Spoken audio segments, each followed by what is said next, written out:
So who's ready for more events? I'm kidding, I'm kidding. I think. Supposedly there's like one more go do a hard step after this. One. Hey, Zach Deft. There. Need to keep an eye on those things. Are we keeping an eye on?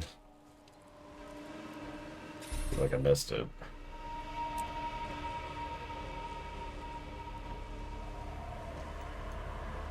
Yes, cat, hello.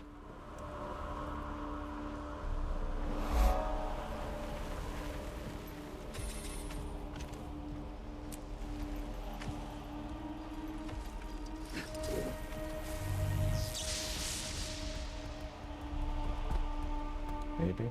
Maybe. Oh, geez, I'm gonna have to go into the ruins, aren't I? There's always that one point of interest that's just really irritating to reach. Alright, down we go. There we go. Now let's get the hell out of here. I don't want to be breathing whatever that is.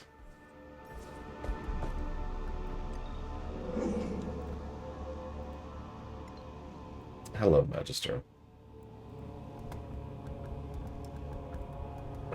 Hello, Mr. Red.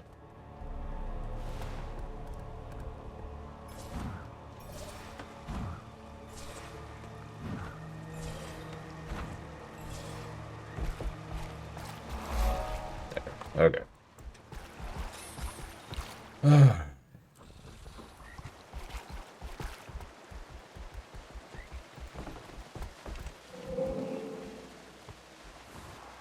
uh.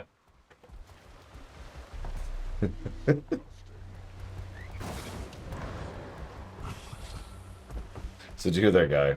Just like disgusting. And I know he's talking about the Mistburn, but I like to think he's talking about me, you know? Not to worry. We'll get you back to your old self. He just takes one look at me, he's like, ugh. You're a plant person? What's wrong with you?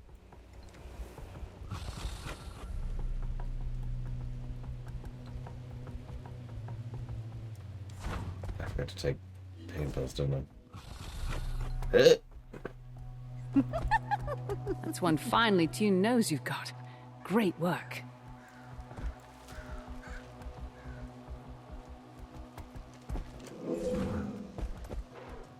You know, considering that my mount is probably, you know, horrifically scarred from the electricity running through it, how good do you think our sense of smell really is?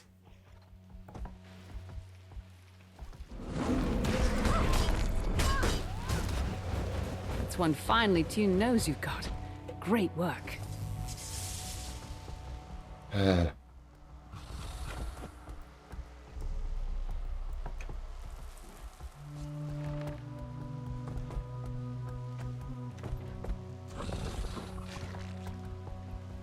You know, I like Janthir for what it is. I think it is a net positive expansion, but what the hell are we doing?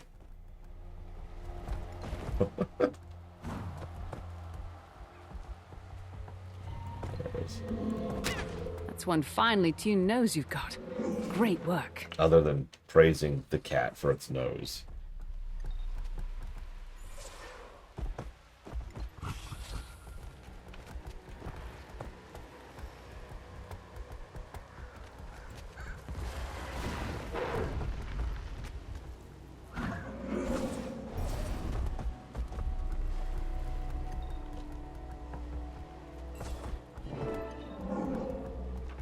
Okay. Oh, it's done. Hey, there's Miristar. Whoops.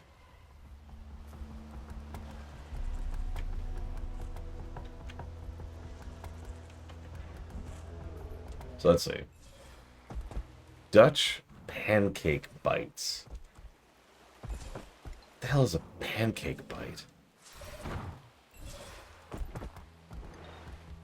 Is it just a mini pancake? Or... Ah!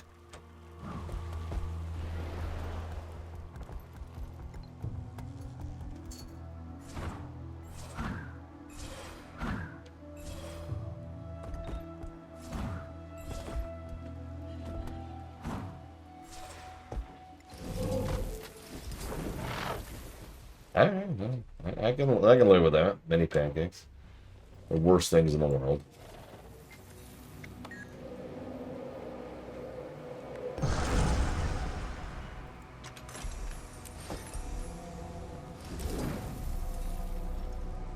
Probably fallout from some Mersov experiment. And they don't look friendly. I'll take them out so no one gets hurt. Or, hear me out, I could not do that.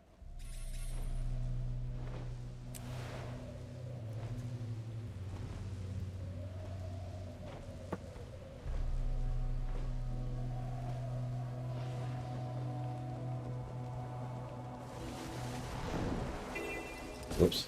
Oh, no, okay, I turned out anyways. I thought so too, Mr. Red. I'm kind of glad we stuck with her, just because this way we could tell, A, Need to keep an eye on those things. if they fixed it, and B, when, right? Not to worry. We'll get you back to your old self. Oh my gosh. Good morning, Mook. Not to worry. We'll get you back to your old self. Yeah, I don't feel like dealing with this thing on my back while I'm doing this, so die, die, die, die. Die, die, die, die. Seriously, 1% health? Go away.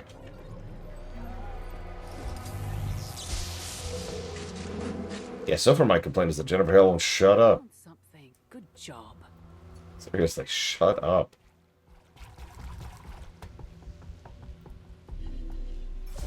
Yeah, those of you not aware, there's a major character in the Undermined story arc in World of Warcraft, which is not voiced, and he is a major character, and everyone else around him, including the people he talks to and with, are voiced. He is not. Now, most people, human beings have this tendency, you mind if I rant for a second, to assume that the first solution they stumble upon is the answer, and then just move on immediately. That's one finely tuned nose. We did it. We figured it out. Moving on.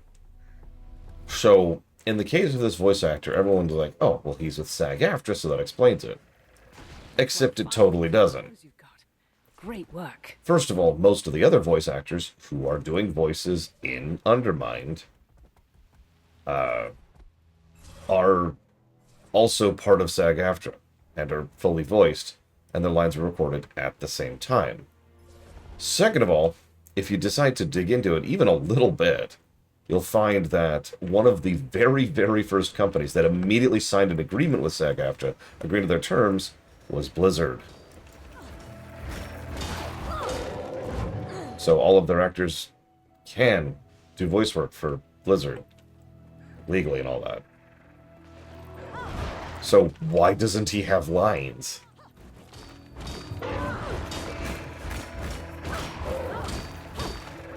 Now, most people assume it's some kind of bug, but we've had a couple of patches since then which have not re-added his lines back in. So, what the hell happened? Hi, Dakota. We'll get you back to your old self. I mean, I haven't done it since, I did Undermine, but I'm pretty sure he still doesn't have lines. We'll see when we do it. That'll be just a few months here. Yeah, see, like, at this point, what else could it be, Mook? Like, they apparently didn't want to recast him, which, okay, I could see that. But why have they not gotten this guy? Again, this is not a minor character. He is a major story NPC for that entire content patch. Yeah, I've heard the lines corrupted thing, too. Which,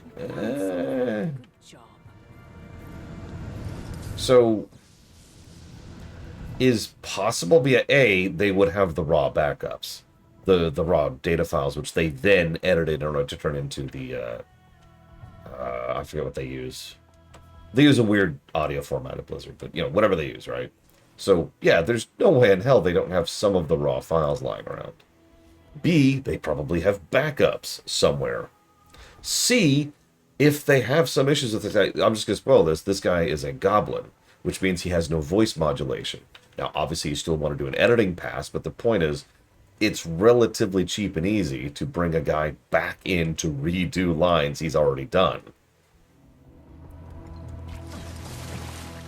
Like I said, the whole situation is absolutely insane, and it makes no sense. So, what?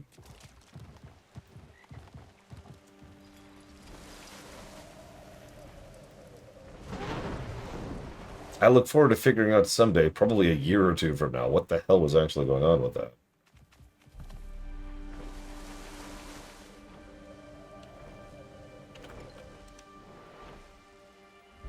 Oh, it wants me to go to my homestead. Oh, okay.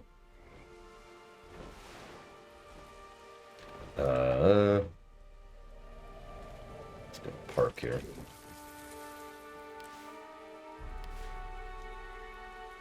What? No, don't. Come on. Okay.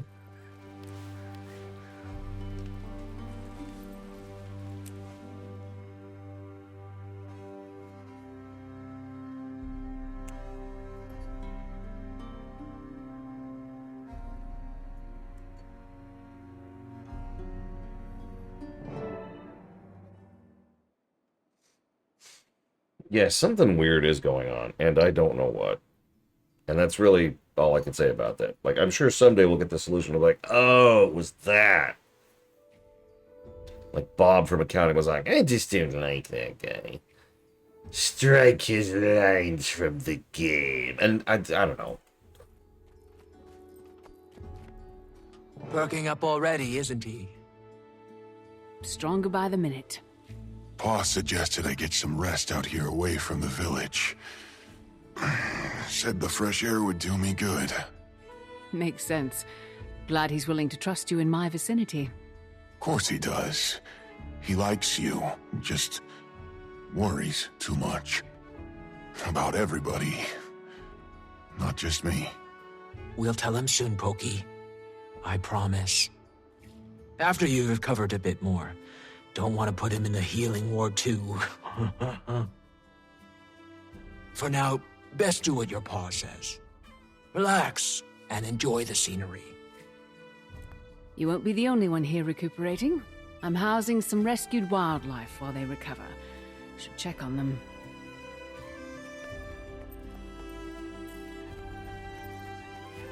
Oh my god. When did my house become a wild sanctuary rescue thing? Hang on. You realize I have a world to save, right?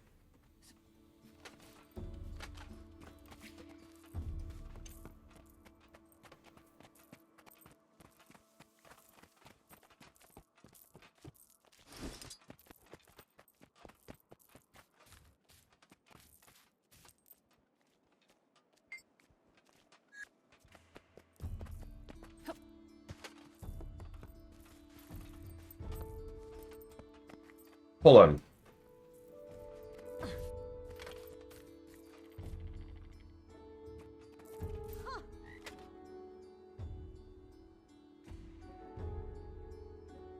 I'm sorry, this is going to be the most pedantic complaint I've ever had.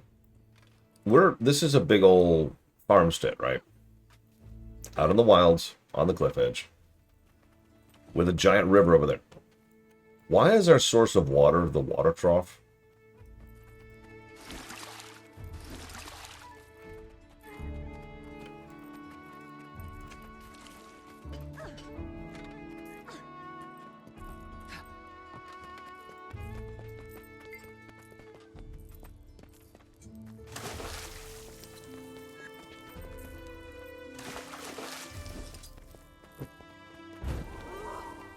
I guess so, Rex.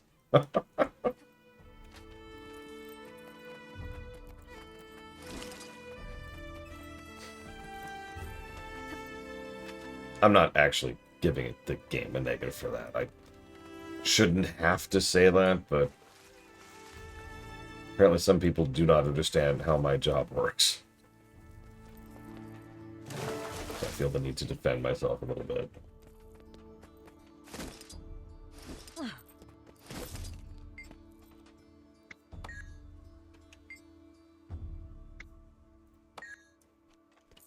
Hi, Jim Palmer. So, is this the same magic the Seeds use? Very similar to that. Huh. That's neat.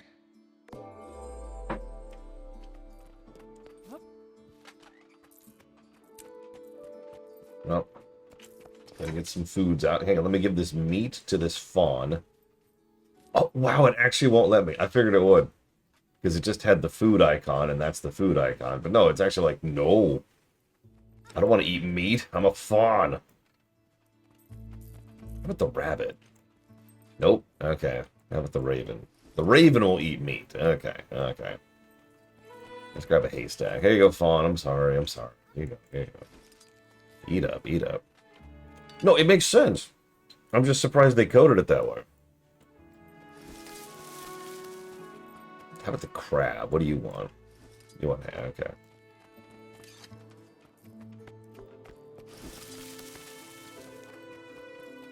Here you go, rabbit. Eat up. Eat up. Oh my god. Hang on. I saw the most adorable thing yesterday. And I have to share it with you now. It's now law. Yes, I brought it up. I can't say I saw something adorable and then just describe it to you, right? Like, that's just mean. Give me a second.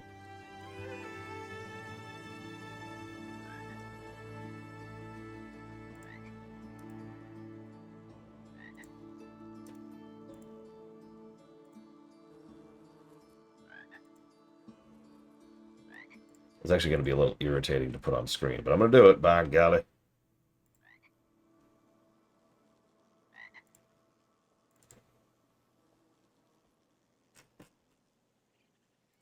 It is a very deadly weapon, yes.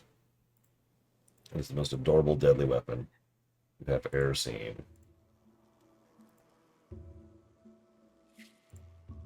No. This should show it. There you go. Okay, just I know this is crude, but just bear with me, okay? So this is cute, right? But this is even better. Look at that little guy. Look at him. Just laying in the lettuce like yum yum yum yum yum yum. Yum yum yum yum yum yum yum yum yum yum. He's just look at him, look at him. Look at him. He's just laying in the lettuce. Yum yum yum yum yum yum yum.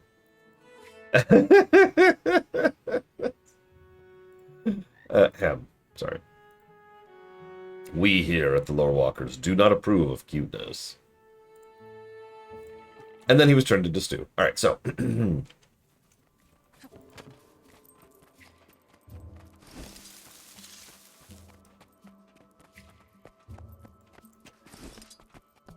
Yes, weaponized cuteness. Someday I need to write a story about people who go to war with cute. At this point, our time is probably best put towards research.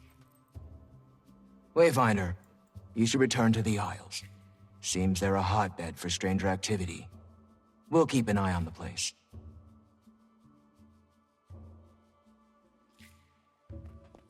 Oh my god. Literally the next step is go do events. I hate you, game. I hate you. Negative your gameplay.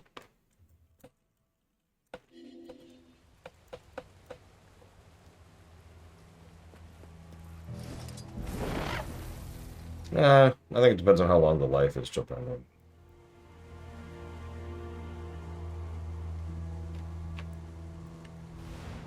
Seriously, Mook. The last two expansions, like, they've always done this.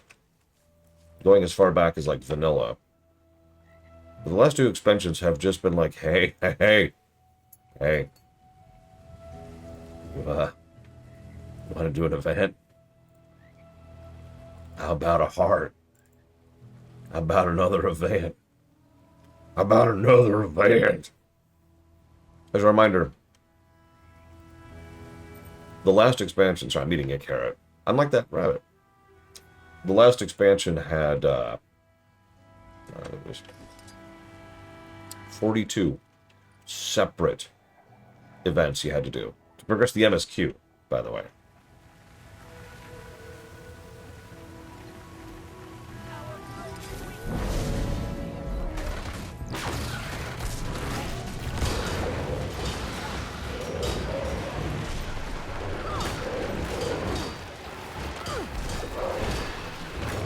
For those of you who play FF14, I can directly parallel this to you.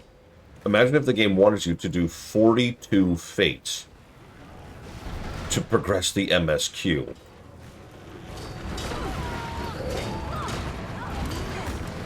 Events cycle pretty frequently, J. Palmer. There's not really a missing. Oh.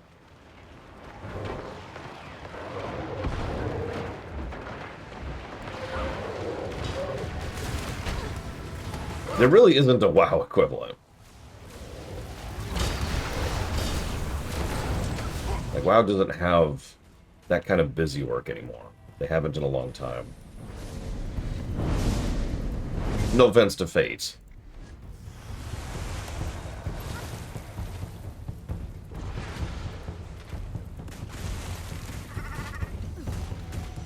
No, J. Palmer. What you're thinking of is a meta. Oh,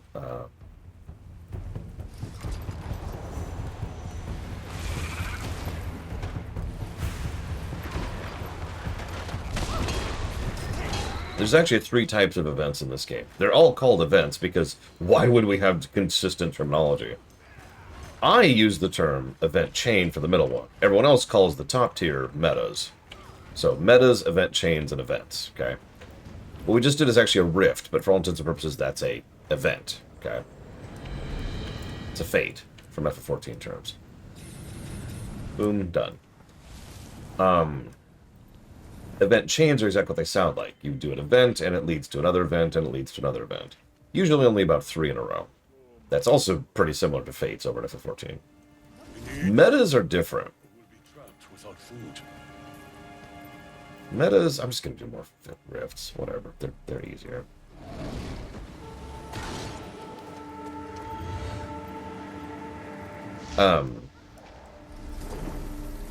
Metas are big, zone-wide, story-focused event chains. Usually multiple event chains that all coincide with one huge finale event. Fallout from some Mersat experiment. And they don't look friendly. I'll take them out. Metas are cool. Even the old metas were interesting.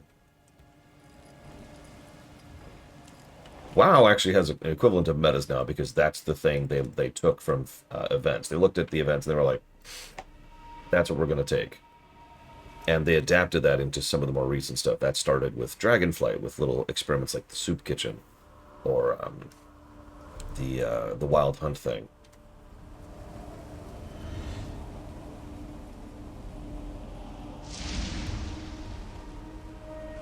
Yeah, world events.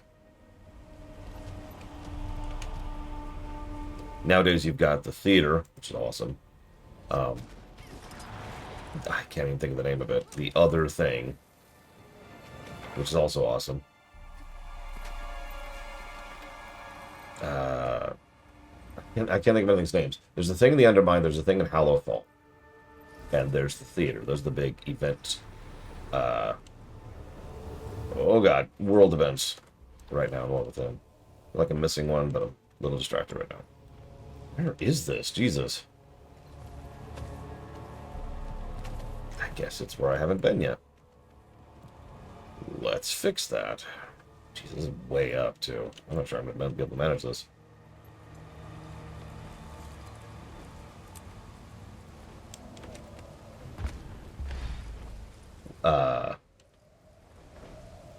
Okay. We have run into a problem.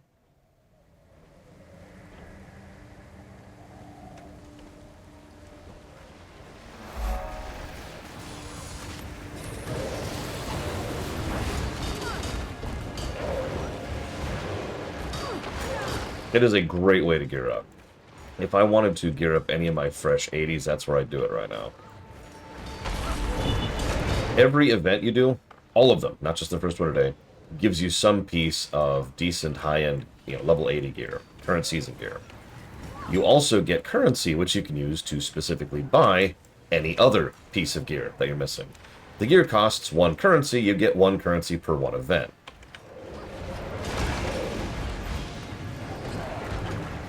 It also gives you rep, which gives you access to a whole bunch of other fun stuff. I've actually already maxed out that rep. In fact, at the moment, there is 2 reps I have not maxed out. There are 2 reps I haven't maxed out right now. Oh, I should probably get my money.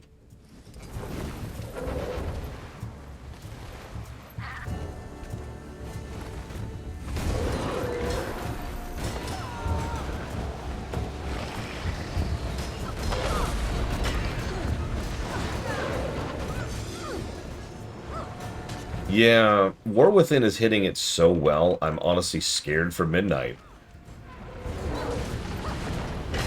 I mean, it's not like WoW couldn't be better, but, like, good lord. How the hell do you follow that act?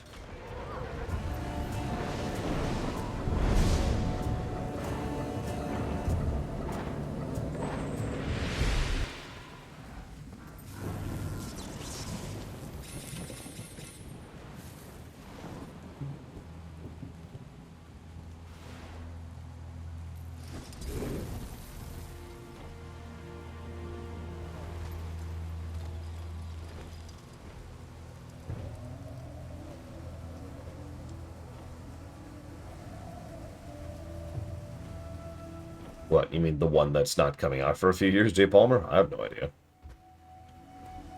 Ask Microsoft. They're doing everything in their power to try and shoot themselves in the foot right now so they can dump $80 billion into trying to corner the AI market.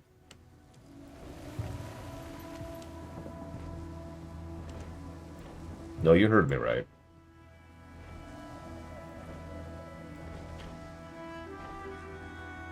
Come on, invisible walls. Why do you exist? I think a lot of companies have already been losing lots of money on AI. And I'll admit, some really cynical and bitter part of me is amused by that.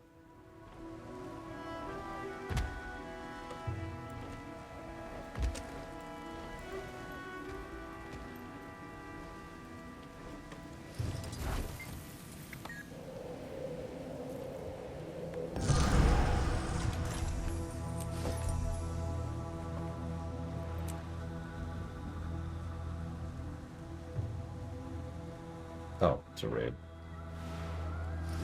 That's actually a really good question, Mr. Ed. I don't know. I haven't tried it. And for daring to have a good question, I'm afraid you know what to do.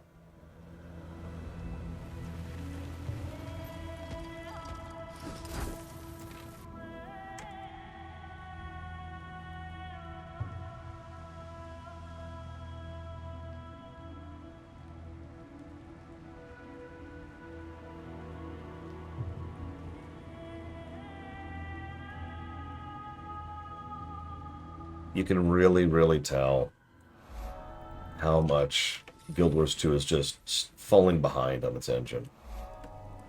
Even in zones relatively small like this one with incredible amounts of fog, the LOD is and pop-in is just insane. Speaking of which, I've been thinking about that. And I should give that a negative. I hate to say that, really. Because it feels mean. It feels like I'm punching down. But there's a game. Came out on the Switch. It's called Pokemon Arceus. It's actually a really good game. But the pop-in and LOD problems in that game were pretty bad. And we gave that a negative. In fact, we gave it several.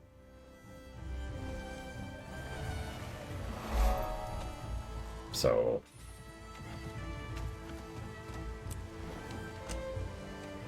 yeah, no, it ruins immersion, and it is actively in the way of enjoyment. Why is this here? Hang on one second. Can I, like, do that? Whoa, I'm being attacked. And I'm dead.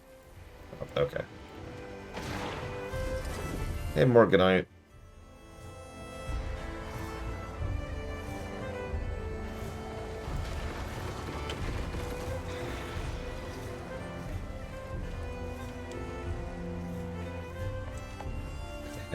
Sorry, one second.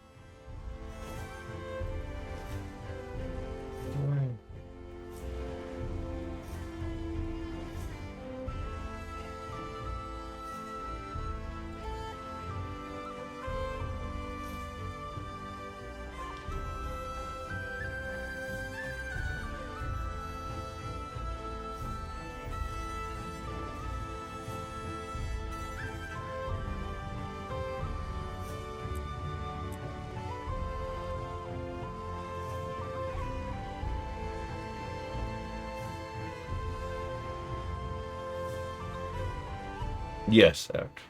Hi.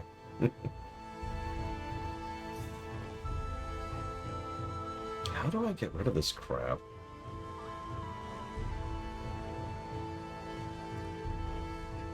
Sorry, I'm looking at my settings, which I know you can't see.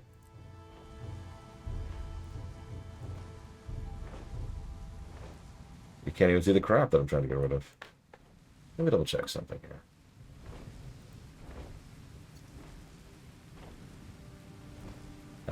There we go.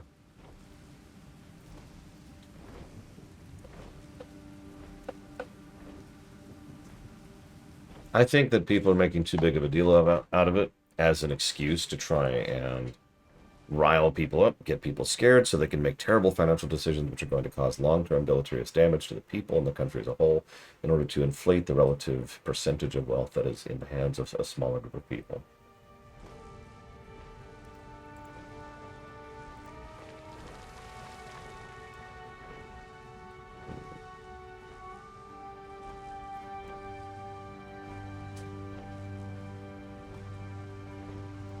More or less the usual, yes.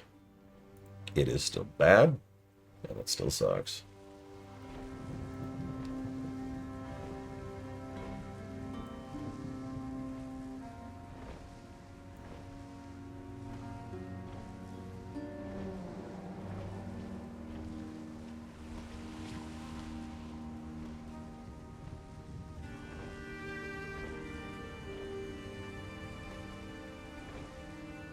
What do I find?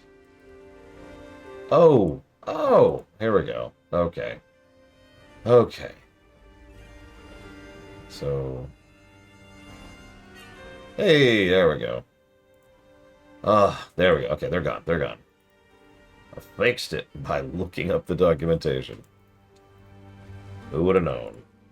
Oh, that's so much better. Okay. No joke, Morganite. They do a better job than any president we have ever had. Ever.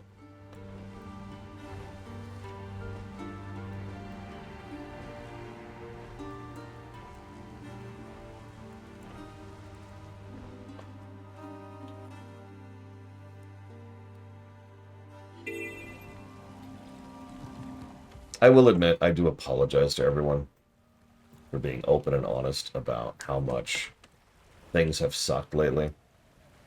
I've sort of made the mental decision to just kind of start backing away from that.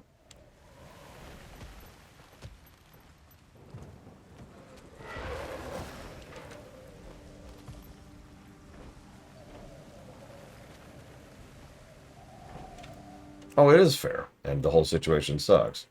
But I can't do anything about it. I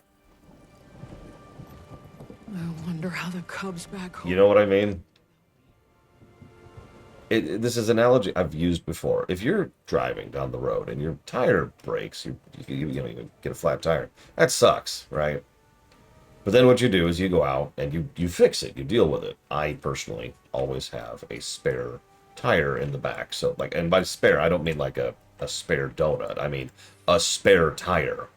And I have the equipment in my car to raise the car up on the jack and swap the tire out. So I can do that. It sucks, but I can do something about it. You already see where I'm going with this. Yeah, exactly. That's not what we have with most of this stuff. We're in the back seat, tied up, watching a drunk driver flail around in the driver's seat.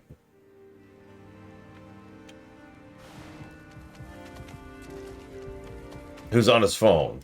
Who's like,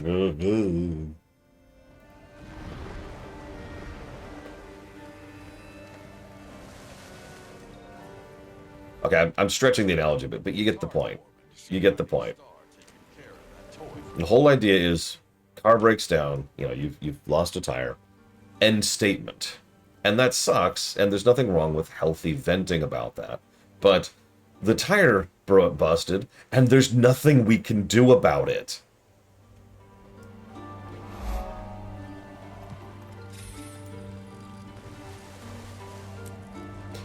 So I'm going to try to stop focusing on that as much, because it's really easy to get stuck in a mental 30 go 210 for that.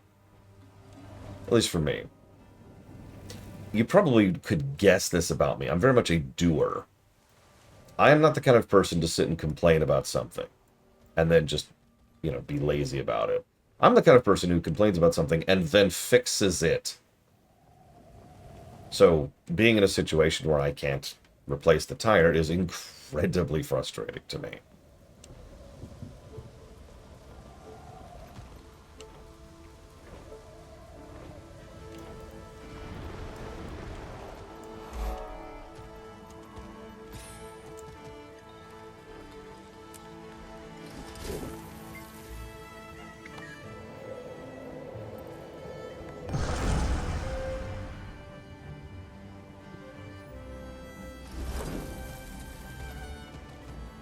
Also, Mad Pack got into video games? I mean, and movies. Wow, that sentence. Mad Pat got into politics. That's funny. Okay. Hey, 100% map completion. Woo. What do we get for that? A key, a charge. Oh, and a legendary item. Nice.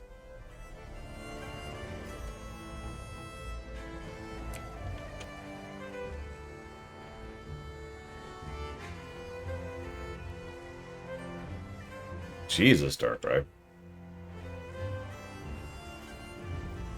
That sounds irritating at the best of times.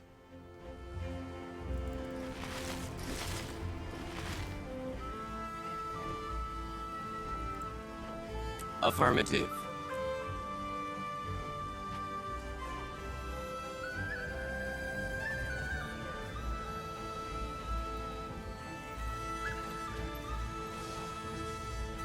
Do I seriously still need to do events? Oh my god, I do. Well, there really are only two options at this point, Act.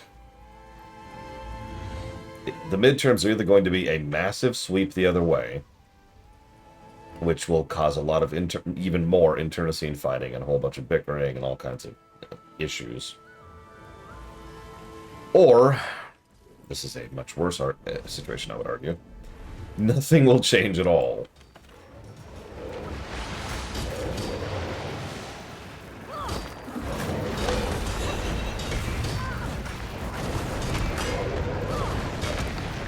Jesus, that's a lot of damage. Look at all that nonsense.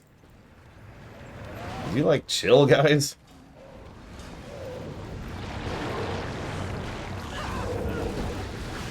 I mean, I hate to be so deleterious, but really, it will get better. It'll become a conflict. Or it will get worse. And those are the options.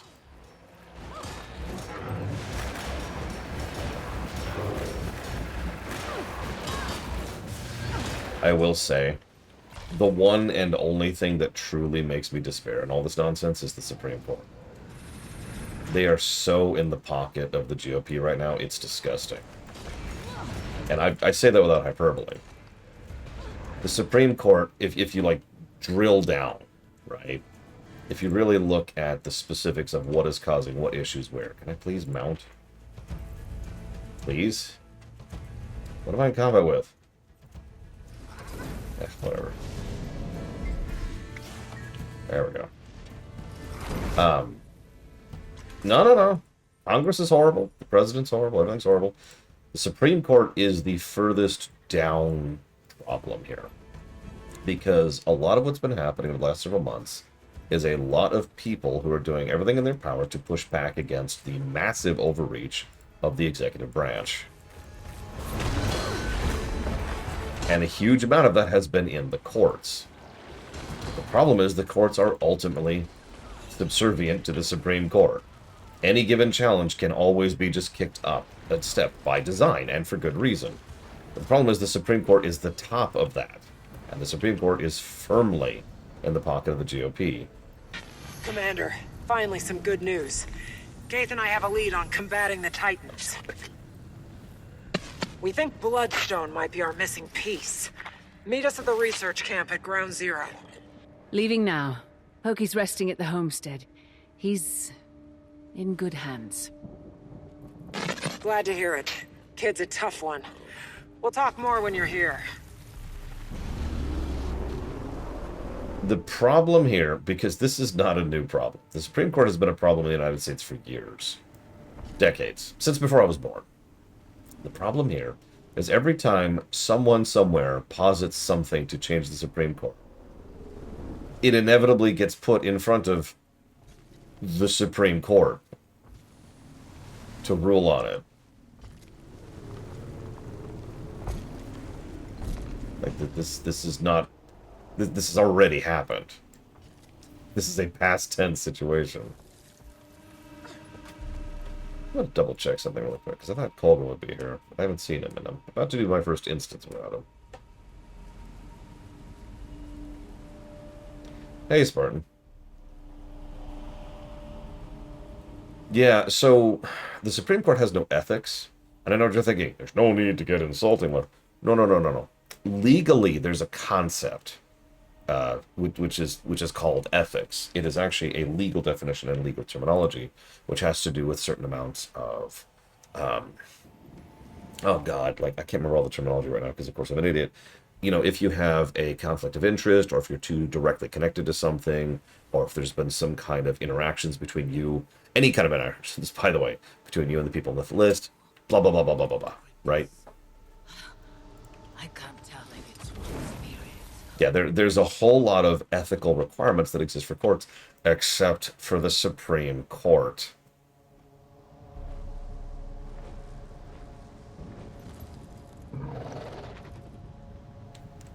So, you know.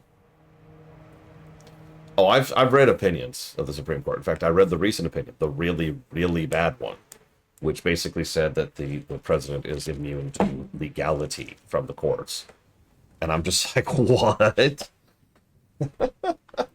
You what? And yeah, the loopholes they jump through is absolutely hysterical. In order to justify some of their bullcrap. Anyways.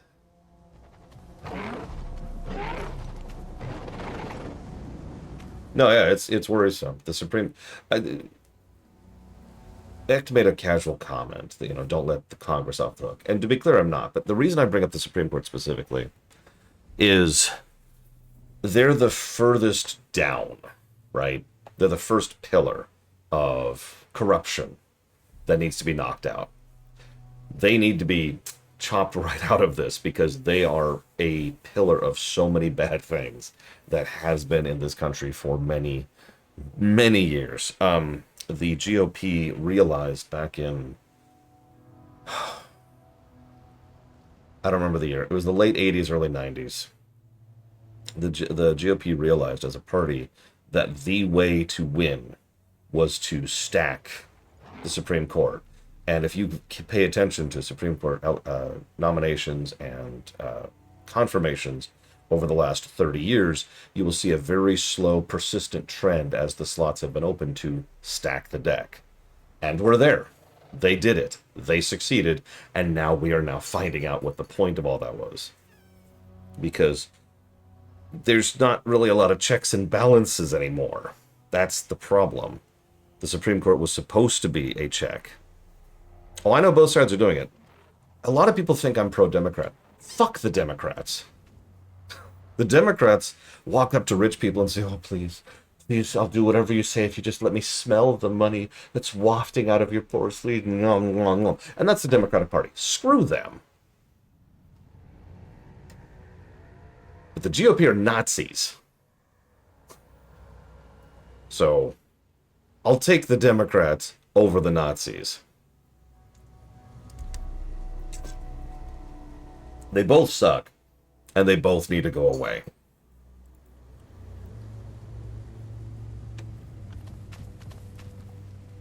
Yeah, I'm sorry. Reality check. The Democratic Party is a right-leaning party. Let's just get that out there. This is not even presumption. Look at a huge number of Democratic candidates that were running last year, during last year's election. Look at what they were campaigning on. Look at what their promises were. Look at the talking points that they said, I promise I'll do this. They are right. The Democrat Party are right. Not left. I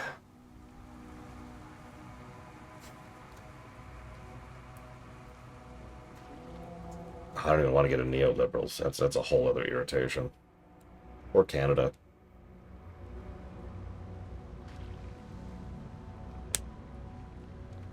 Anyways, I said I'd stop talking about this stuff. I apologize. I didn't mean to immediately start talking about this crap. What's my opinion on people like Bernie and AOC? So I've actually followed both of them for a bit, and they're what we call the exceptions that prove the rules, right? I do think they're both better than the alternative by a decent amount, actually. If Bernie was someone I could vote for, I would. But they are functionally powerless. Bernie realized, you can actually pay attention to his career, Bernie realized a long time ago that he was powerless, and so he spends a lot of his time just trying to bring attention to things, trying to drag the spotlight onto issues. You'll notice his big thing for a long time has been the financial oligarchy problem that we have here in the United States, and also the entire world. And I'd say before that, Mr. Ritt, I think that is his biggest strength. I think Bernie is actually really good at pulling the spotlight onto something. It helps that he has a very sharp mind and is a very good public speaker. Like, I have heard him talk as recently as this last week, live, and the man does still know how to speak in front of a camera. But I'm getting off topic.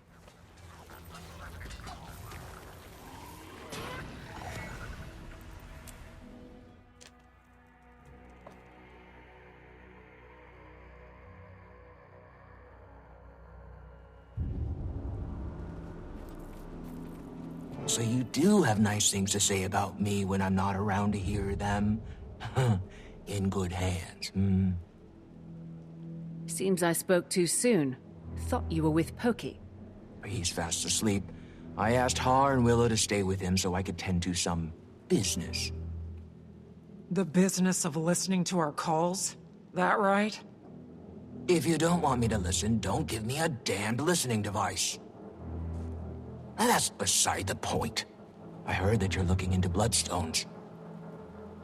Thought it could be of use. Rather, the heart of the obscure could. Go on.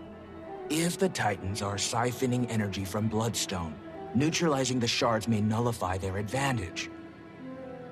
Something the heart of the obscure should be more than capable of. Risky, but it's worth a shot. I'm inclined to agree, though it is an unpredictable material, even in small quantities. Be cautious, Commander. Last thing we want is to turn this place into Bloodstone Fen.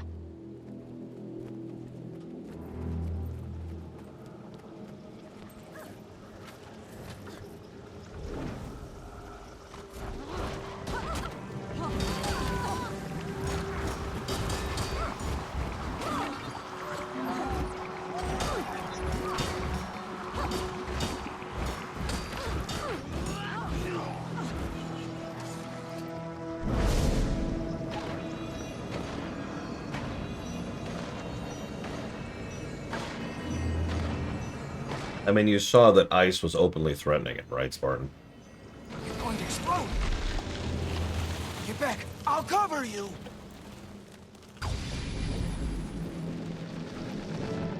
Not really, Darkrai. That's the funny part. What was the big secret of the Obscure we learned?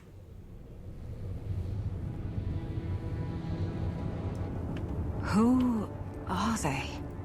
They must be victims. Those sacrificed on Bloodstone remain tethered in death.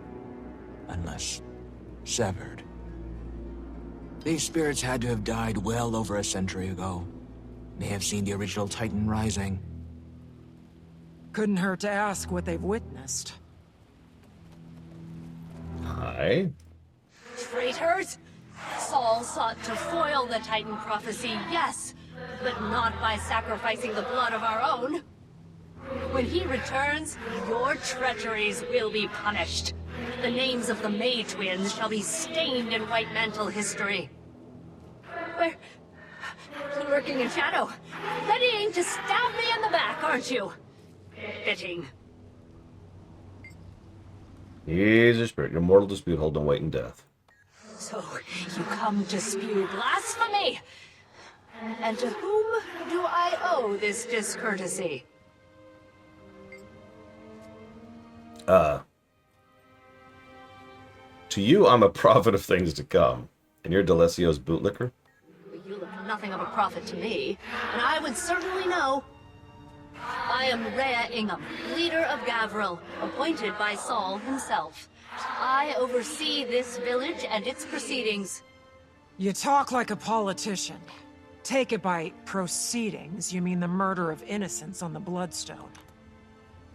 You're more informed than you appear. I won't waste your time speaking in riddles, then. It is true that stopping the prophecy of the Titan's return comes with a cost, but the lives saved will be innumerable. The unseen ones vow to this future, and so do I. Those who have sacrificed themselves have not done so in vain. Right. As if they had a choice. You all died in vain thanks to the Titans. But not before the Mersat turned on you and your little dress-up club. Slain on the Bloodstone like pigs to slaughter. That's the future to which you vowed. How could... I refuse to entertain your madness. Leave, now, or you'll be the next cast upon the stone. I get that this woman was an evil person, but, like, we're being rather unkind to a ghost. Hey, listen. Your life sucks. You suck. Everything you died for was for nothing. Just, yeah, heads up. While we're here.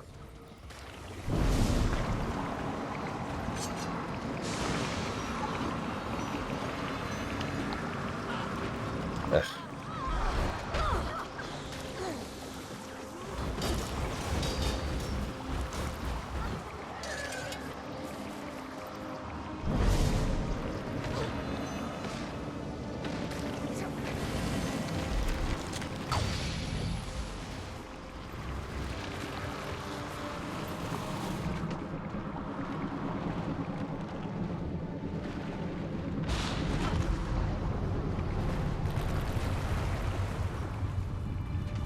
That's interesting. I normally require an appointment to speak with me, but seeing as you've interrupted my work, let's make this quick, shall we? You may speak. I don't suppose your work is Bloodstone related. Follower, Manigaz, or the Blood Phenom, if you prefer. My followers often do. Uh-huh. You seem awfully proud of yourself. Of course. Should the scientist shun their discoveries? The artist be ashamed of their creations? I bet you fancy yourself both. Art envisions the world as it could be. Science makes it reality. My greatest work is born of their convergence. Wow, that makes cold-blooded killing sound almost poetic. Death is a distasteful byproduct in the transference of power to Bloodstone. The transfer itself is an alchemy of miracles, and maximizing the power attained is crucial. If that amplifies the subject's pain during the process, at least it will be short-lived. And the end result, regardless, will be the same. Squeezing every bit of life from your victims like a binding snake. Whether you grasp the true scale of my vision is of no concern to me. Small minds breathe smaller opinions. Whatever helps you rest in peace.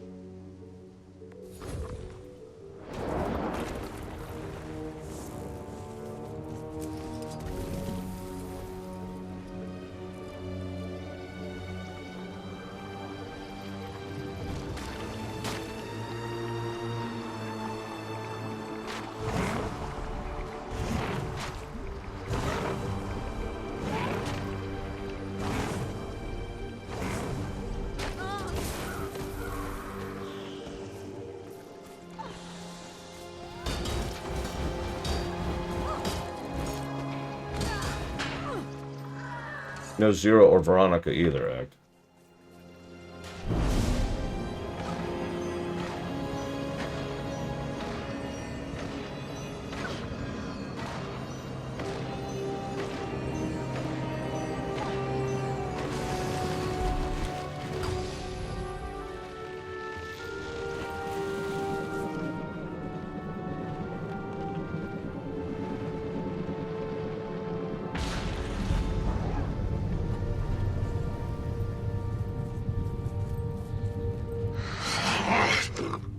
Stand down.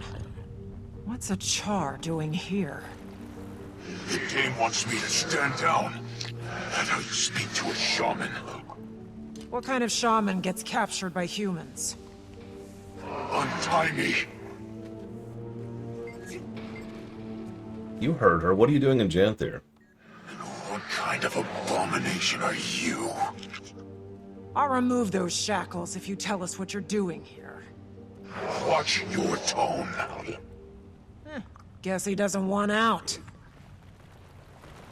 My warband was camped in the Cascades when we were ambushed. They took a few captives, killed the rest. I think I'm the only one left now. Between friends, I don't think I've got much time. They look at me like a meal, and they're running out of food. Well, just as barbaric. You did turn a city to ash. And what a bright day that was. You mean Ascalon? The smell was magnificent. You could see the sky light up all the way from the Shiver Peaks. I'm sure you can tell us all about the Titans then. They will build us a bridge to the next world. 10 more years and this one will be gone. What does that mean? Doesn't matter. He was wrong. They all were.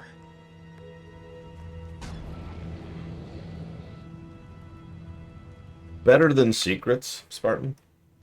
Otherwise, it's fine. There's some very useful gameplay quality of life stuff that you can grind in this expansion. I know that sounds like a weird statement, but it's true. The Warclaw, when leveled up, is actually quite legit.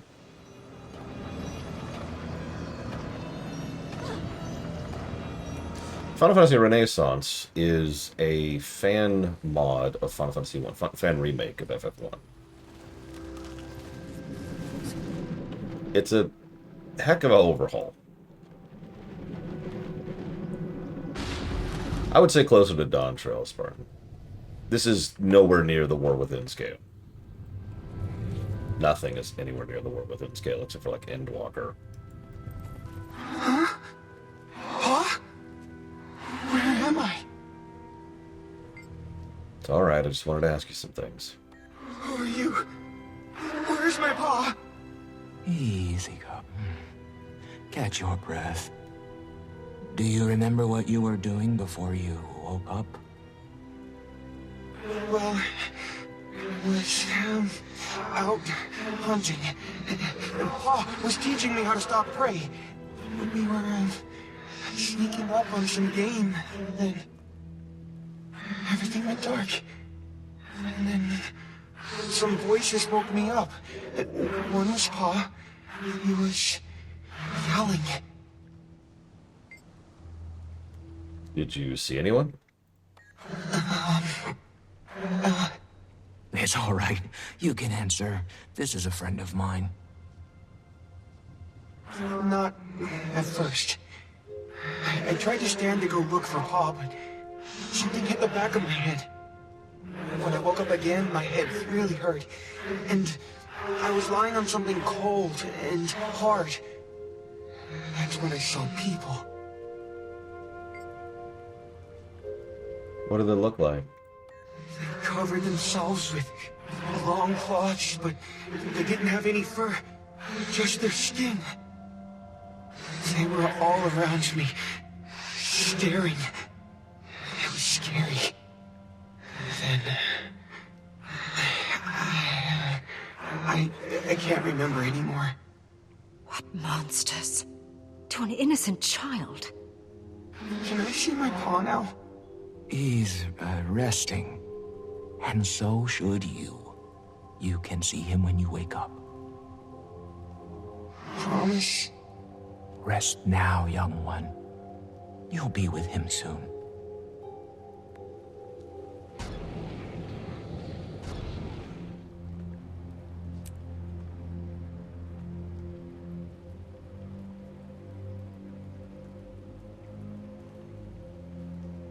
So they're vague about this. But from my understanding of the metaphysics of the setting, these are their actual souls. In other words, in every way that matters, these are the actual people. And these people have been stuck in the Bloodstones ever since. For centuries at this point. Now, that tracks with how Bloodstones work and how magic works. That's horrific. The good news. All this red stuff is Bloodstone. I'll tell you in a second. The good news is that us neutralizing the Bloodstone releases the souls so they can be free and move on to the afterlife and get the hell out of this nonsense. And it doesn't seem like they were aware of the passage of time in the Bloodstone. So what a Bloodstone is it is a crystalline structure which has natural resonance with magic. And so can be used to store magic. Huge, huge, huge quantities of magic.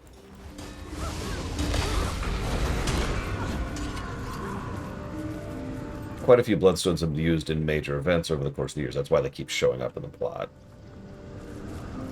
You see this, like, gap, this crater here? This is what happens when a Bloodstone has a controlled explosion.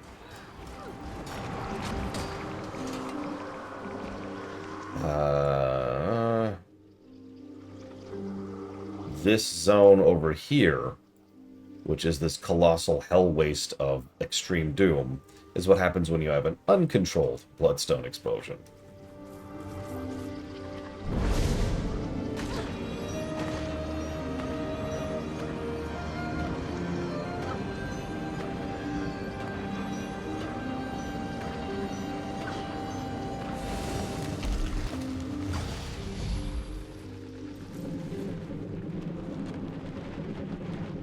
Like, actually, what we're doing right here is we're neutralizing these is, once again, controlled Bloodstone destruction. Detonation, excuse me. See? And as that magical energy is released back in the environment, it also releases the souls stuck in there. I've been here the whole time, huh? Sure looks different than I remember. So, how long have I been dead? Well over a century. Thanks. I've always been quick on the uptake, if I do say so myself. A century, huh? Explains why so much has changed around here. Right, not everything's changed. The Titans have returned. Returned? Getting the last laugh is a nice consolation, even in death. Once the White Mantle started taking out their own, I knew that'd be the end of this place. England wasn't so bad. But once those creepy twins took over, forget it. All hell broke loose. So you lived before the White Mantle? Yeah. I was out here trying to get my life back together. My former line of work was a bit unsavory, you could say. But being a crook wasn't all I wanted out of life. I knew there was more to me than just that. I can certainly empathize. So I started fresh. Had a job, a family, and then the White Mantle showed up. And here we are. Well, more. Incredible. Entire village full of ex-cons. And it's the zealots who morally bankrupt the place. Hypocrites, all of them. If only the Titans got to them sooner. Just wish that wasn't true of all of us. There were some good ones here. What a waste.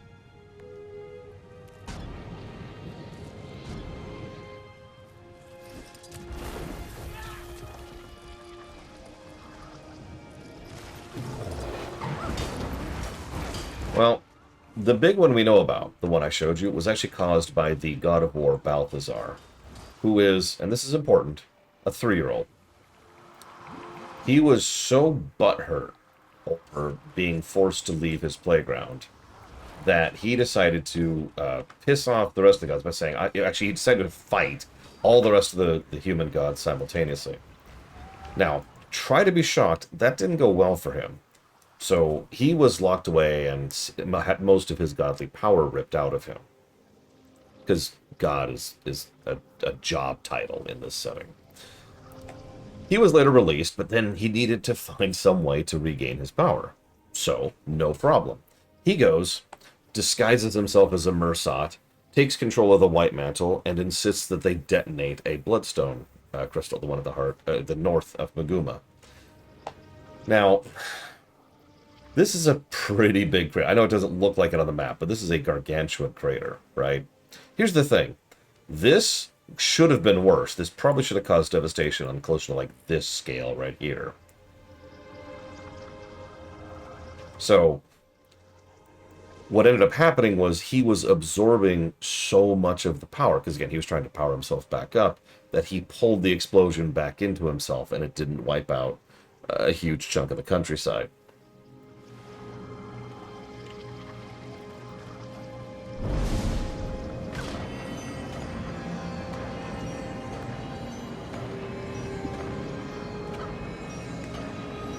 They say they have domains X, but really, no, not really.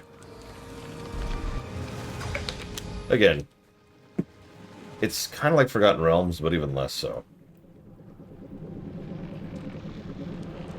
There's actually a lot of things higher tier than gods in this setting, too. Some of which we have killed. So there's the twins.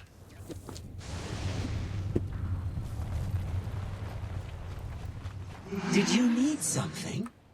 You can ask us anything. Yes, ask us. We don't bite. Burn me. Don't these two seem fun? Kinda, yeah, J. Palmer. So, Bloodstone? Bloodstones are our area of expertise, you might say. Yes, you might. They're quite powerful and useful. Very useful. Our friends certainly think so.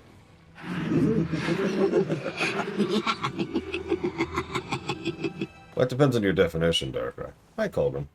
So I assume you're talking about the Mersat. Bloodstone gives one strength. With strength comes power. With power, one may do what they want. Say what they want. And silence what they don't. Or who? They're wasting our time. And they're putting my petals on end. Yeah, let's move on. Going so soon? Shame. Waiting Sorrow really doesn't like that ghost. Indeed. Take care now. And be sure to... Watch your back. You never know. Who might be... out to get you. Yep. Vague, ominous threats, blah, blah, blah.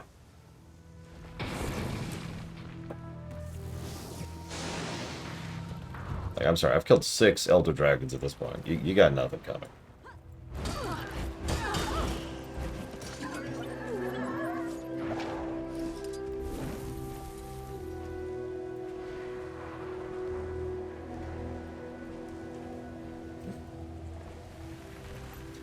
I was actually thinking about that. Back in WoW, we finally, as recently as the most recent expansions, have found villains who are actually We've gathered enough information to put to work against... smart enough to be afraid of us. I'd say so. And enough blood-stained history to make me never want to set foot here again. Seeing how the Bloodstone got so powerful makes me want to keep anyone from using it, Titan or not. Power accumulated off stolen lives is no small threat, but it's not infallible. As long as we're intentional in its use, the Heart of the Obscure is our most promising solution up to this point. Let's regroup at the homestead. We can check on Pokey, then talk strategy. May the innocent rest, and the wicked writhe.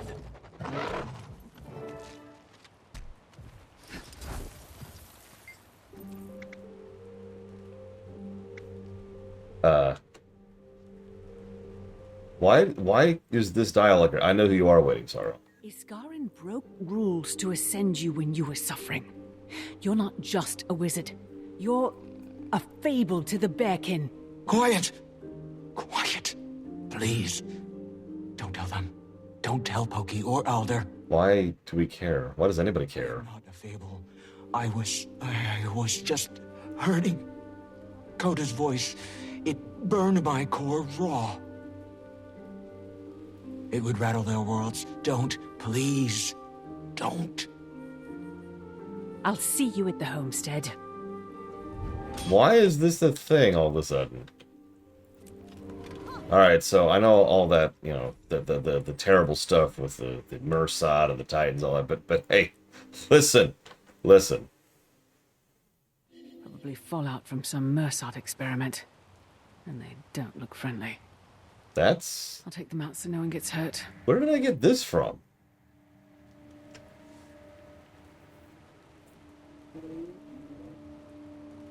Well, congrats on the haircut, I guess. Well, that didn't give it. What the hell gave that? Oh, alright, whatever. Here's a random ascended piece. The only random ascended piece I've gotten lately. Whoops.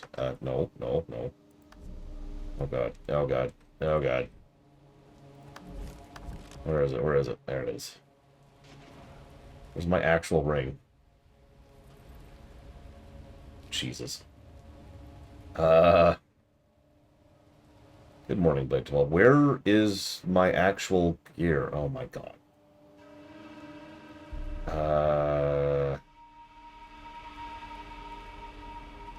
Have I just destroyed my accessory there?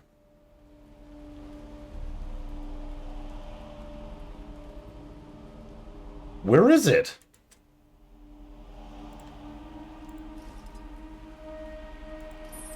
There it is. Oh my god. Okay, just get a little worried there. Don't mind me. Everything's fine. Everything's fine.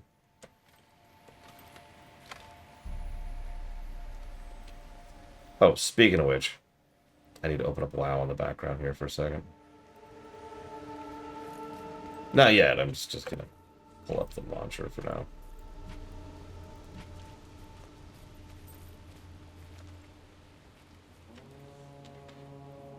Yeah, I noticed recently. Storm's rolling in again, and the strangers will emerge when it does. All camps should brace for the assault.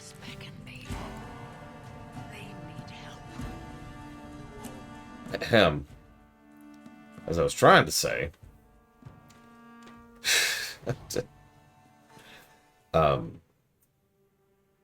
I discovered very recently that the equipment template can act as a pseudo bank, but it is very janky in the way it works.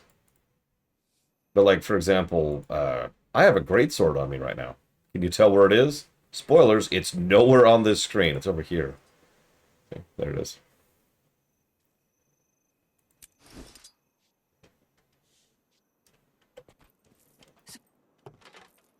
Yeah, it's a little weird. Anyways. I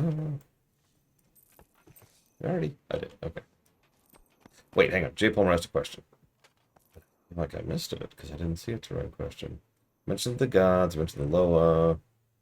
What do I hate most about covering a beloved indie title? Act asked, but Act is gone, so I can't answer that question. Let's see. I don't see a terrain question. Am I blind? J. Palmer, I'm blind. Let me out here. Oh, there's it. The thing I hate most about covering a beloved indie title is the word beloved. So, let's say I'm covering a beloved classic. Behold! And it sucks. It sucks. And I hate that because I don't want to crap on something that people like. and they don't want me to speak bad about something that they love. It's a no-win scenario. Now we've got the beloved indie title, which looks like this. And it's more or less the exact same thing. It's expressed a little bit differently. I tend to hear the same kind of excuses. You can't judge it too harshly. It came out 20 years ago. You can't judge it too harshly. It was made by a small studio. Stuff like that.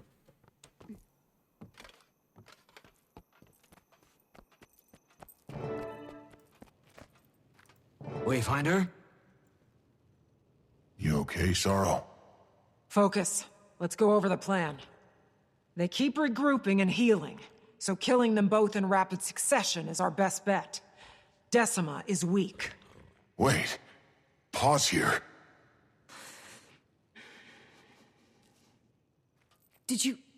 Does he know? No. But let him in. It's not my place to stand between the Claw and his son.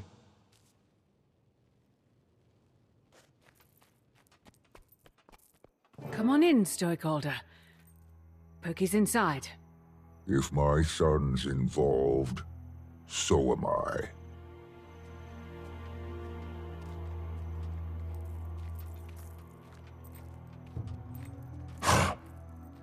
Aurora. Stoic Alder. Wayfinder. I'm confused.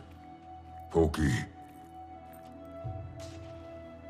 Aurora, what happened? I assumed you were dead. No. But I did remember something that I'd long forgotten. Glimpses of my people. Someone I left behind long ago. My name is Waiting Sorrow. I am not who you believe me to be. So, you spoke falsehoods. I told you a small fragment of a long-ago truth. But my experiences in your village were very real. And you knew about this, son? Only a few moons longer than you, Pa. She is our fading Aurora. Just stronger. And magical. The air in this room has never felt so opaque. Yes, but it's how she uses her magic. Not foul and evil like the strangers. She only helps. I was anxious too. Little Claw, I don't need your defense. I would never let anything happen to him, Stoic Alder. I was content living my life as a healer in your village. But when Pokey's life was jeopardized... Let's set this discussion aside. The Titans live and thrive. Trust me long enough to end this fight, to keep him safe. Whatever trial you need can happen after. I'm due more than one. Do you plan on fighting too? I do. Sometimes, I think I've forgotten her voice, your mother. But just now, I heard her laugh. I will fight alongside my son, for my people. But this discussion is not done. Waiting Sorrow.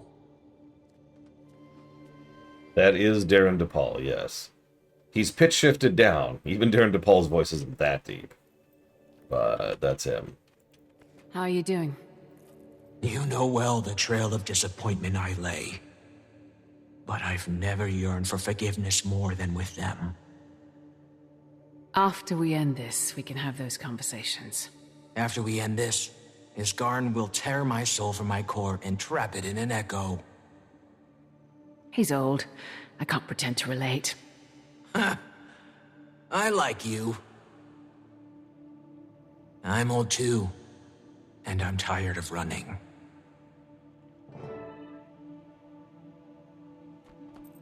Alice? Are you ready for this? Ready? If you handed me a knife right now, I might start swinging it. Yeah, I'm ready to kill a few Titans. It would be an offense to everything Almora sacrificed if we didn't. Amen to that. Pa's upset. He thinks himself better at hiding it than he really is. But I've also gotten better at noticing this discussion is not done. Heard that one plenty of times. Just feels wrong when he says it to her. He's sweet on her. Don't know if you picked up on it, but I did right away. Of all my mentors, she's the only one that really stuck. Pa noticed my improvements. Then he noticed her. She'd even make him laugh. More than I could. Happiest I'd seen him since... well, in a long time. These strangers messed everything up. Need to beat their sorry hinds for good. The village will be safe. And Pa will see the good in Sorrow's magic. And they can go back to being all sickly smitten. That first go around with the strangers was just a warm-up. This time, I'm ready. Oh, I didn't say it out loud, Colvin, but I agree with you on the negative. If you feel like reading my own justification of it, it's negative number 144 and 145. As soon as Aureen went to sleep... Oh, sorry. Yeah, no, 144, 145. No more warmth whenever she woke, or heartbeat when she flew. It took me a while to get used to that. Missing her. But I have now, I think. I've made peace with it. If only our girl saw us now, fighting a Titan. She'd be upset that we were risking our lives. But don't let me bore you with pre-battle musings. Moments like these make one prone to reflection. And I have a lot to reflect on.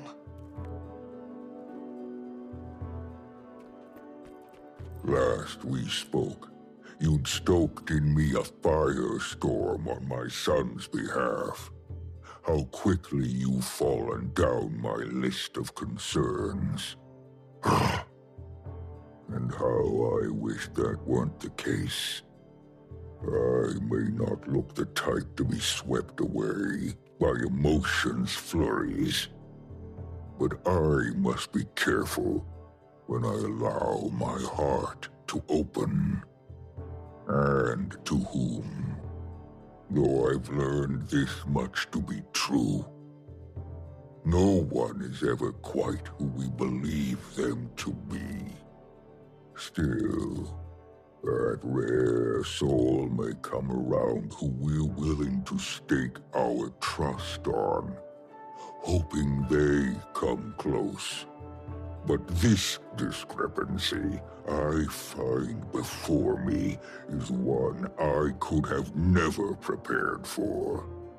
Instead, I find myself standing on the precipice of battle, my son at my side, preparing to fight, same as his mother before him.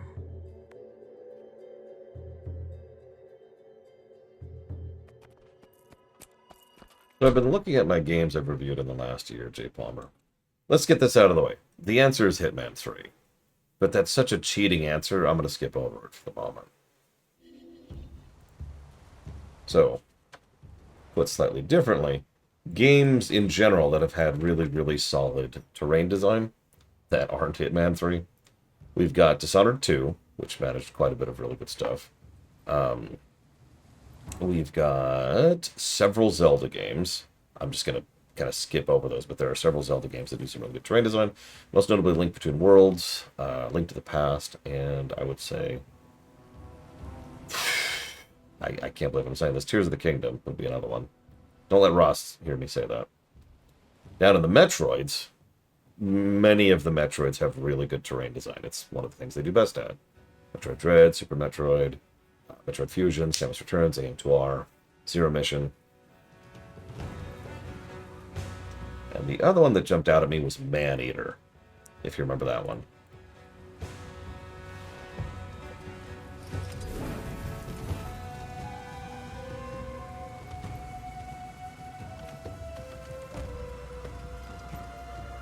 Oh yeah, I also didn't respond to Blade Terval. So Matt Bladejaval says, Laura, this game sucks, and so do you. So I want you to go kill yourself. I was like, well, I would love to commit suicide, but I'm not a fascist or Hitler. So instead, he mentioned possibly giving a negative to terrain design for the game, and that's certainly a thought. But the thing is, I've been doing that on a per-zone basis this entire time. It's actually been a relevant thing because part of the MSQ only is we've only really been considering zones that are part of the MSQ. To explain that a little bit, these zones over here suck, but you never go to them. This zone sucks. This zone sucks. This zone sucks. We never go here. These zones are not part of the MSQ in any way, shape, or form. Hell, the same is actually true down here, too. Mount Maelstrom, totally irrelevant. So we just skip over those zones. Don't even acknowledge them as existing. Now, something like, say, the Giga Zone, Queensdale. Oh, yeah, they're part of the other game, but... Maguma zones. We've talked about Maguma zones. But, like, Queensdale, this zone's terrain is actually pretty bad. Even with a mount, which is how we're considering most of these, because you can get your Raptor very early on nowadays, even if you're playing on a completely new account. Even with a Raptor, this zone kind of is irritating. It doesn't look like it, but a lot of those tiny ledges, like, say, this one right here, or up alongside this river here, make it so that, like, if you want to get up, like, if you're here and you want to go here, you have to go over here and go up this ramp and then go up over here. Or you have to go all the way over here, up here, and then like this along this little ledge, and then over here. There's no gameplay to this. There's no flow to this. Both, actually, in my opinion, right? Because here's the thing. Funneling a player in a direction is not inherently bad zone design. I just mentioned several Metroid games which do that in spades and do that to good effect. But they do something with it. You go along this route to do something, to see something, to interact with something. Maybe there's a power-up over to the side. Maybe there's a certain type of enemy. Maybe there's a mini-boss they placed on the bridge. Something, right? This is just wasting your time, nothing else. I'm pointing to Queensdale specifically because I know Queensdale pretty well. I'm just going to get in the air before these knock me off. There we go. Sorry. By contrast, zoop. Down here in, oh God, what is it, Celadon, this zone's actually pretty well laid out.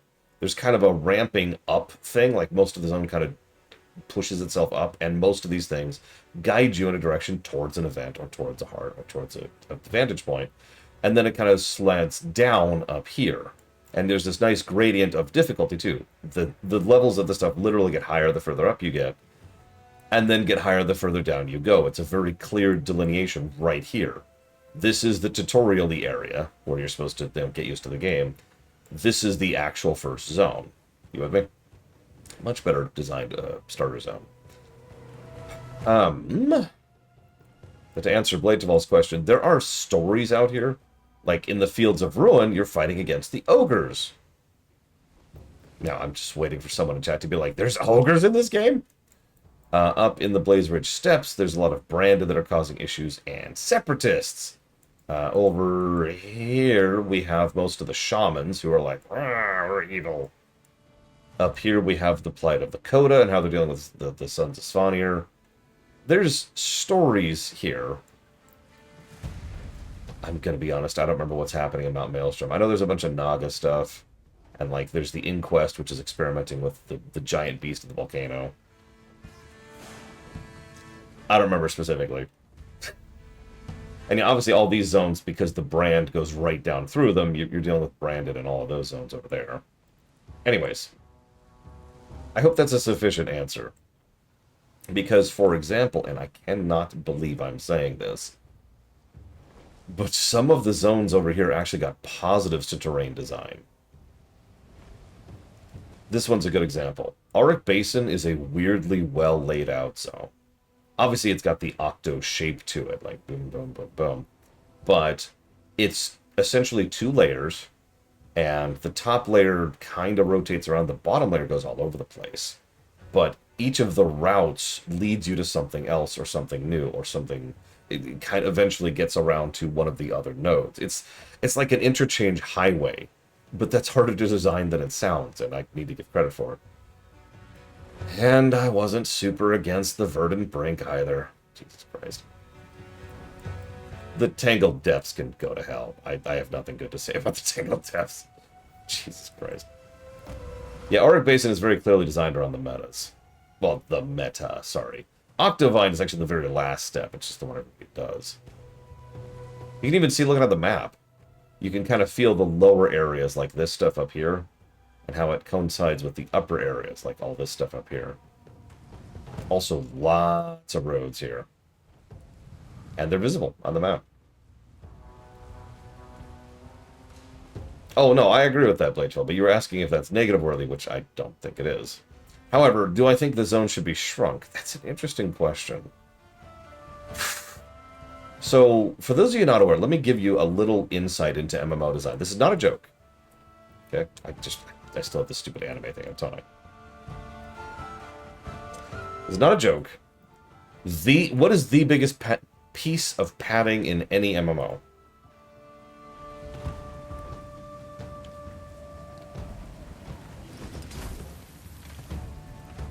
Traversal. It's traversal.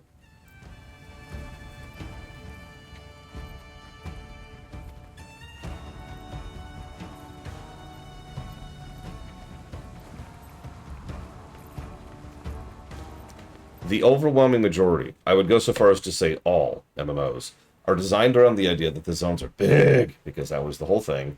Remember, MMOs started really getting going when the open world craze had just finally started. And so MMO design naturally took the big zone design.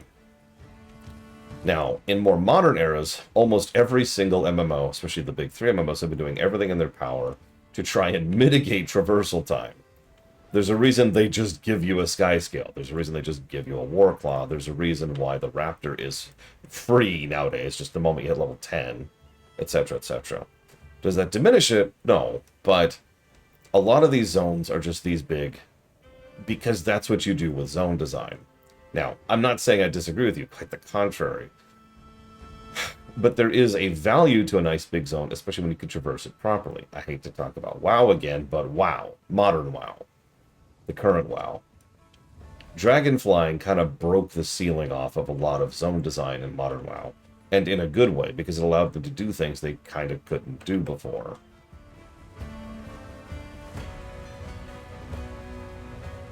That's a huge chunk of bloodstone. Jesus, look at that. Now, do I think that deserves a negative? Yes, and I've already given it one. Like, way back in vanilla. But it is still part of Guild Wars 2's overall design, if that makes any sense. I'm not quite defending it. It's more like, it makes sense to me that Guild Wars 2, which is all about spectacle, which loves big, super amazing things, you know. Oh, I already got that. I already got that waypoint. I actually finished the zone, Pax. Check it out.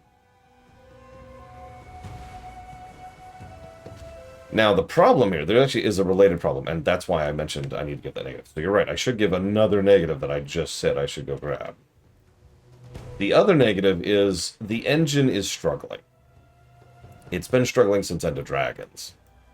And they keep designing giant-ass zones, and these zones... I mean, look, I'm watching Poppin' happen right now as I'm talking. I'm not even going in that direction, it's just happening. The pop-in, the render radius, the LOD is getting noticeable. And they haven't adjusted. Like, they haven't accommodated the fact that their ailing engine just can't keep up anymore. We talked about this briefly when we were in New Kaineng. Like, I like New Kaineng. A lot, actually.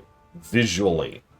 But even then, it's hard to even appreciate it, because if I'm at this waypoint, I can barely see this building right here. They had to crank the fog up to 11 because the engine was struggling with the sound. So, anyways, I'm going to jot this down. Hey, Colgrim, have you caught up yet by chance? Because I've just been kind of hovering here, hoping you would. Yeah, no, Griffin at full speed can cause issues. This is also true. You can actually see this down here. Several of these, I thought there's going to be a further west. Several of these zones have relatively little actual stuff in them. This is the example of this right here. Like, I know this looks like a full zone, but really think about how many objects are here, how much stuff has to be rendered, and then there's just like a generic skybox in the back of all of it. It is a relatively low-intensity zone from an engine perspective, which makes sense given they wanted you to be able to zoom around here. So, yeah, that tracks. But up here, where we're in a giant forest with tons of detailing and everything... What is that?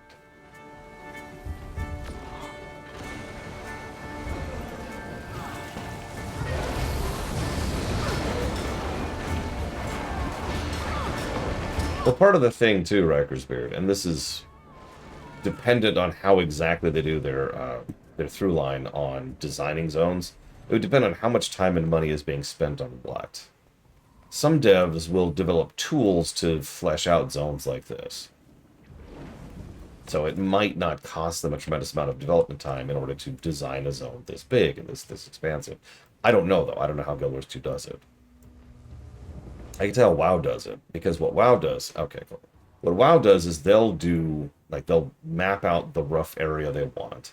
And, okay, actually what WoW does is they will map out a gameplay map, then they will have the artists map out a map. Then the two teams will meet and try to make the two maps match each other. Then... Sorry, getting to the point I actually wanted to be at. They'll...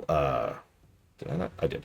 They'll run a program which generates some basic texture bit mapping stuff, and then they will spend about a month or 2 or 3 with an entire team of people doing nothing but going through and very carefully adjusting every bit of that randomly generated map to make it look like what they want it to look like to match the gameplay map and the artist map. Then they'll go through with the doodad people, which is a whole separate group of people. Now that's a lot of work, and it's almost entirely bespoke. I would say it's worth it in WoW's case, because WoW's own design is insanely good. Honestly, always has been. But I don't know what Guild Wars 2 does. Now, Colgrim has just told me that I stink, and of course I do, so let's continue without him.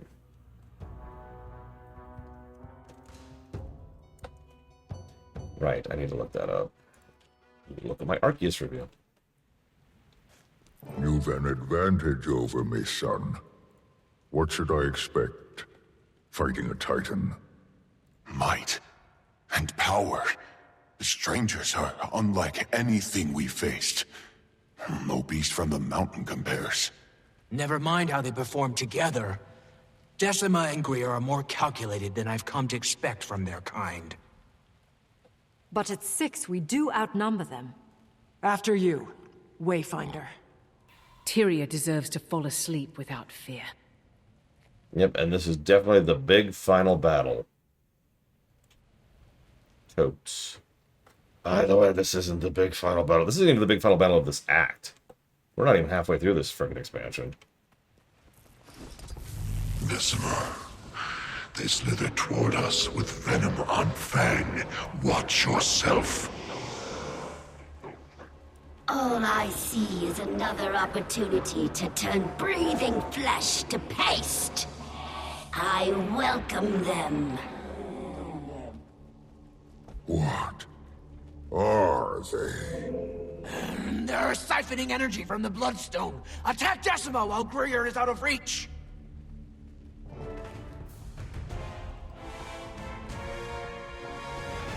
No, Spartan. Well, okay, yes. Both Pax and Giga told me that the story gets noticeably worse at a certain point in time. But that's it. Otherwise, I am off the map completely.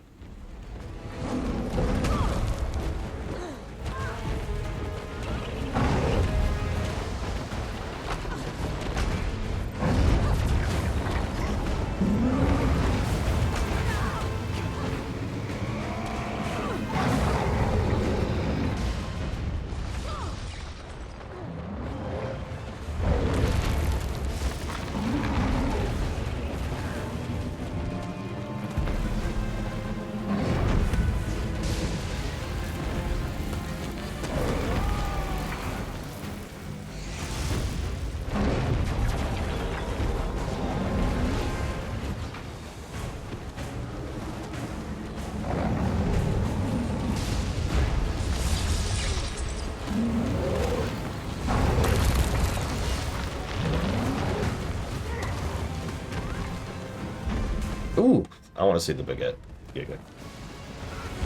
Yeah, you're not actually that far behind, Colgan. That's why I was waiting.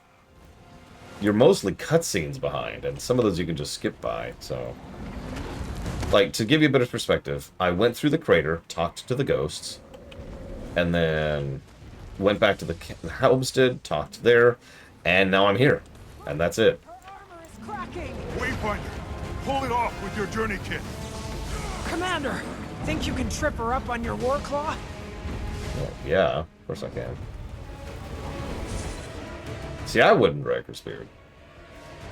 I do think there is such a thing as wasted resources, but I have a brain, unlike a lot of management. Wasted resources is also a gradient, which is another thing a lot of people don't understand. So, like... There we go. There she is! Now!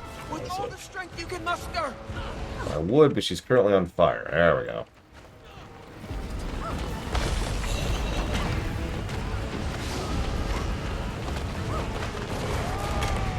See, now I'm trying to think of something that is definitively a waste of resources. I can't. Back, sister, back. You'll be turned to scree if your willfulness moves your legs. Before your mind can catch up. This is our chance! Wayfinder! Use the Heart of the Obscure! Just like before!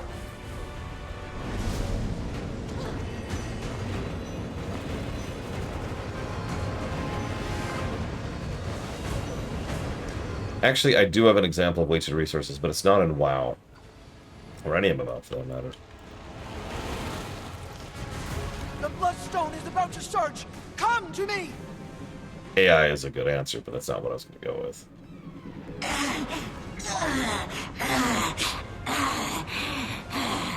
We gotta keep pushing while they're weak. I will compensate for the delusion of my kin. Your bloodstone ripples through my every essence. I like him a lot better than her. Like, his voice is better, and his dialogue construction is just more interesting. He talks just enough inhumanly to still be understandable. Like, he actually sounds alien. She sounds like a twit. Like the other 500,000 people we've killed this game.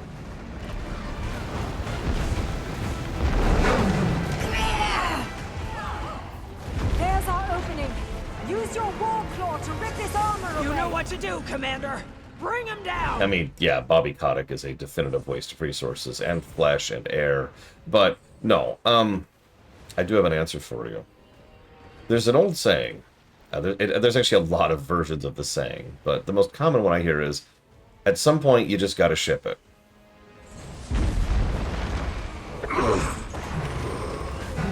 If a developer just sits and keeps polishing and polishing and polishing and polishing and polishing and polishing and polishing, it does reach a point where, okay, you're starting to waste resources, you need to pull back. We normally don't see that, because most game companies are never even allowed to get the chance to do that.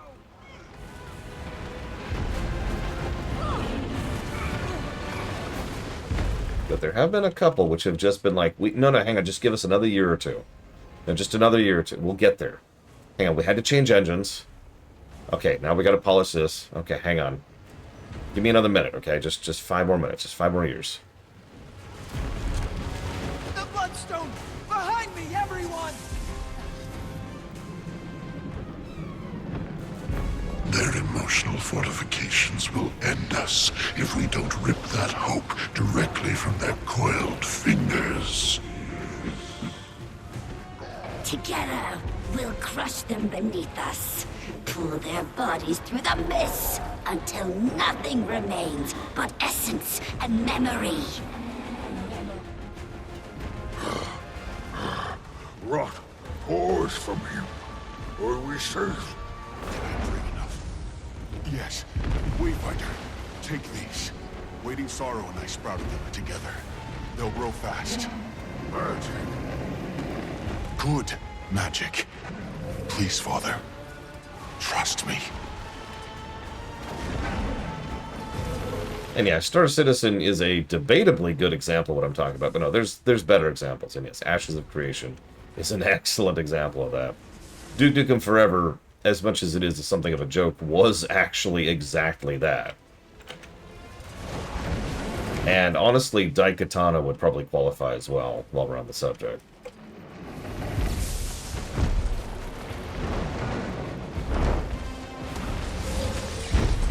Worked. Strength wavers. See? Attack now, while there's an opening.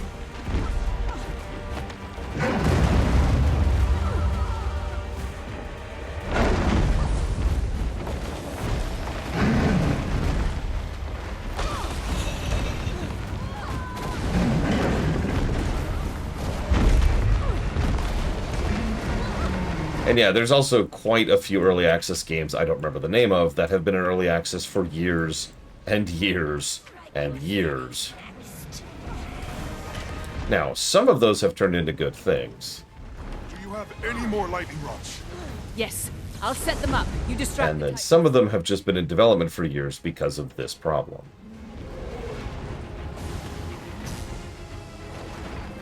I get it. Any creative type gets it. You always want to tinker. You always want to keep going. Just a little more editing on this, you know, maybe a few more brush strokes on this painting. I could polish this code up even more. I could optimize it even more. Any creative type knows that urge to just kind of keep working on the same thing and keep iterating on it. Attack! No!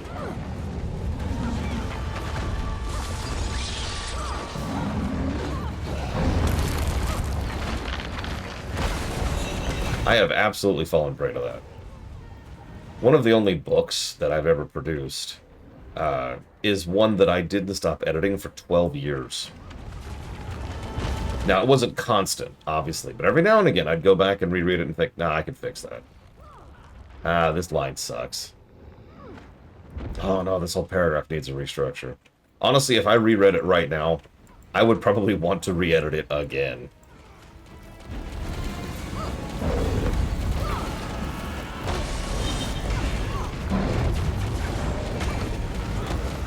Foolish tricks will only speed your march to death.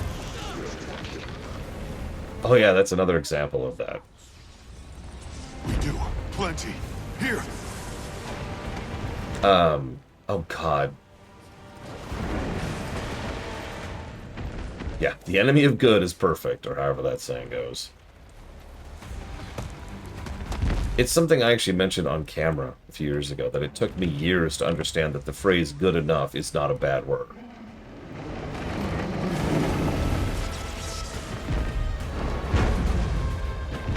Oh, whoops, I put the wrong way. Going the wrong way. Pay attention, Lord. Pay attention. I have a few more sprouts. What is his name? Okay, he used to run with Acquisitions Incorporated. He wrote a couple of good books. Patrick Rothfuss. Okay. Patrick Rothfuss is another excellent example of this kind of thing. Or at least it was, until it turned out he's not actually that great of a person. Because initially, by all accounts, he really just wanted to go back to the script over and over and over and over and over. Then it turned out he wasn't actually that great of a guy, which sucks. I was actually sad to learn that one. Like, he's not terrible, there's so much worse than him. But that still sucked. There's our opening. Make it count. Pretty much, Fracker Spirit. The moment you get involved in a charity that is one step away from being a scam, I lose a lot of respect for you.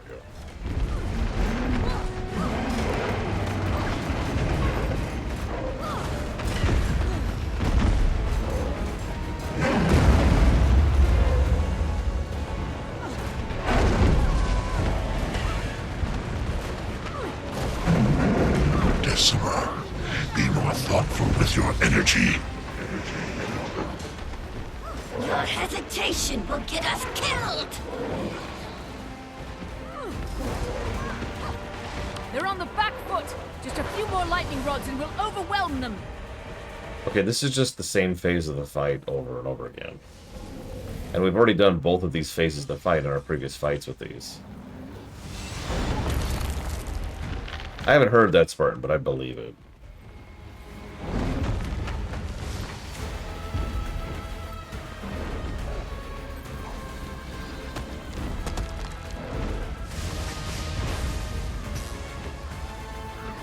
It's a shame. He was a damn good D&D player. One of the best I've ever watched. No joke.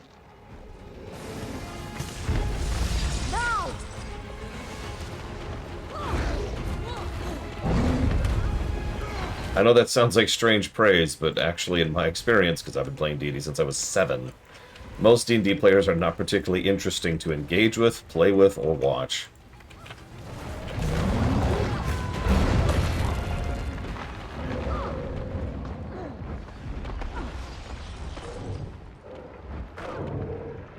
Is no one gonna get me up? Okay.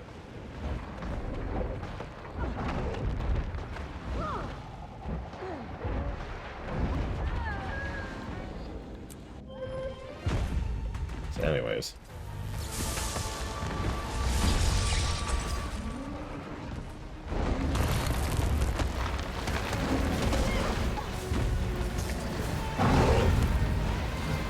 You know, all those other streamers are total garbos, Mirstar. None of them come close to my magnificence.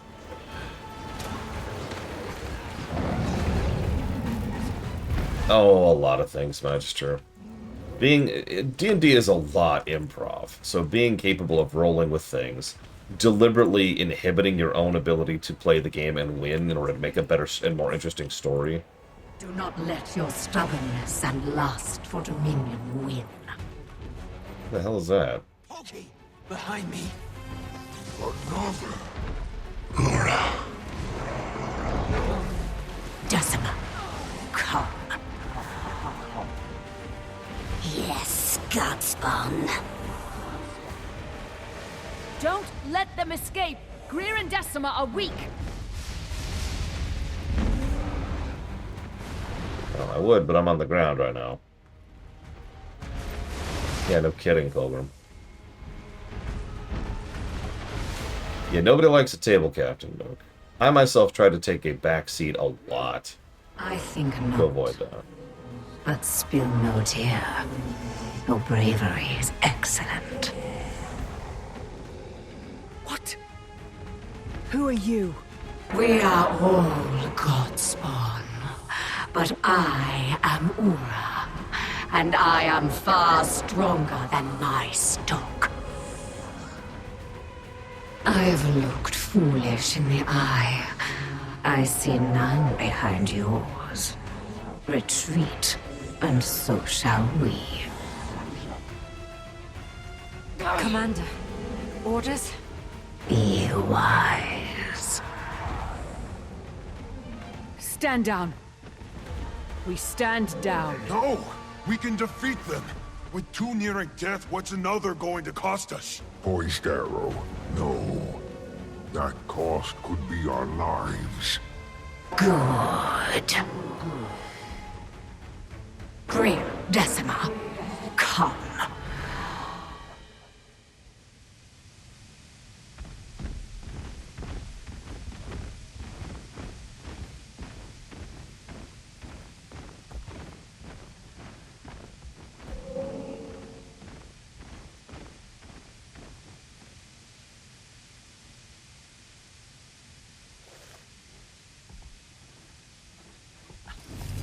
Yeah, that was not great. I mean, it wasn't terrible.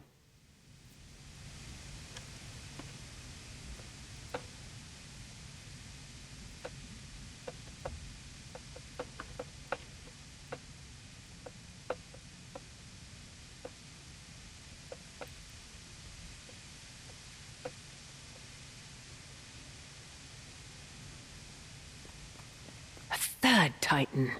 We need to get out of here, now! This could be a trick. We need to chase them. Greer and Decima are weak. We can do it. We know nothing about Ura. We need to retreat. Trust me, kid. I want to rip their legs off and watch those things writhe. But I'm tired. Don't know if I'll last long. We'll regroup and plan our next attack. We all need rest. I'll take you back to the village. Our minds are thick with fog. It's not time to make decisions. We rest. I like that line. Pokey. Yeah.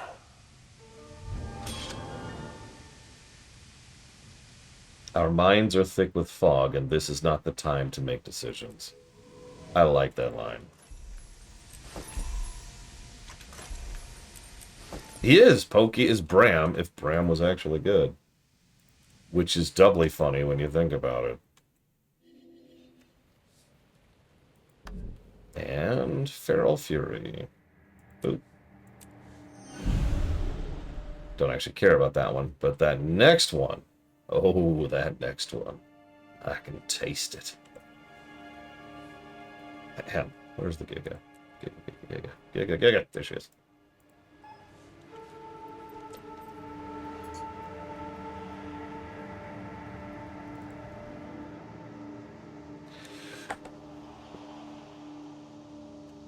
But yeah, one thing I admit,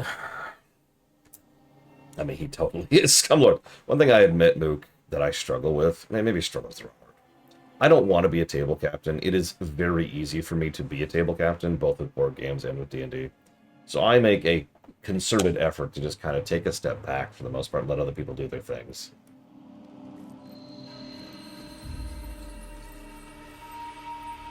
Because, yeah, nobody wants a table captain, right?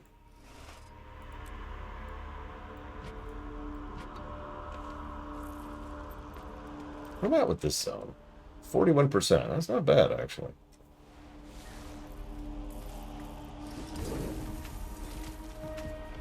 Alright, really quick. There's a waypoint, or a point of interest, rather. There's a point. I need to see this image. There's the point of interest. Why is it up from here? Give me the point of interest. Give me the point. Give me the point. Give it to me. There we go. Okay, I feel better.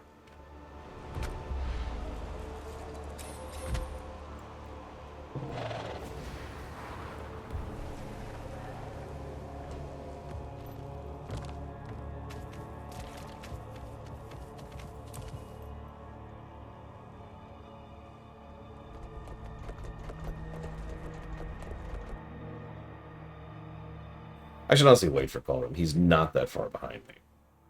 Let me know when you've killed the two Titans, Colm.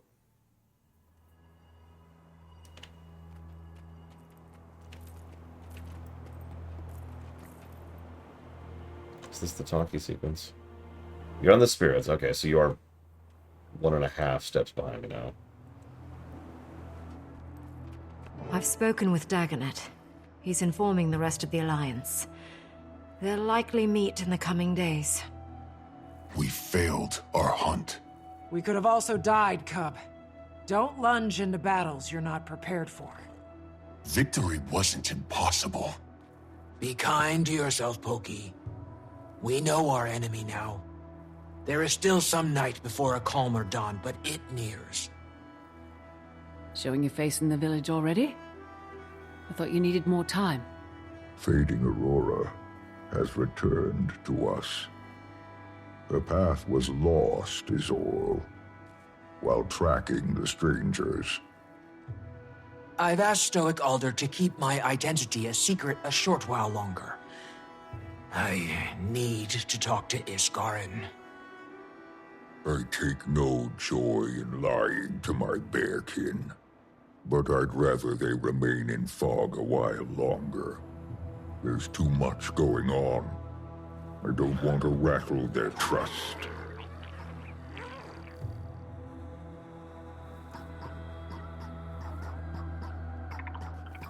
Yes, this Choya. It speaks to me. Do you regret helping us? If I hadn't, we'd be burying our dead in the bog. The bearkin are resilient. but we must recognize our limitations. It does not mean I'm not cautious of you or of waking sorrow. I will continue to remind myself that no matter how thick the fog is, it will eventually fade. When it does, the path will be visible again. For now, I watch and listen.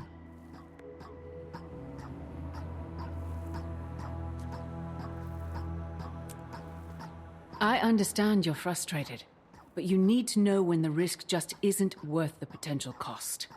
Then when will it be worth it? We've screwed it up twice, thrice, counting your first go-around. How many times do we let that happen before being cautious becomes the risk?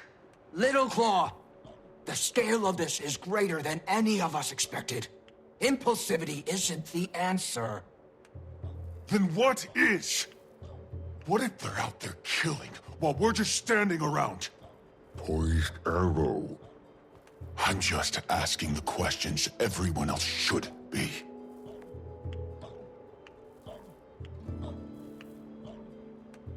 Sorry we couldn't kill them. I'm a strategist. Didn't see another way. Doesn't mean you have to like it. Oh, I don't. Hey, we're fine. Made it out with our tails intact. Just a lot to untangle. You know what I'm thinking? How different would things be if the Titans hadn't mucked everything up? If we didn't burn Ascalon? Probably still eat people. I'm spitting about blood that belongs on someone else's hands. We weren't good, but we turned out okay. The Char. Well, better now that Bangar's in a cell. But how do we live with all this? It just gets hard to weigh the guilt and the anger. Someone has to look out for whoever comes next. Yeah. Yeah, we're alive. Sometimes that's enough. And I've worked too damn hard to make this place bearable.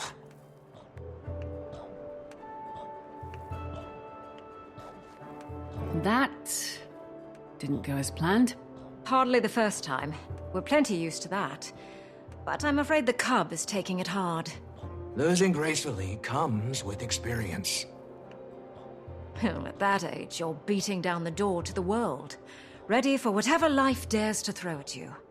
Because you don't yet know how much life can throw. But you find out quickly.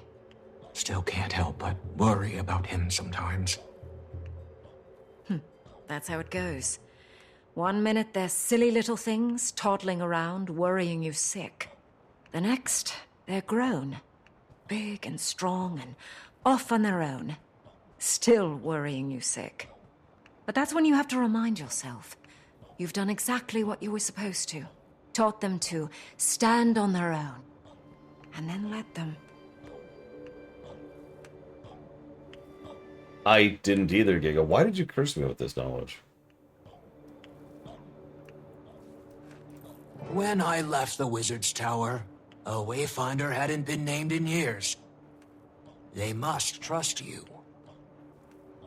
Not at first. But helping them keep Omnitas afloat and defeating Isgaron's nemesis didn't hurt. Will you come with me? I could use that confidence of yours. Of course.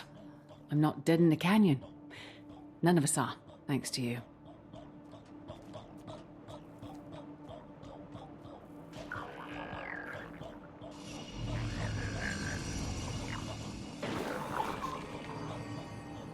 Whenever you're ready.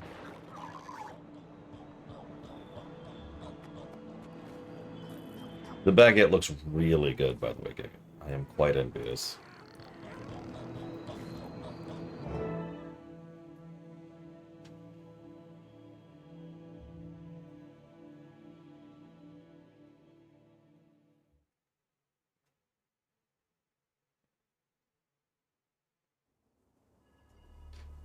So, real quick.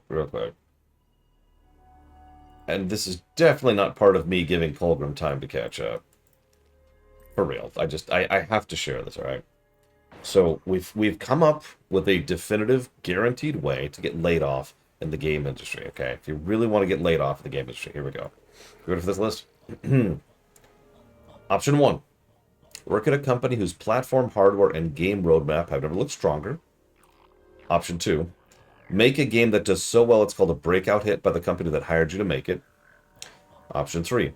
Work for a publisher that decides your game is dead less than 3 months after your boss insists the game isn't dying.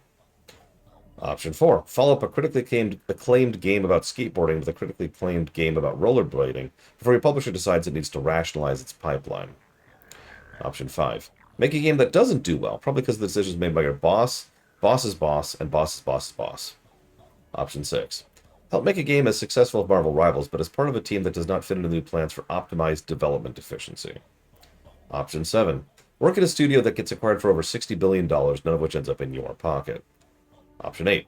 Endure executive pressure that forces your studio into making a game that it isn't well suited to, and then get shut down.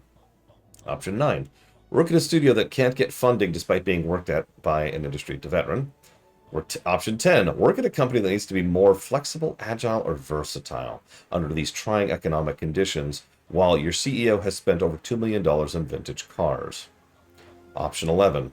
Have a boss who wears a really bad hat on stage. Option 12. Go on strike because your boss wants to replace you with AI. Option 13.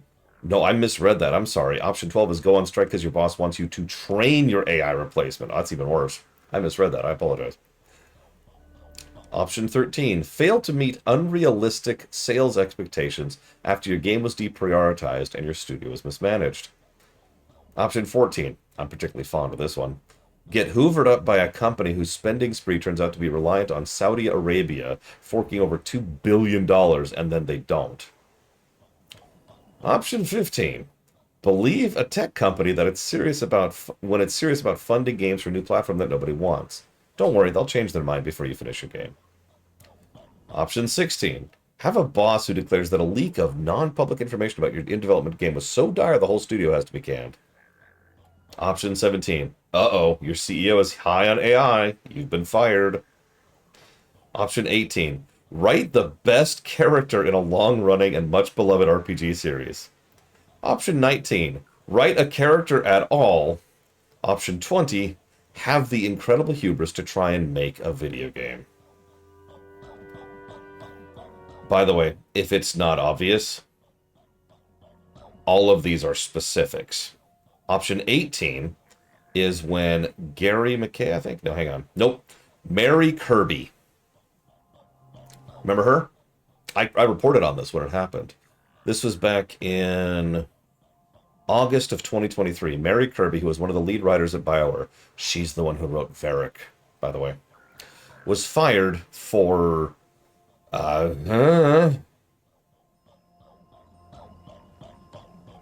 was the one you said was Dragon Age? Hang on, that was 13.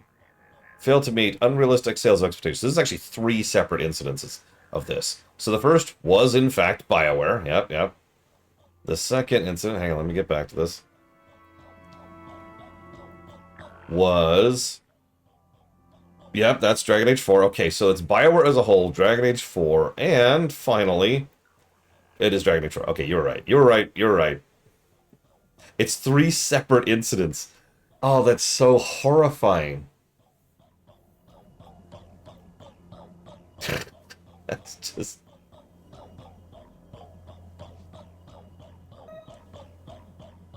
Hang on, Pax.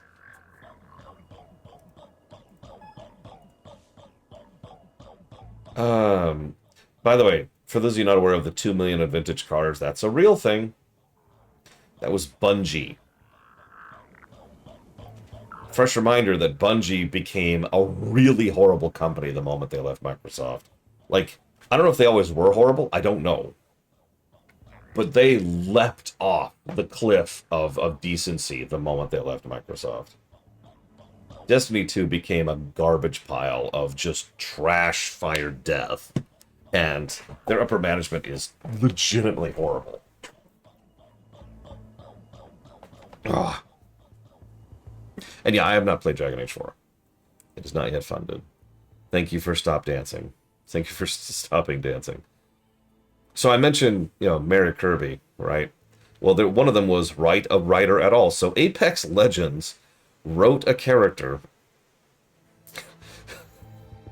just a character, and then the character got revealed, and literally less than 24 hours after the character was actually revealed to the public,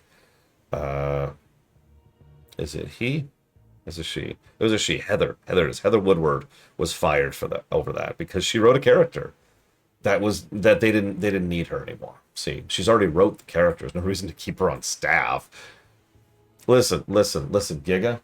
I appreciate that you've helped me with that one boss fight, but like now that that boss fight's over, you're fired because I don't need you around anymore. Okay.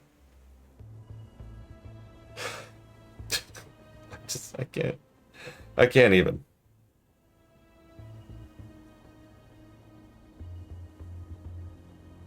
No, Colgrim. That's just no. Giga, come back.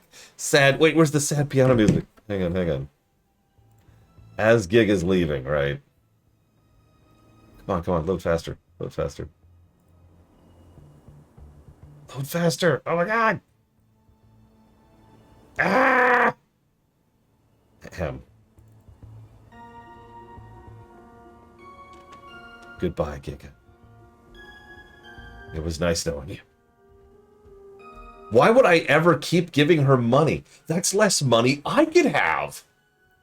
I'd have all the money, Playtable. Money! Money! More money! I should stop wasting Kleenex.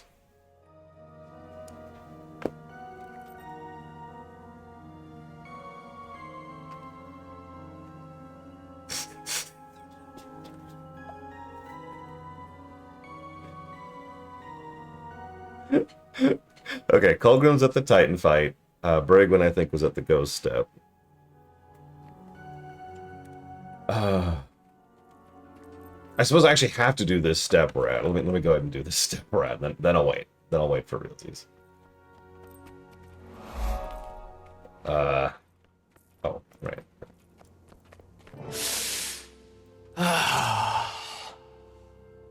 How did you get past Omnitas's defenses so easily? I built these defenses.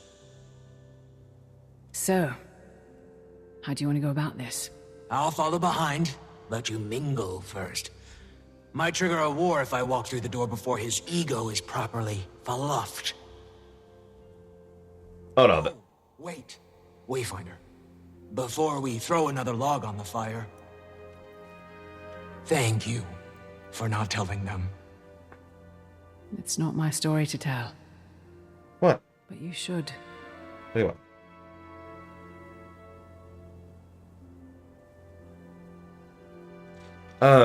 That's hysterical. Words. I don't know, Playtable, is the honest answer to your question. We can try. And yes, that was a reference to Proziti's skit about that. I will never be quiet about referencing something, especially something as recognizable as that. Speaking of engine issues, while we're here, I just want to show something off, okay? So the game is cranked. I don't know if I've mentioned that. Now watch this shadow right here, okay? Do you see that? As you walk forward, you see, like, there's the render range right there of the shadow detailing. Now here it's not super noticeable because there's just the line. But in some cases, it's really noticeable. You see how this whole area over here is in shadow? But as we approach, the line of shadow rendering reveals that that's actually supposed to be a tree. See? I've been noticing this the whole time, but it's really obvious on this white marble, which is why I'm using this as an example. Like right there, see? It's all shadowed, but look, it's a tree. Like, oh my god. Anyways, sorry. She informs us that there are not 2, but 3, all of which survived the encounter. 2 are weak, the third unsure. Excellent timing, Commander. I take it you won't need an update, given your participation in recent events? Can you shut the door behind you, Wayfinder? Sure. Who let you into the Wizard's Tower war room, Countess? Iskarin, by suggestion of the Alliance. I'm aiding in the Astral Ward's acclimation to modern Tyrian affairs. So, they all live. I imagine you didn't simply allow that to happen. What were the circumstances? What has your mood smelling like an elder's backside? We almost had the two defeated, but a third intervened.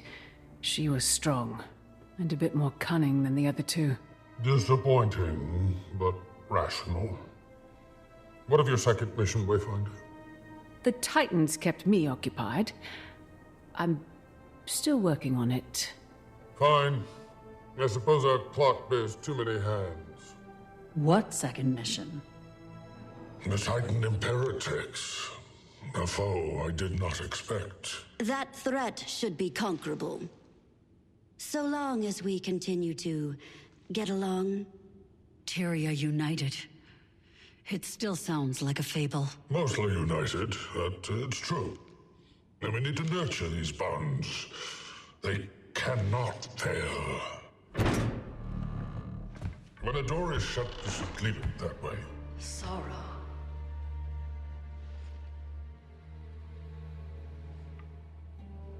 Ren.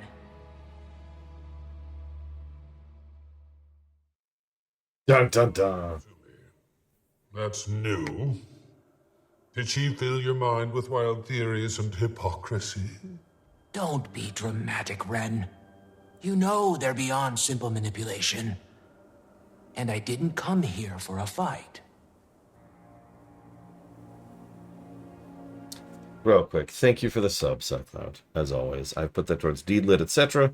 3D.Heroes. And Giga's Choice. Giga, quick, cheers.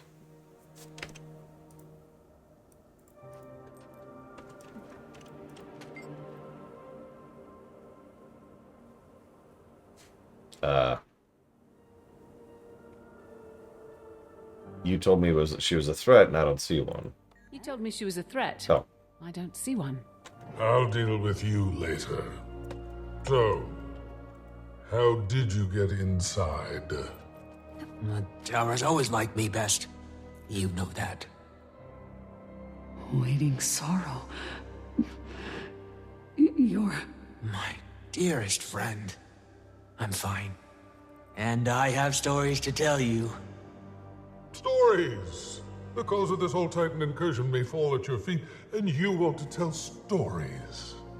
Your instinct to make everything an intellectual brawl has always been exhausting. Then explain. So help me, Iskarin. I will open a gateway and lock you in Abaddon's cell for a century. It's fine, Dagda. His alarm isn't unwarranted. I left you all. I abandoned the Astral Ward. I didn't say why. Jormag raged in the north, threatening the Highland and Lowland Coden. They needed me. But when Jormag fell, the storms calmed. My mind was stilled. And I couldn't return yet, though. I needed them. My people. My presence during the Titan attack was purely happenstance. I sought to remedy it, but then your Wayfinder tracked me down. All who knew my identity were asked to conceal it, but I always planned on coming back here to settle affairs. While I was not the cause, I have an inkling of what was, and I don't know how concerning it is. Oh, you didn't even share this with me. The business of wizards should remain in the court. Isgarin. Where is Mabon? Dead. A year ago. You could have mourned with us. I felt it. Dagda, escort the Countess and Wayfinder home. Waiting Sorrow and I need to speak. Alone. Yeah, Giga, I thought Isgarn became a better character in this expansion. Yes, fine, I'll give you scritches. That's what you want? Is this what you want? Is this what you want, cat? There, lay down. Be comfy. Bye, Giga. What next? How did you get involved in all of this? It was Livia. A perk of having friends with their fingers in too many pies. She introduced me to Mabon privately. He was scouting new recruits for his little guild of mesmers. I joined if only to keep tabs for the Queen. We were an eccentric group, hosting lavish luncheons, investigating magic anomalies. Mabon treated the whole thing like a passion project or a beloved hobby. He was one of the founders, after all. Sounds like the ideal place for him to let his hair down. You joke. But I saw what he looked like under that golden dome on numerous occasions. And? Nothing that bears repeating. I happen to know you're friendly with a certain Mr. Goldclaw, and I would not sully Mabon's memory so soon. Fair enough. He would have been glad to see you here, with or without his helmet. I wish I'd trusted him sooner. Gods know he's earned that now. Hey, you okay? I'm... Every day that passed since she left us, I thought she was dead. I thought that Jormag might have killed her, that she traveled into the mists, no intention of returning. I thought... None of that matters. She lives. Waiting sorrow lives. I don't know how you did it, Wayfinder, but you brought her back. Thank you. I had no idea you cared. If only that wasn't in a side quest. Okay. Yeah, I agree, Colgrim. I haven't given a negative.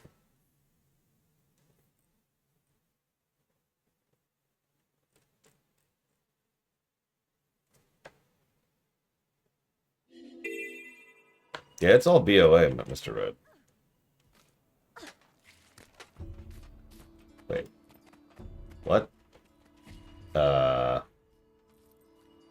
Hang on. What?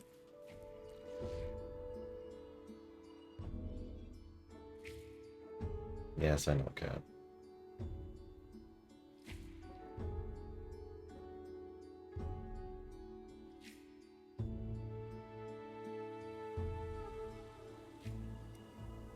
Oh my god. So this is unskippable. How did you get past Omnitas's defenses so easily? I built these defenses. So, how do you want to go about this? I'll follow behind. Yep, this is all just letting Colgrim catch up, really. My trigger. In fact, I'm just gonna leave. just do it with Colgrim.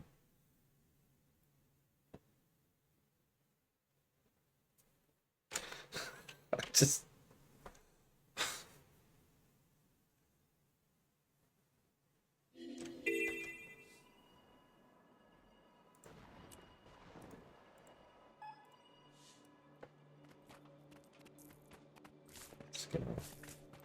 Swing in a chain, swing in a chain.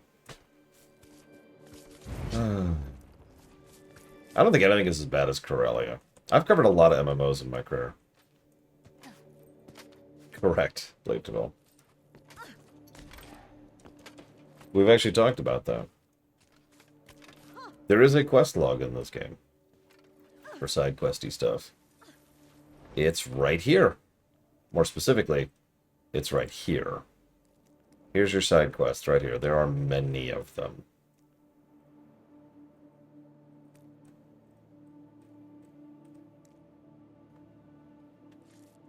Usually on the map, I was actually looking... Oh, there's one right there. Perfect. You see that? See the little icon right there? I'm not sure if that's actually one of them, but I saw one earlier. That was. That's like, a collection starts here. And that's almost always story stuff. Side quests, in other words. Yeah, here we go. This guy right here. Outlander. Or Wayfinder. Could I borrow you for a moment? I just want to ask a couple questions. No, piss off. But that's what a side quest can look like. Notice I say can because they're not really standardized.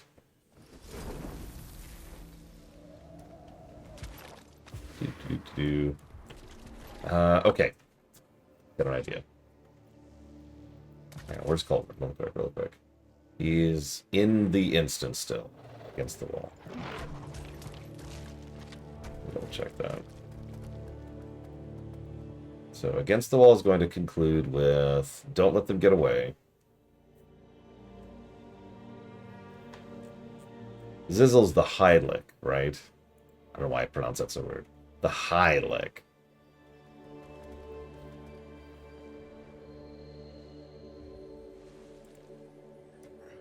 Okay, yeah, he's like a few minutes behind me. Yep, just wait until they stop yammering. I get you. Don't worry, we're about to wait until they stop yammering again. But hang on, I gotta go kill Pax really quick. Alright, Pax. It's just you and me. And oh my god, you're terrifying. I've decided not to fight you. I mean, would you fight this guy? Look at that.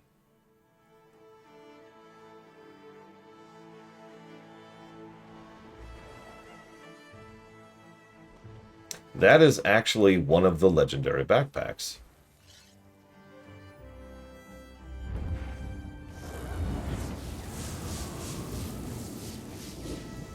Yeah, the WVW one specifically.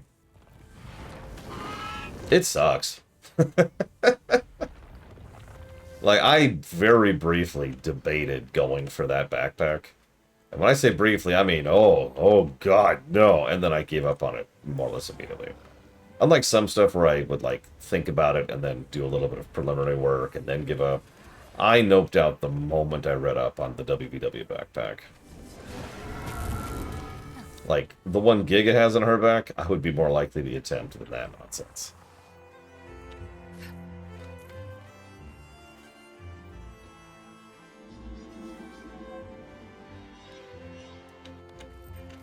I'm just back here in my armor. Dress armor, but still.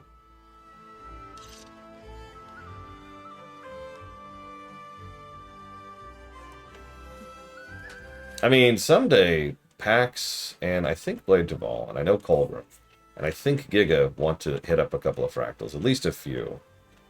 Probably not actually like fractal grinding, but like at least do several.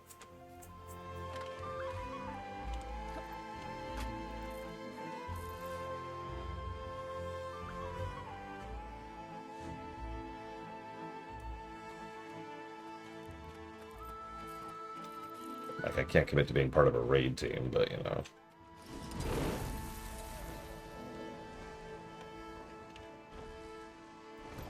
Yeah, everyone says fractals are good gold.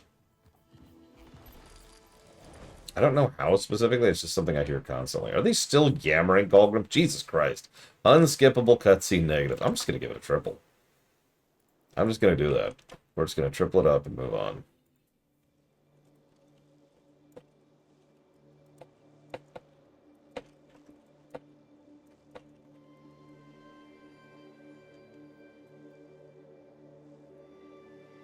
Ah, gotcha. Brigwin, meanwhile, is about a step and a half back. You know what we should do? When was the last time I was part of a proper raid team? Well, let me look something up. There's actually two answers for that, but I'm going to go with the one answer, because that's more true to the question you're asking. Give me a second.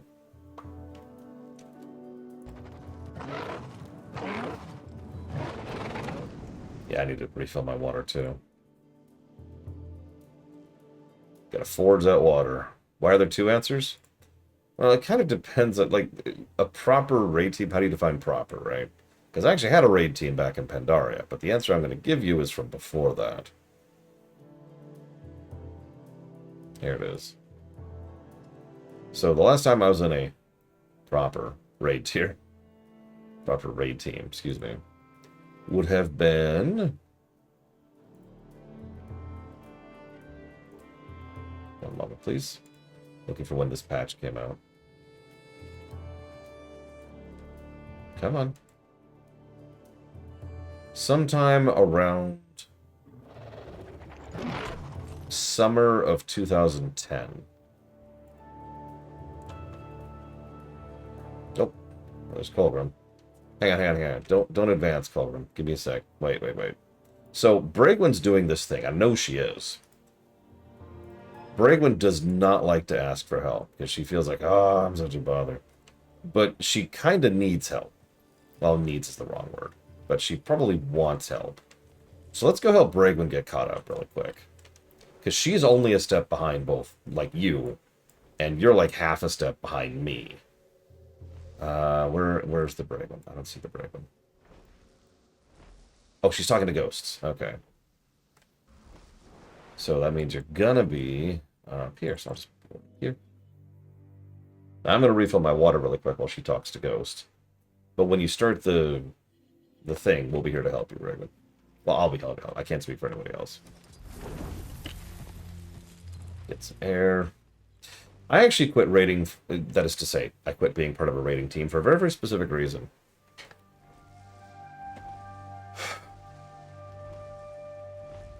I don't know how to summarize it in one sentence. I was usually the one roping the raid team together. And even just getting a 10-man, 9 other players on at the right time, ready to go, and up. Go ahead and go to your homestead. You're going to come here next. You're just going to a cutscene, basically.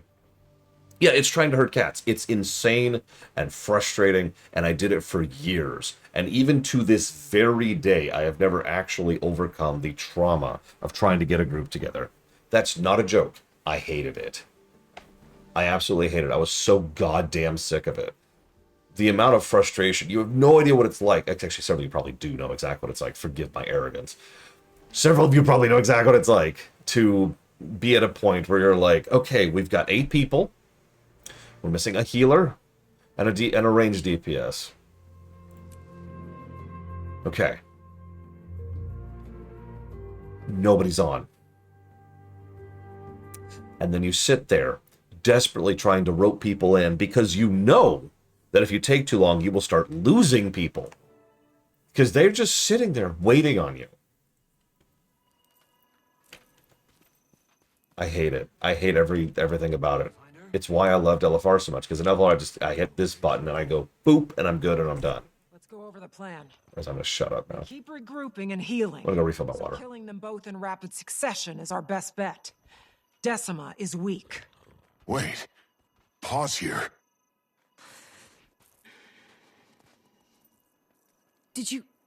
Does he know? No. But let him in. It's not my place to stand between the Claw and his son.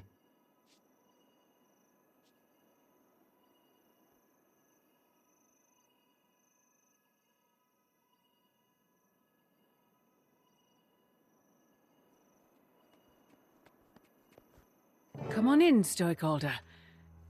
Pokey's inside. If my son's involved, so am I.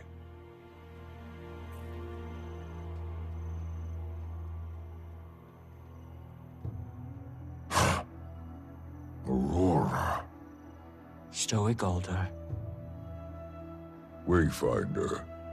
I'm confused. Pokey.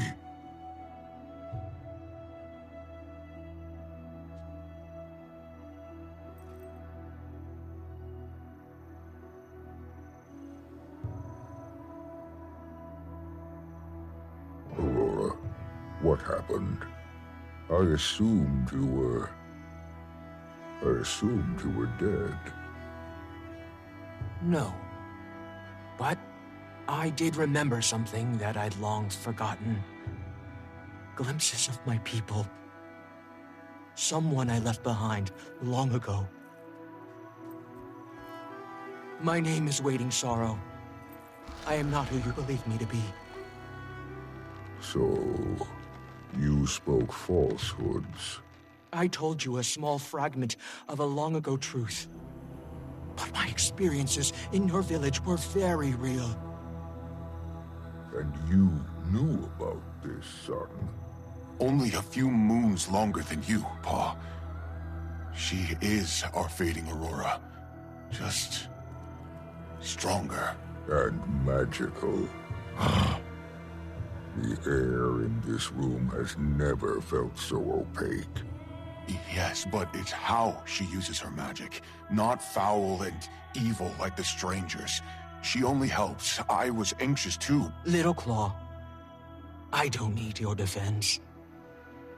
I would never let anything happen to him, Stoic Alder. I was content living my life as a healer in your village. But when Poki's life was jeopardized... Let's set this discussion aside. The Titans live and thrive. Trust me long enough to end this fight. Oh my god, they're still talking. Whatever trial I'm gonna go wash my cup. I'm due more than one. Do you plan on fighting too? I do. Sometimes. I think I've forgotten her voice, your mother. But just now, I heard her laugh. I will fight alongside my son, for my people. But this discussion is not done. Waiting sorrow.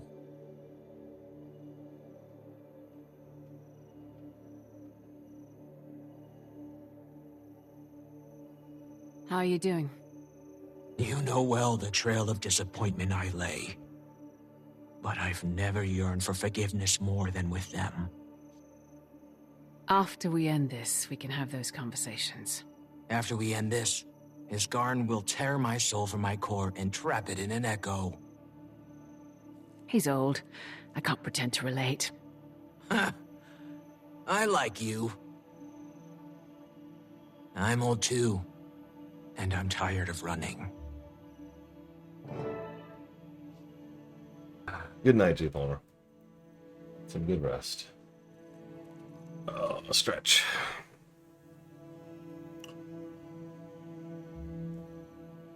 Are we done? We're not done. We're never done.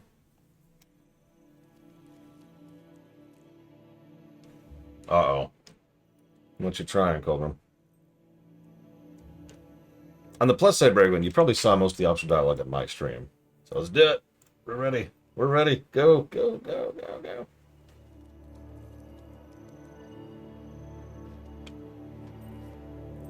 Untamed with hammer and spear.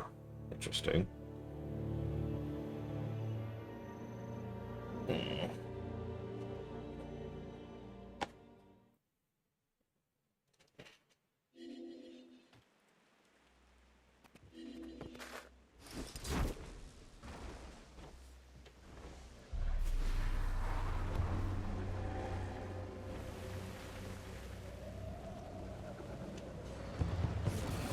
Yeah, no.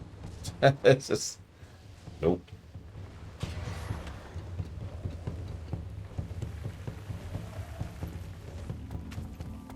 After you, Brigham. I don't know where you have to go. Lead on.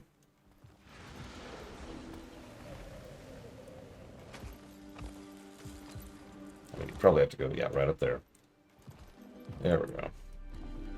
Let's just bulldoze this stupid fight. In case you didn't hear me say this, Goldrum, I did give this fight a negative. It's a very nothing burger fight. If it was like the two bosses... Advantage over me, son. What should I expect? Fighting a Titan? Might. And power. If this was a... if you actually could, like, do the two mechanics, like, simultaneously, or there's, like, some escalation, which I tend to enjoy, or just something, I could feel this. But it's literally just the same fight we did with both of them previously. Exactly the same. One, and then the other. We were the stupid henchmen who attacked the heroes one at a time.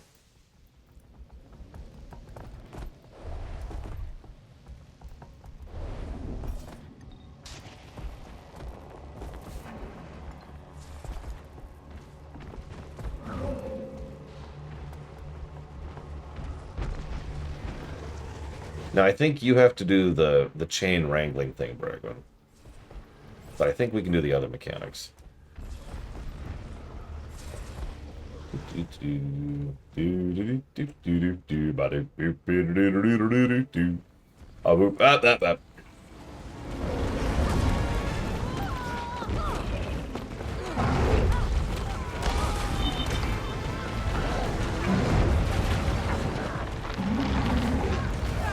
Oh, you're on your Guardian packs. I just noticed that.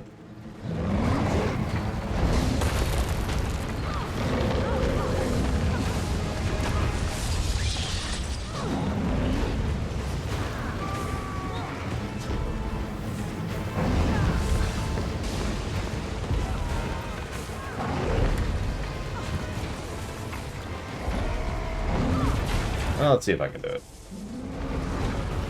Nope. It has to be you, Brigham. I don't remember who's what, Pax. So, Brigman, you have to get on your Warclaw, target him, hit 3, and then follow the spots.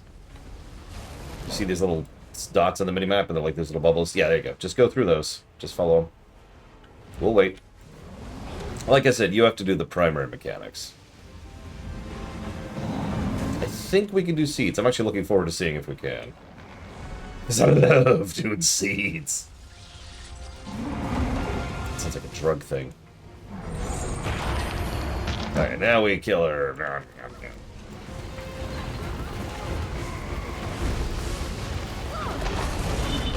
And they HP barrier the hell out of these bosses, too.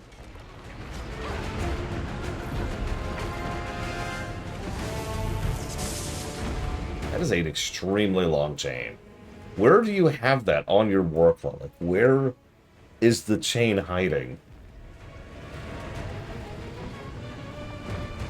Look at this thing.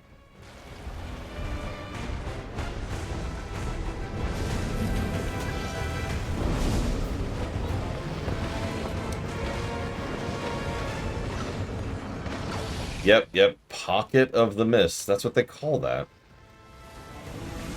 That's, like you've heard of Prison Pocket? Very similar concept. Nuclear explosion. And next.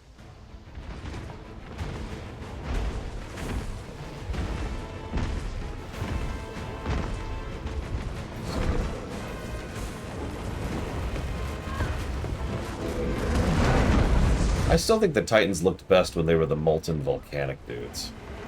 I know there's lots of different types of Titans. There were back in Guild Wars 1 as well. It's just... I always liked the molten ones the best. Okay, Warclaw time.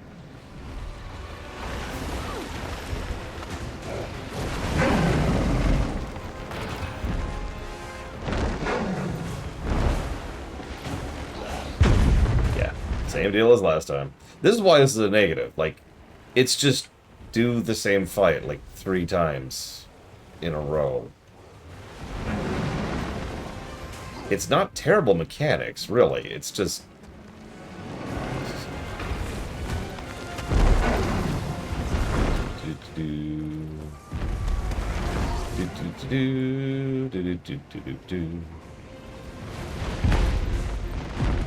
You have to be on the Warclaw. Don't worry, you can mount the Warclaw in combat. And yeah, so... Guild Wars 2 has this thing where if you enter a zone of questing, like a flag area, it won't trigger because it doesn't know how to. You have to leave the zone and then re-enter it for it to trigger. I've been noticing that this entire run.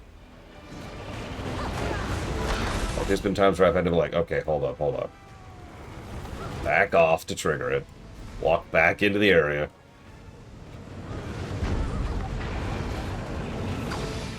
There we go. Flee! No! We're gonna lose Bragman. We actually are gonna... Bragman. No! Bragman, no! We'll save you, Bragman.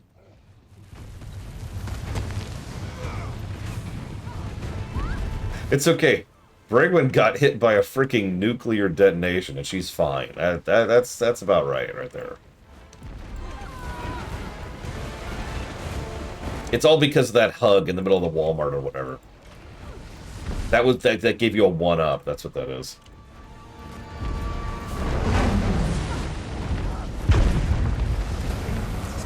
Oh, now we do the seeds. Okay, can other people do seeds? Hey, seeds. I'll get the west one. I will get stunned on the way to the west one.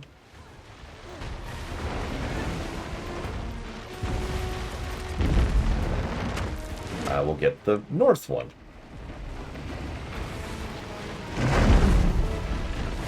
There we go. I didn't get any of them. I suck.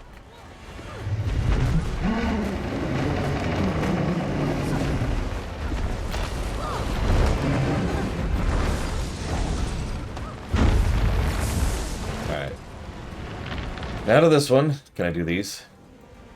Nope. Break. Oh, no, I can. I can. We can all do these. We can all do these. I mean, Spear is good on every class. I wasn't actually joking when I said that.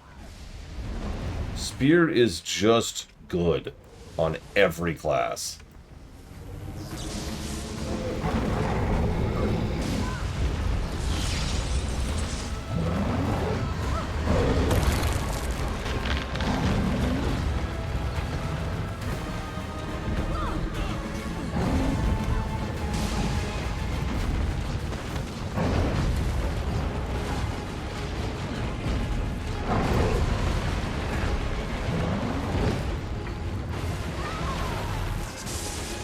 Notice we're back to seeds.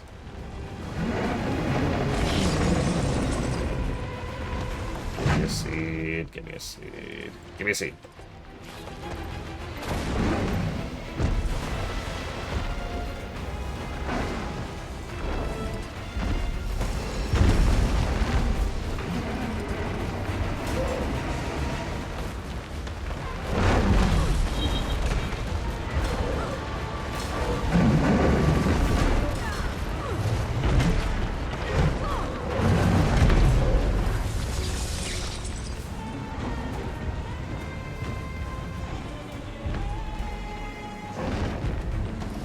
Here? We're here. Okay.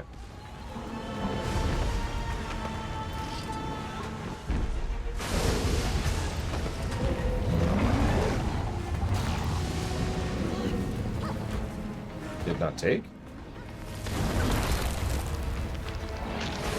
There we go.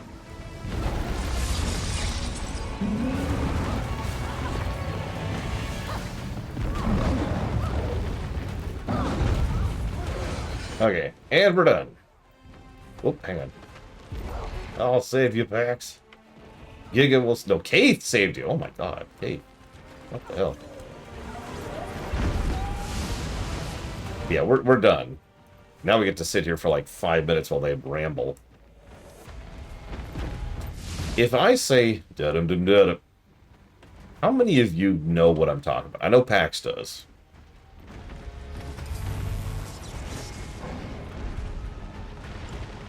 I wonder if I could just...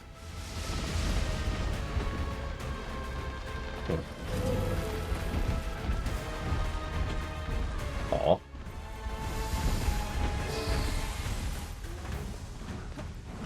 It might also sound familiar if I was like... So...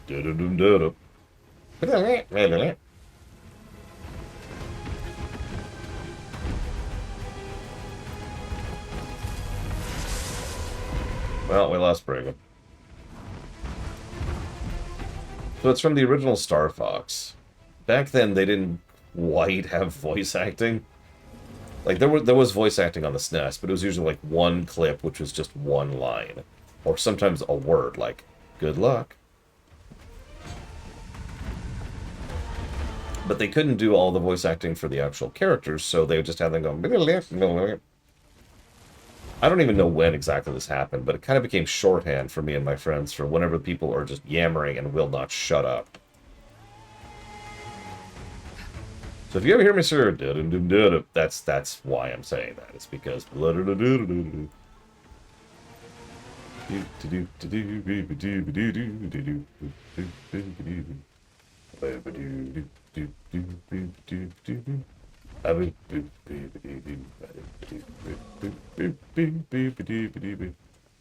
Oh, you can talk. Break it.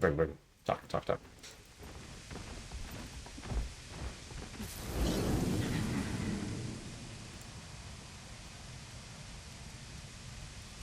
Don't worry. We brought the sushi. I need to figure out how to get that.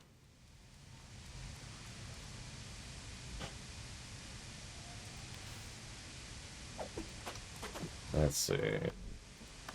Toys, toys.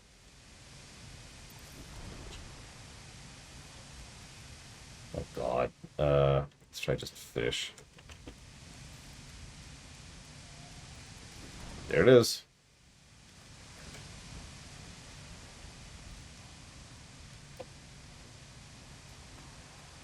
Oh.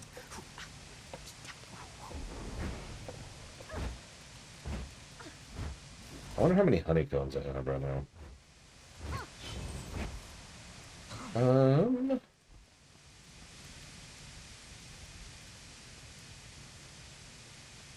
Ah, whatever. Yeah, 100 honeycombs. Oh my god, and 200,000 karma. Jesus Christ.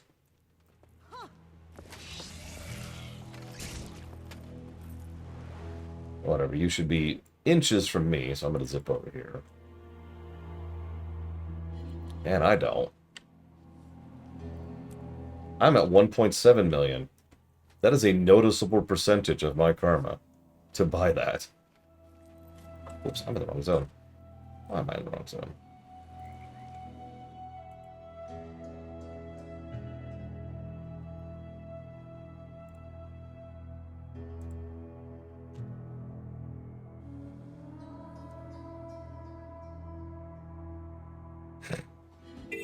What are you buying Winter's Day?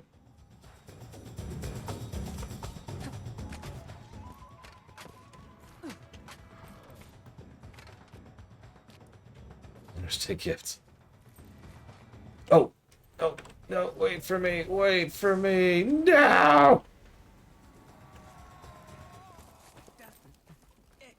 I was seconds, literally seconds, I was like glomping in on my pet. Ah! Whatever. There we go. How many of these do I have? I have 35. Ah.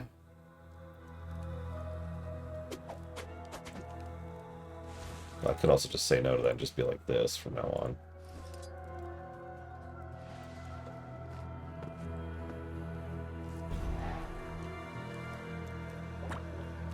See, the problem is, your movement is better.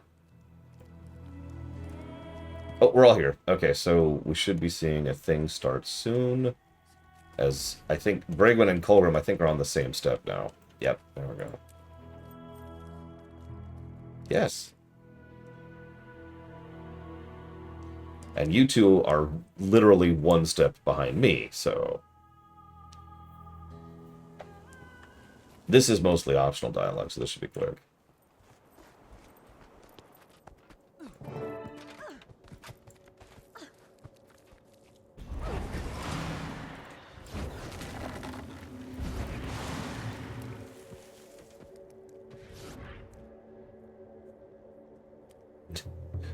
Why would they... Do they not think about it? Are they trying to resell it, Scumlord? Like... You know, there's this one spear skin, Calder, that I hear is kind of cool.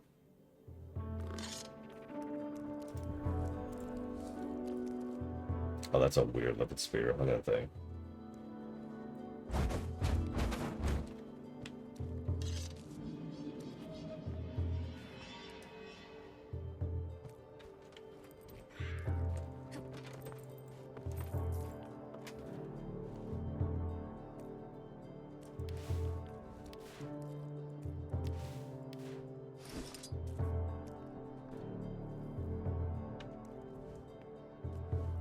Ah, okay, fair, Scumlord. Okay, talk to Waiting Sorrow. Oh, one of you.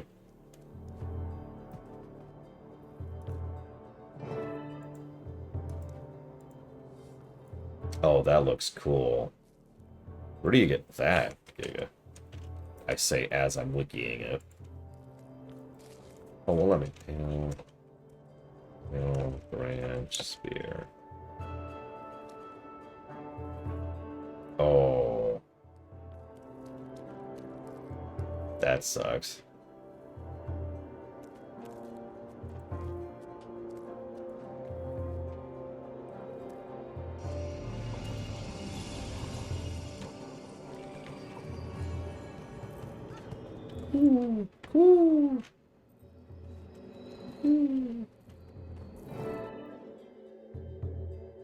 Okay.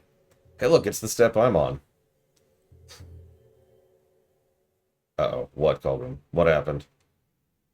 What horrible, horrible thing happened?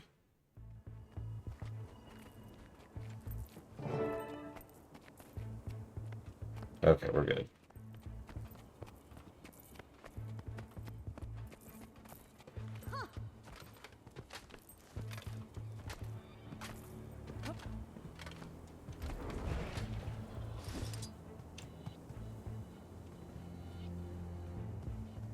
It's okay, Braven.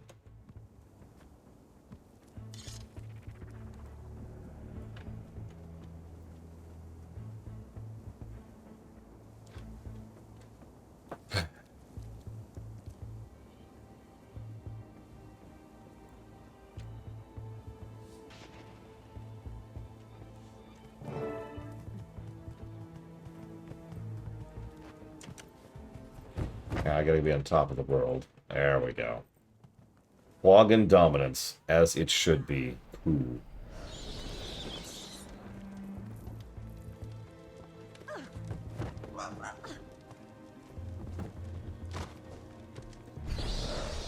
Oh my god.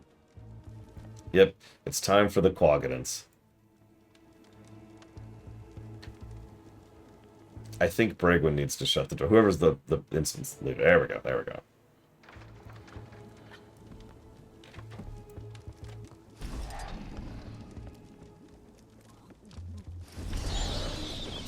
Well, okay. I accept this. Alright, oh, I can't jump. I can't jump. No! My feet are glued to the ground. Help! Help! Help! Help!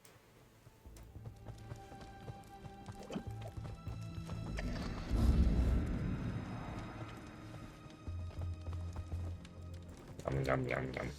Yum, yum, yum, yum. No, get back here! Get back here.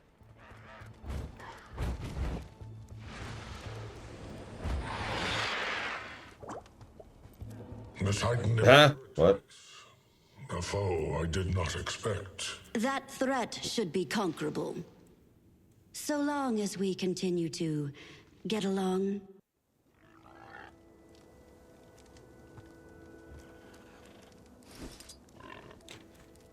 Okay, I guess I just turn the sound on, because we're almost caught back up here.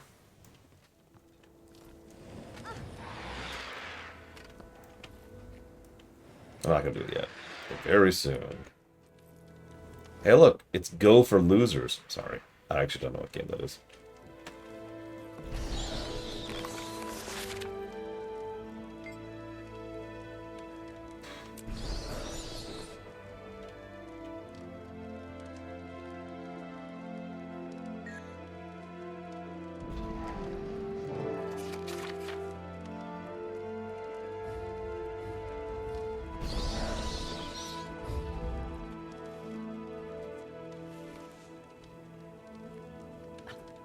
Yes, we've tried most of them, Venters. So far, Pax and I have both only managed to get one of the increased rate drop mounts.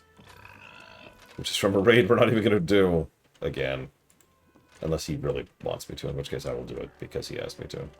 It's the one off of the 9 in the Sanctum of Domination in Shadowlands. It is actually quite cool looking. It is a jailer-themed, you know, like it's that wrought iron look horse.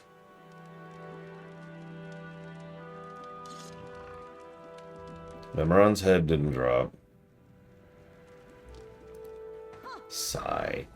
I am extraordinarily tempted to park all of my characters at Ulduar and just mash it. I am so sick of not having that mount. It has been such a stain on my record for literal years.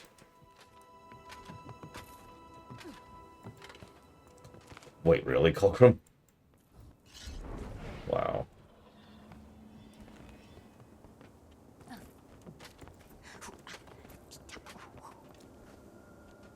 Are they done talking yet? Nope.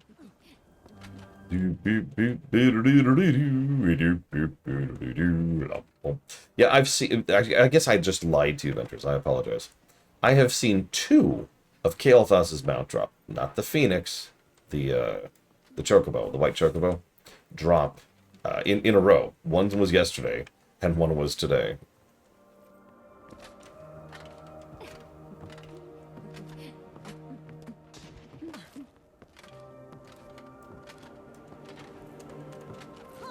Someone needed it in both cases, so I don't feel bad, because I've seen one of those drop and it get destroyed. I should know that because it dropped from me, and then the whole party left before I could give it to them. So I had to destroy it. Yeah, Pax and I are going to be hitting that semi-regularly. In fact, remind me about that tonight, Pax. We need to hit Storm Pinnacle again. That's daily.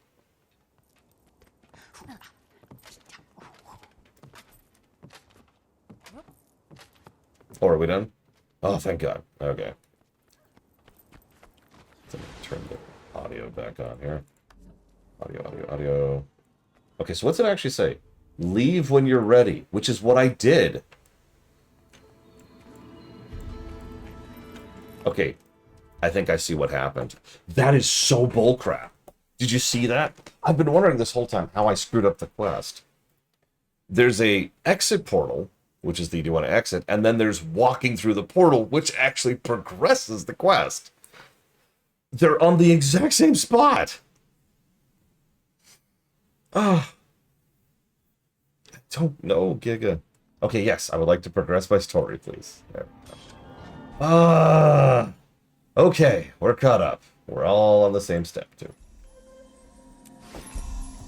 So, let's go ahead and read our mail. Fra Baleseeker, our leading Titan archivist, is missing. Fra's the reliable sort, so her disappearing like this is out of character. I last ran into her checking out some materials here at the library. Nothing unusual about it. I've told you, Malice... Companions of the Lowlanders. What do they call them?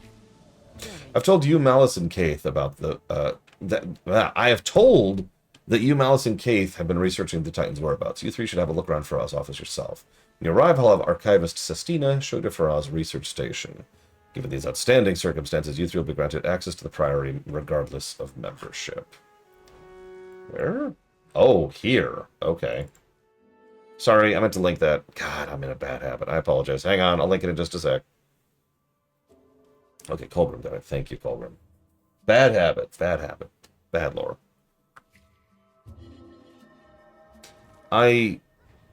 Oh. I have the Heavenly Onyx. I think. Yes, I do. Because that's the one that drops off of the Eye of Born of Thunder guy, right? I can't think of his name. I am born of thunder. Oh, the World Shot. Well, I have that one too. May Cormyr enlighten you. And yeah, the reason why is because of Pandaria Remix. Pax can attest to this. When I did the Pandaria Remix, the first things I bought were the World Boss mounts, because at that point in time, it was functionally impossible to get the Pandarian World Bosses mounts. Do you know, Bregwin might not have this warp point. So what's the closest you have, would be the question, Bregwin.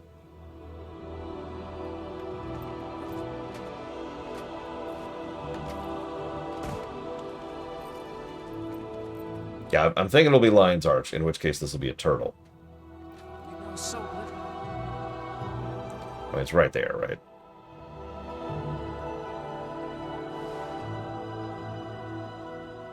Where is she? She's still up in Lowland. Bregwin! Bregwin!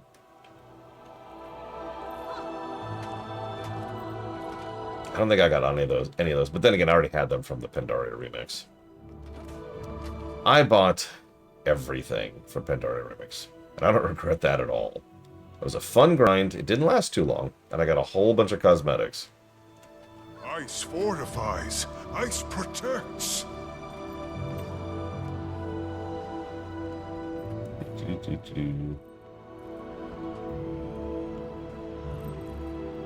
Yeah, I'm looking forward to Legion. Shut up, Max. I'm looking forward to Legion remix.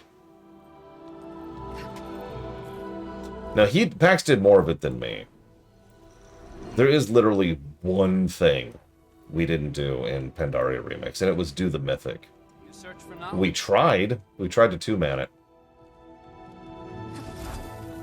We actually did surprisingly well, considering, but it wasn't happening.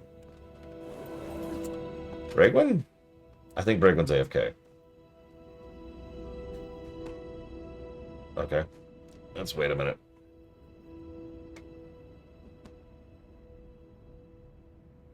All the bad memories are coming back.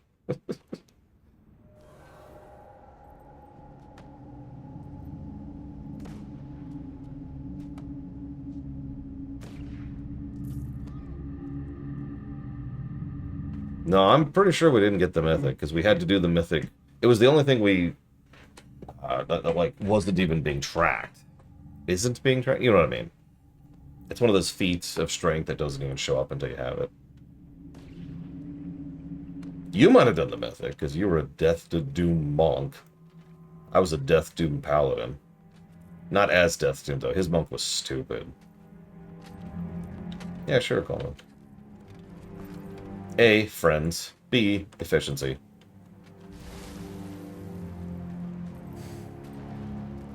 That's why I'm waiting on Bregman now.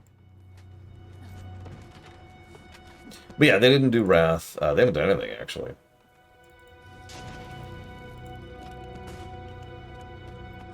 I don't know, Giga.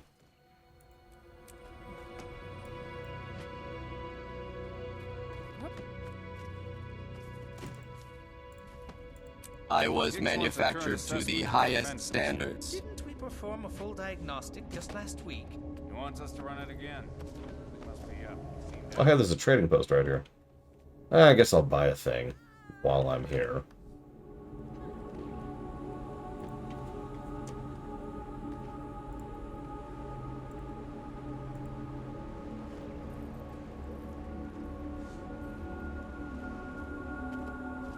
Yeah, this zone is bizarre. Let's see what we got. What can I do? Absolute junk. Man, I love junk. So let's see. I think I'm just getting rid of those because I don't care.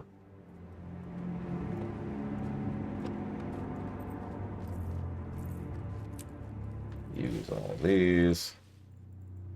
Those go in the bank.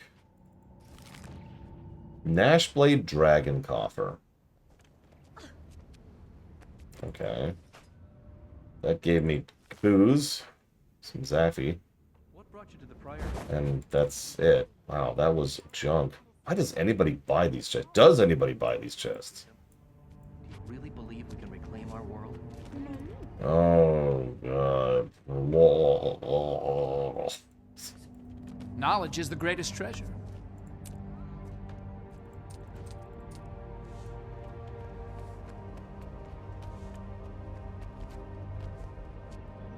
I wish I could show you the overlay. It's actually quite fascinating looking.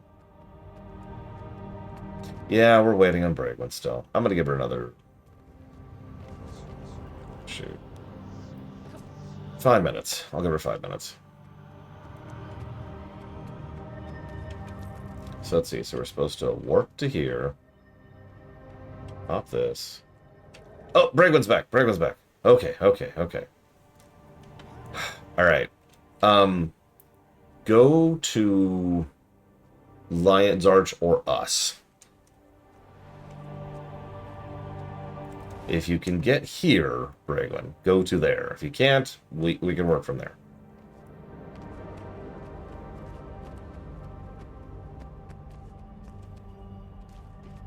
Oh, that sucks, Ventures. I'm sorry. So in chat, I just linked a waypoint. If you click that, it's called Durman Priory Waypoint. If you click that, it'll pull it up on your map. You may or may not have it. If you have it, it'll look like one you can interact with, like this.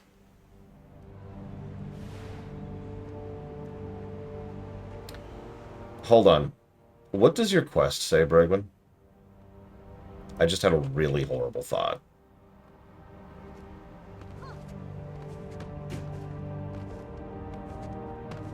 Oh, thank God. Okay, we're good. We're good.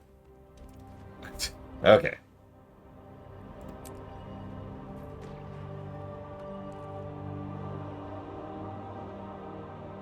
I thought maybe you had the same thing, the same issue I had when I got stuck in that stupid.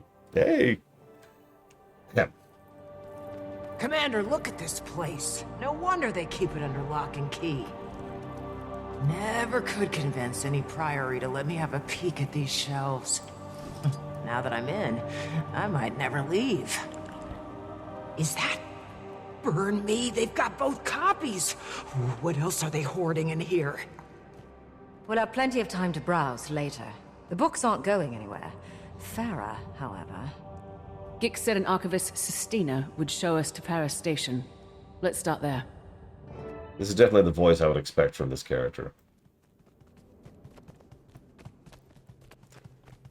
Follow me. I'm the commander.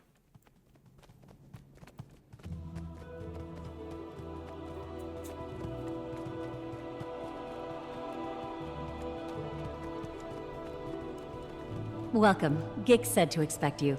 Sistina, Farah's mentee. I'm holding down the fort while she's...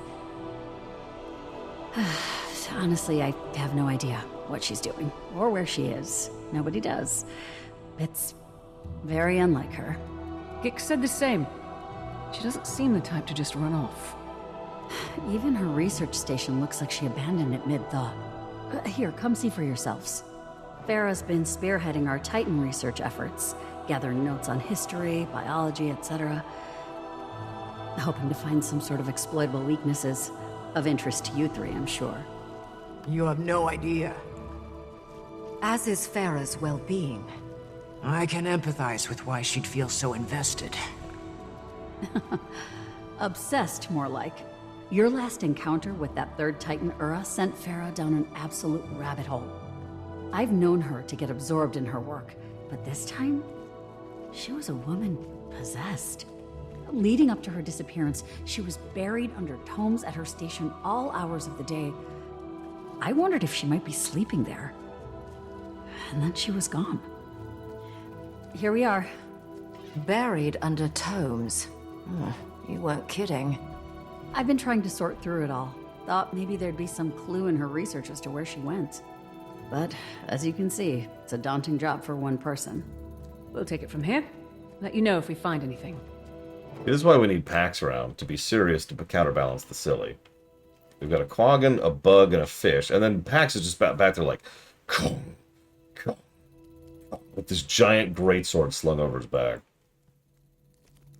Anything of note, Commander? Well, yes. Though it probably doesn't help our search. Oh my god, we have lip flaps, look. Some notes and first-hand accounts by the Coden. And us. I suppose the ward would keep the Priory informed. The Coden accounts seem aligned with ours. Spawn titans led by progenitors. Strange communication methods. Bloodstone thirst. Probably doesn't help our search, but it's good info. Let's take note, but keep looking.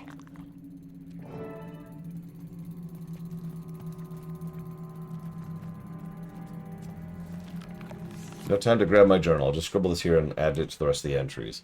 I'm back at the Priory. It's the middle of the night, and finally, days and nights of research have paid off since leaving Janthir. Sintry, excuse me. All I've wanted is a reason to go back. I haven't been able to think of any besides the questions I left unanswered there. Now I have a reason, and I may have my answers. It's too much to explain here. I need to get going. I'll write more when I reach the Isle.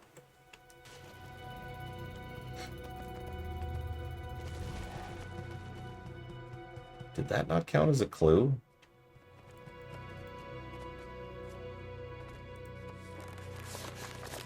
Greer, bionomic influence, swamp, Rotbringer.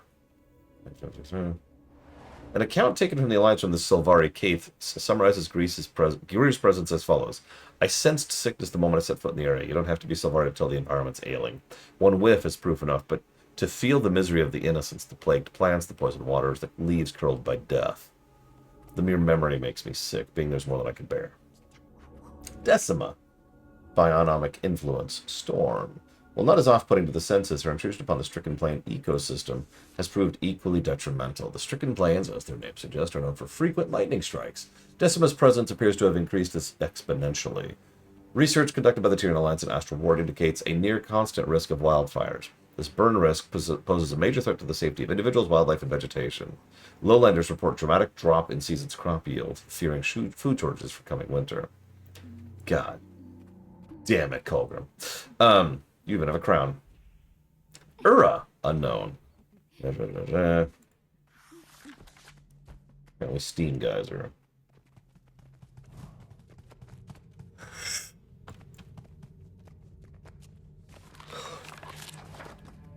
First day on the Janthir Sentry in the books. Should probably explain what I'm even doing here. The Tyrian Alliance reached out to the Durman Priory for some extra help in studying the Titans Gix. Gix told them I had the expert at the job, and here I am. For being so new to the global scene, the Alliance has been quick to establish itself. Already they've enlisted help from the Astral Ward, the Sibari Tree Tenders, and now the Priory. The word is the former Pact commanders running around out here. Can't believe my luck. Reading about Titans from tomes is one thing. Seeing them in the wild, that's a whole other beast. I figure journaling will help me keep track of my day-to-day in the field. If I see anything interesting, maybe a Titan, claws crossed, I can jot down the details while they're still fresh. Anyway, storm's rolling in. Better find some shelter. So much for daily journaling. I've been so deep in research I keep forgetting to write about it. Lately I've been interviewing Kodans stationed on the Isles about what they've seen. Some even gave eyewitness accounts of their own personal Titan sightings. I'm working on compiling them for Alliance and Priory records. While the interviews are going rather well, Janthir Sentry's frequent storms are unsettling. I expected a harsh climate. The Isles are practically famous for it. But these storms are unlike anything I've experienced. My brain's going so fast I can hardly write quickly enough. Relatable. Turns out that my side project studying the storms is going better than expected. I've been asking around. According to those stationed here, the storms are worsened around the same time the Titans first appeared. Blah, blah, blah, blah, blah. Mist, blah, blah, blah, blah, blah, blah, blah, blah. Is there something in the storm's energy that bolsters Bloodstone to explain the amplified effect and why they feel off? But what's the energy and where do the storms come from? Dun, dun, down, wall, wall. They come from Pax!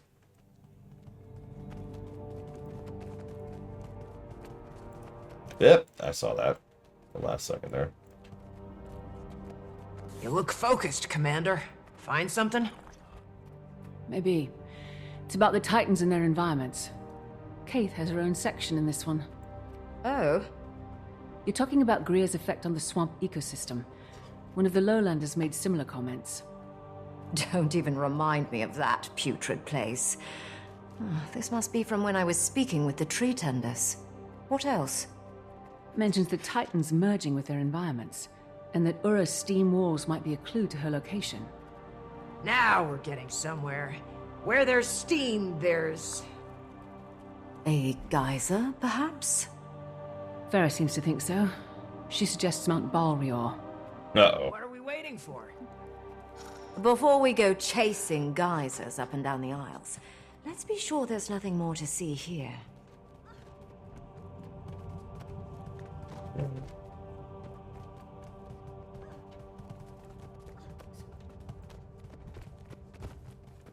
Yeah, a quagga and 3 bears walk into a priory.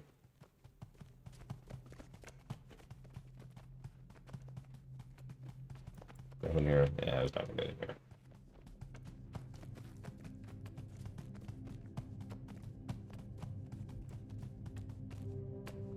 I'm coming up empty. How about you two? Same, I'm afraid. Commander? Justina was right about Farah becoming obsessed with this research. Her journals say she was running a side project on the mist-tide storms and their connection to the Titans. I can see why she'd think the two connected. How, I'm not so certain. Neither was she. She wonders if the storm's energy amplifies Bloodstone, drawing the Titans to its power. Would explain their fixation on it. She's still not sure what the energy is, or if the Titans influence the storms as they do other environments. At least, not where the journals leave off. Jesus, the camera in here, huh? Rushed off to test it, confer with someone, panic. Hopefully not the last, or we may need to do the same. That scrawling looked rather frantic. Should we be alarmed? She's in Janthir Sentry. Found something in her research, then left in the middle of the night.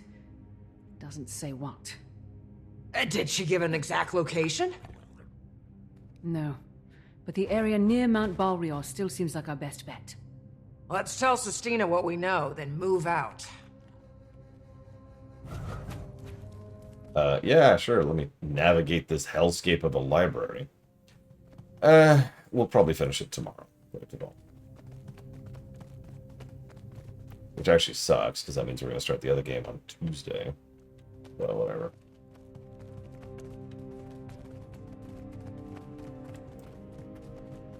We'll see. We'll see what happens. You found something. Farah's in Janthir's Sentry. Think she's made a breakthrough in her research. What is it? That we're not sure of. But she's been stitching together all sorts of threads regarding the Titans' behavior. Particularly their relation to Bloodstone and Mist's hides.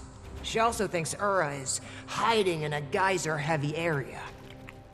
For all we know, she could be out there trying to track Ura down herself.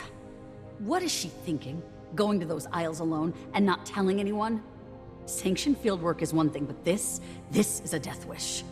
We should be able to extract her without much issue, provided she hasn't done anything too rash. Everything about this is rash. Go, find her, and extract some foolishness from her while you're at it. We'll do what we can. Best we get going. Meet you there, Commander. We'll notify the Alliance and let the Lowland Council know to expect us.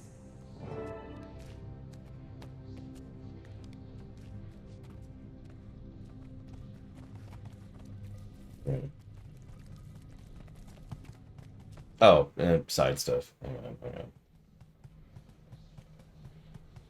It's, you know what, I've stopped caring. It's you! Hey, Aplixia. First of all, welcome to the stream side of things. Okay, nothing finished there. Boop. So, I never actually wrote down most of that stuff with regards to the custom rule set I used. I actually started working on an adaptation and a new generation of that exact same rule set, and never had the time to finish it. Sorry. I wouldn't mind, Atri.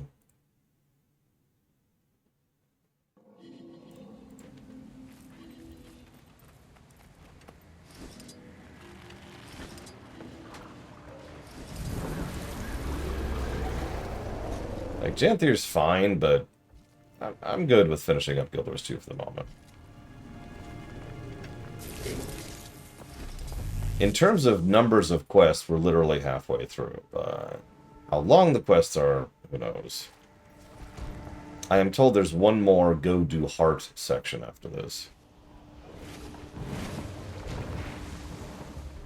Here it is.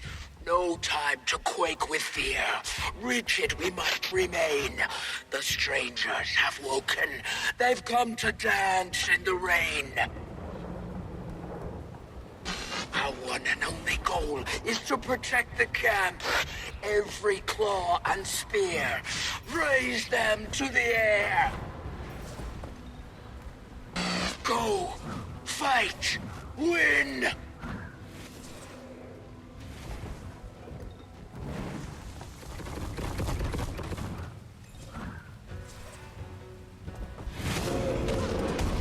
That's an elite. Are you guys here yet? No. Who am I waiting with? Bragwin. Bragwin!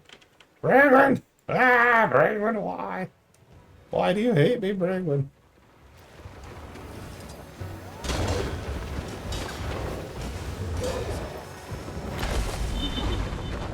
Oh my god! And dead. I just got juggled. I got juggled.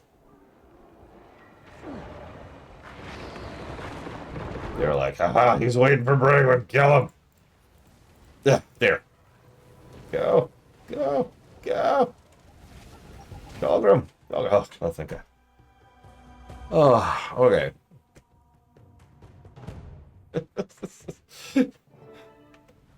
Pokey, this is a surprise. You seem in good spirits.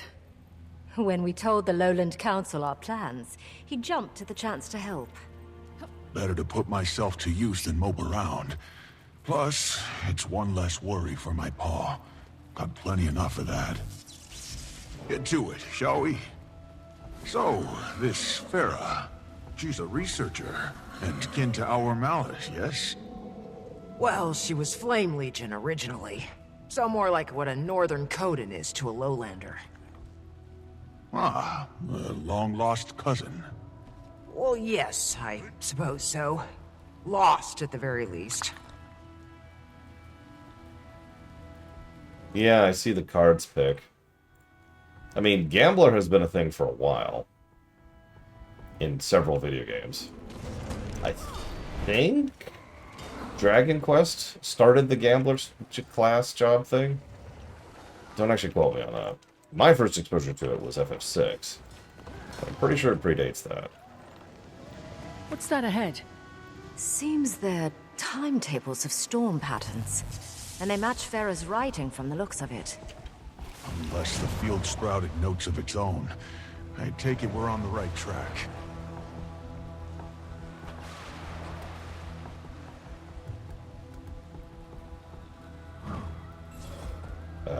Am I dumb? I'm dumb.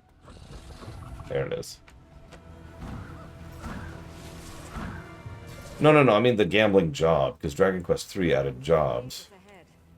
Carrying needed supplies on foot is heavy enough. Who drags along their weight in paperwork? A researcher, obsessed. Huh. Interesting. Titan spawn! We're surrounded! I'm thinking about Merchant. Can't finish a damned thought without these things interrupting.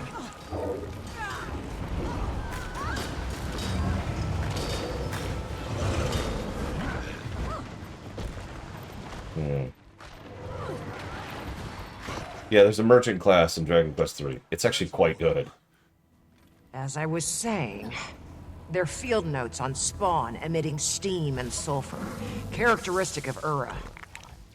Aligns with Farah's work. If she's documented them, I'd suppose she's met them. But is she equipped to defend herself? It's rare a Priory scholar is also skilled in combat. Best we get to her before any more spawn do. On me! Farah. Hold on! We're almost there!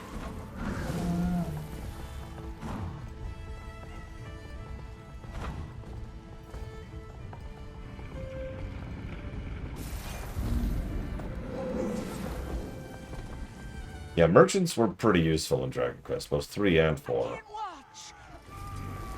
What? What can't you watch? Us killing the Titans? Okay. Die, Titans.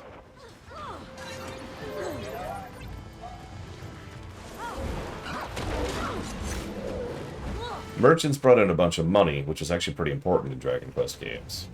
And yeah, they helped identifying things, and of course, decursing things. And considering how big of a deal loot is in Dragon Quest... Should be all of them. Are you hurt, Farah? I'm fine. It's my study that's ruined. You killed my specimens. Oh yeah, that too. What was your exit plan? Paper cut them to death? It's called observation. Just because you see something doesn't mean you have to kill it, you know. Force of habit. Regardless, going in these wilds alone is a fool's move. As is not telling anyone you're here. Gix was so concerned he asked us to track you down. And Sestina is worried sick. Worried wyverns, those two. Figured I'd be back before they noticed. Guess it has been a few days. Well, since you're here, I've got a job you might like. Puts all that aggression to use. Follow me. What's this job, exactly? Testing a theory. So, those spawn I was observing, I'm certain they're Urus. But for now, take a look around. We're not far from the sulfur baths, but notice the difference? Smells less like a rotten egg in a smelting oven. True, the air is fresher and clearer. Don't see any steam, do you? Nothing to cloud up the sun. You've been charting weather patterns here. Why? To keep track of him. Okay. Who are you gonna go fight? I must fight him. Oh, no. Anyone but him. I've been watching him since I arrived. Each day, he ventures further out, expanding his territory. But the moment the rain clears, he scurries back to the baths. You've been studying the storms. Your notes said they seem to bolster the Titan's power. Appreciate you keeping up on my work. Now you can help me test that very theory. And better we do so with the spawn before we face its progenitor. He's large enough to approximate Ura, physically and biologically. But he's weaker. We learn him, we learn Ura. We came to rescue her from danger, and here she is, ready to toss us right into it. But she does have a point. If we're going to kill Ura, we need our strategy set beforehand. Knew you'd see reason. You get ready. I'll get in place for observation. Oh yeah, let's do it.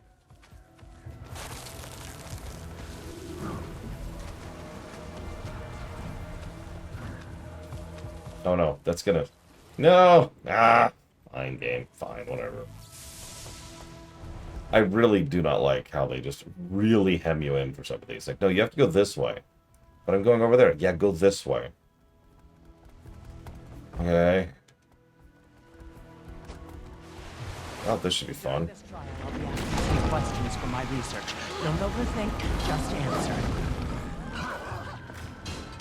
Scale of 1 to 8. Rank the last 3 attacks in order of... Okay, the clouds are parting. Describe any changes in him. Weaker attacks? Loss of stamina? He's putting up less resistance. His hits aren't landing as hard.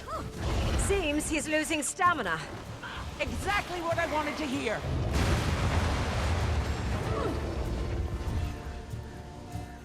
So what you missed there was... Scale of 1 to 10. How stressed are you? Rank the last 3 attacks in order of pain inflicted.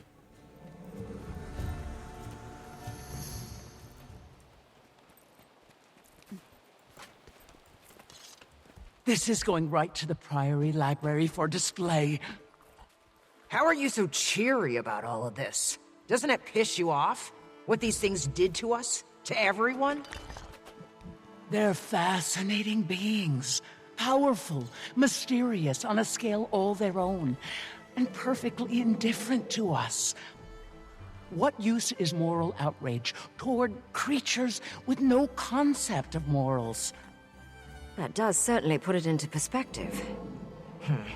Maybe. It makes sense. I don't like it, but it makes sense. Well, I'd say the weather made an obvious difference in the spawn's strength. So if we can confront Ura during a break in the storm, we may have a chance. We still need to scope out her lair. I've noticed a high concentration of Titan spawn at the base of Mount Balrior since I arrived. And there's a good chance Ura is hiding at the top and having her spawn guard the place. We may have some luck on the timing of this. Before we left, I caught word of a storm report from the ward. They're predicting a break in the storms within the next few days. If they're right, we'll need to act fast. Let's aim for the day after tomorrow, but no later. That'll give us time to prep and get word out. Malice and I will head to Lion's Arch and inform the Alliance. I'll go tell Paul.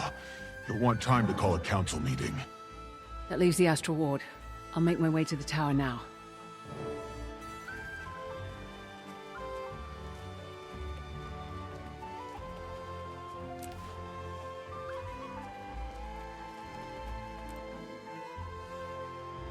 Amusingly, I would not describe the Titans as Eldritch.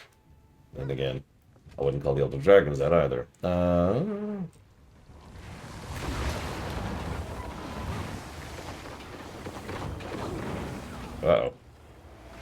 I'm dead.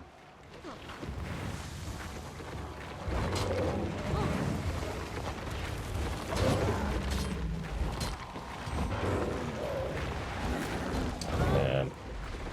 I do love me killing some White Mantle and Mersat. Go away. Ah! What was that nonsense?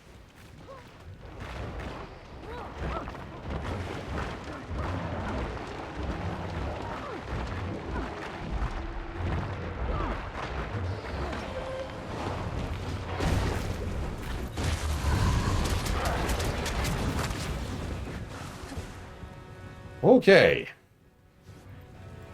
Ham. Jesus.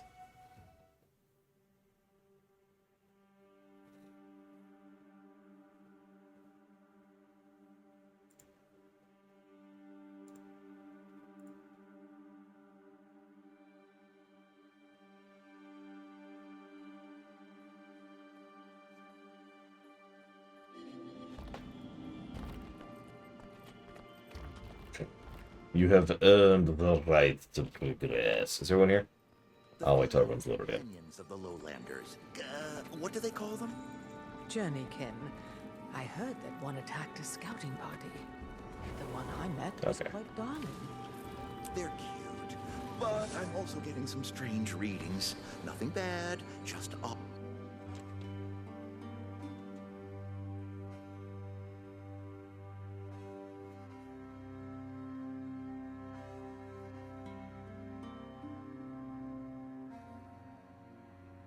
Where is everyone? Never seen it so empty in here. I had to act! My people were in danger. I couldn't abandon them again. Irony so rich I could gild the tesserae with it. Hello? We're in the middle of something. Are you oblivious or just dense? It's me. Oh, thank the stars. Quickly. I can't stand it any longer. They've been arguing for days. Literal days. Yeah, it happens when you're immortal. Discussion. But it's off derailed by my interlocutor's perpetual outbursts. A discussion? That's what you called that tirade of yours earlier? Think they heard you in the Shiver Peaks. Go address the room. If you don't have a report, make something up. Before they get a second wind. Fortunately, I have some news. We located Farah, the missing researcher, in Janthir Sintry. She was conducting some extracurricular studies on Ura's spawn and the bolstering effects of the mist's tides. While there, she volunteered us to test this theory by battling one of Ura's greater spawn. And sure enough, as soon as the storm cleared, the spawn weakened significantly. See, Ren? Those storms are off. You don't need to be from the Isles to sense that. I've been on that train of thought from the start. Why do you think I had the ward tracking them in the first place? Malice told us your predictions for the storms breaking these next couple days. We can use that to our advantage. We'll use today and tomorrow to get our preparations in order. The following day, we'll strike. That's the plan. So it is. I'll call together a meeting to inform the ward. We'll return to our discussion later. Don't rush on our accounts. Finally. Thought we'd never get a moment's peace. Not with that old gas bag here. Sorry you got caught in the middle of this. Years of pent-up rage just waiting to be unleashed on me. Now we get to witness it in real time. The battle should keep him occupied for a while. Us too. I should get back to Harvest Den. Need to help Alder with preparations. Perfect. I'm excited to finally see it. You can catch me up along the way. At least let me give you the obligatory, you don't have to come if you don't want to. Noted. And ignored. Well, that's settled. Wayfinder, you keep an eye out for mail. You should be receiving something from Alder soon.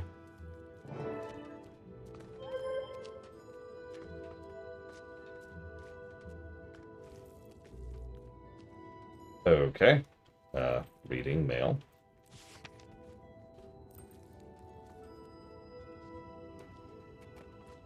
Okay. It is with disquieted heart that I declare a new battle's eve is upon us. Few moons have passed since we gathered for such an occasion. While our prior bravery and sacrifice are repaid in victory, I'm afraid we have no time to rest on our laurels. We do, however, have time to feast before we heed battle's call, so I enjoy you to and your barricade to an eve of food, drink, and dance. Oh no, Scumlord, no! Alright, in order to get ready for the party, you have to do 15 events, 32 hearts.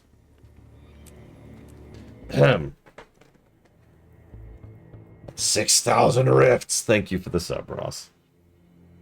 And I suppose you know the question at this point.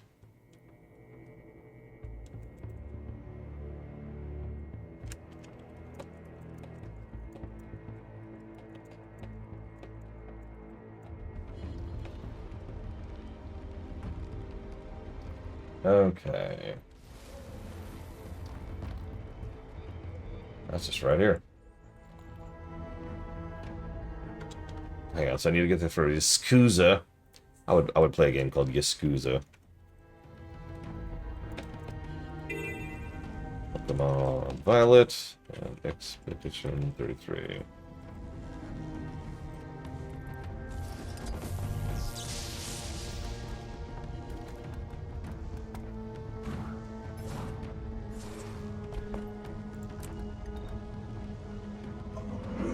Listen, we all know damage is all that matters. Giga. Giga. Okay.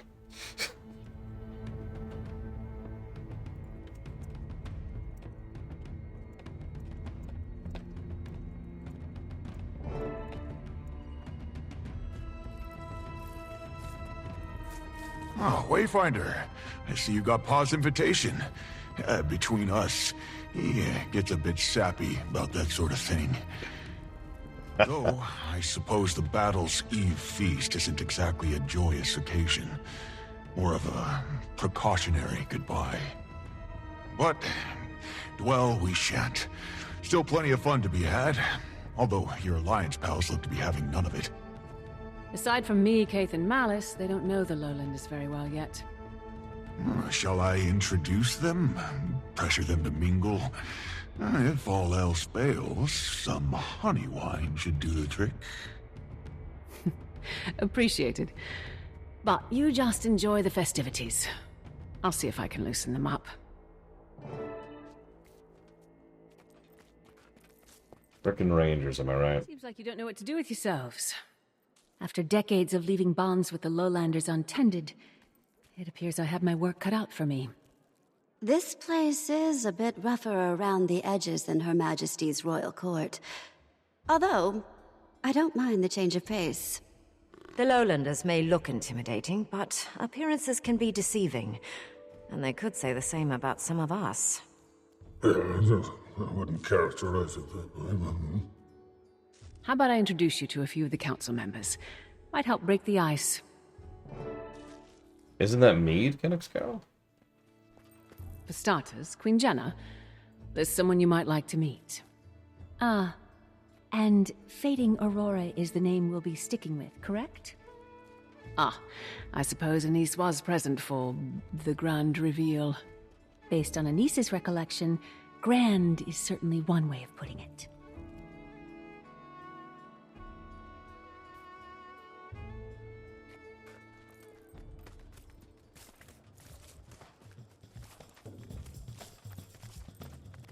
Aurora, I'd like you to meet a colleague and friend of mine. Queen Jenna of Kryta. Your Majesty. Well, this is an honor. Why doesn't she have any shoes? I've heard much about the town's healing master. All of it impressive. I mean, if my ranger was voiced by Jennifer Hale, I'd be playing her right now. I'm just saying. I like warrior a lot, but ranger is really good. Ranger and machinist. All three of those are just really good classes right now. Dagonet, I know someone you'll have plenty to chat about with. I'm eager to make their acquaintance.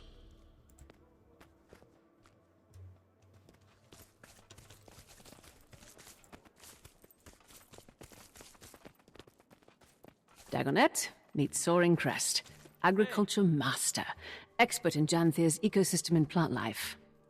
Most things. I've still much to learn of your people. Then we're one and the same. Let's fix that.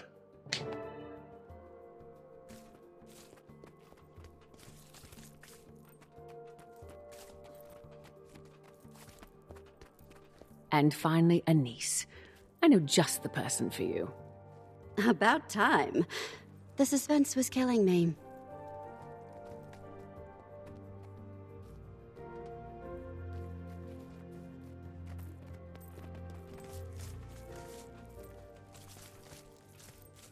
Countess, meet Barbed Veil, Spearmaster.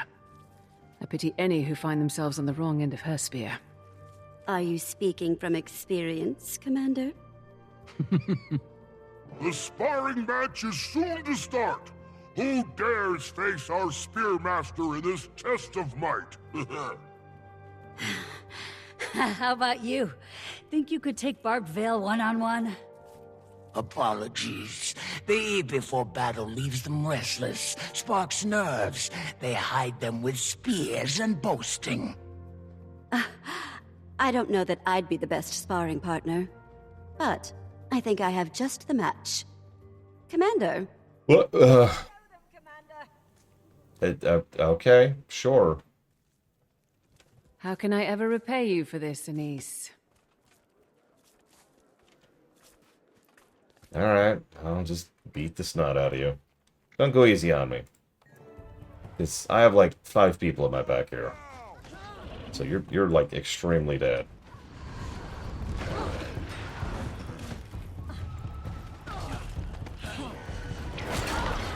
Damn! Exceptional, Wayfinder.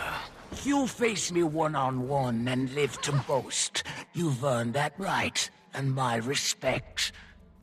The strangers should fear the fate that tomorrow promises them. Deft work up there, Wayfinder. Nothing like sparring to shake the pre-battle jitters. Me? Well, I'd rather dance them away. The eve of battle always wreaks havoc on my nerves.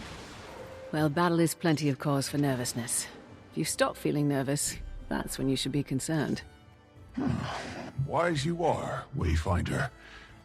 Speaking of calming the nerves, the Rite of the Warrior dance is starting up. Join the dance circle.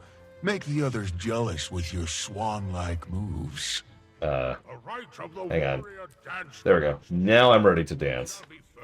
That looks hideous. I love it. Hang on. Wayfinder, you impress us with your sparring moves. Have you the dance moves to match? You bet the Wayfinder does. Don't fret. I'll join you. That is not a thing that is comforting. I just want you to be aware of that. There, I'm trying to emulate BC gear here. How do I perform different dances?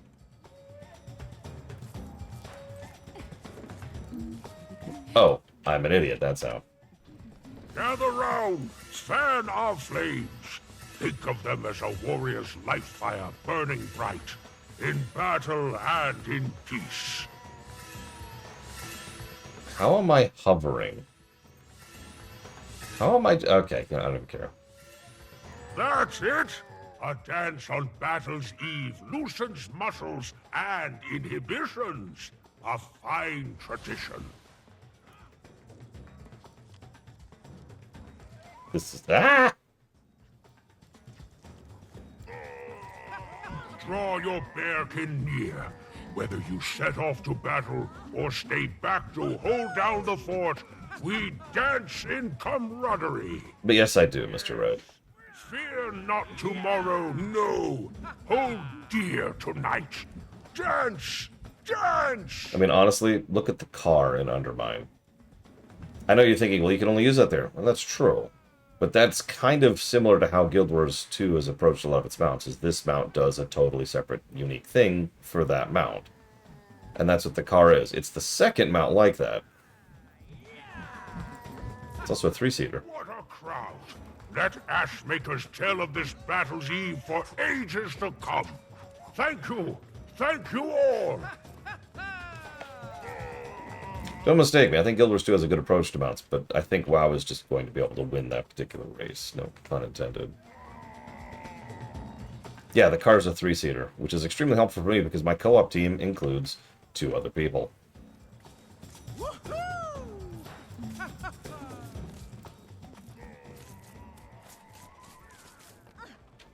Yeah, it's probably in.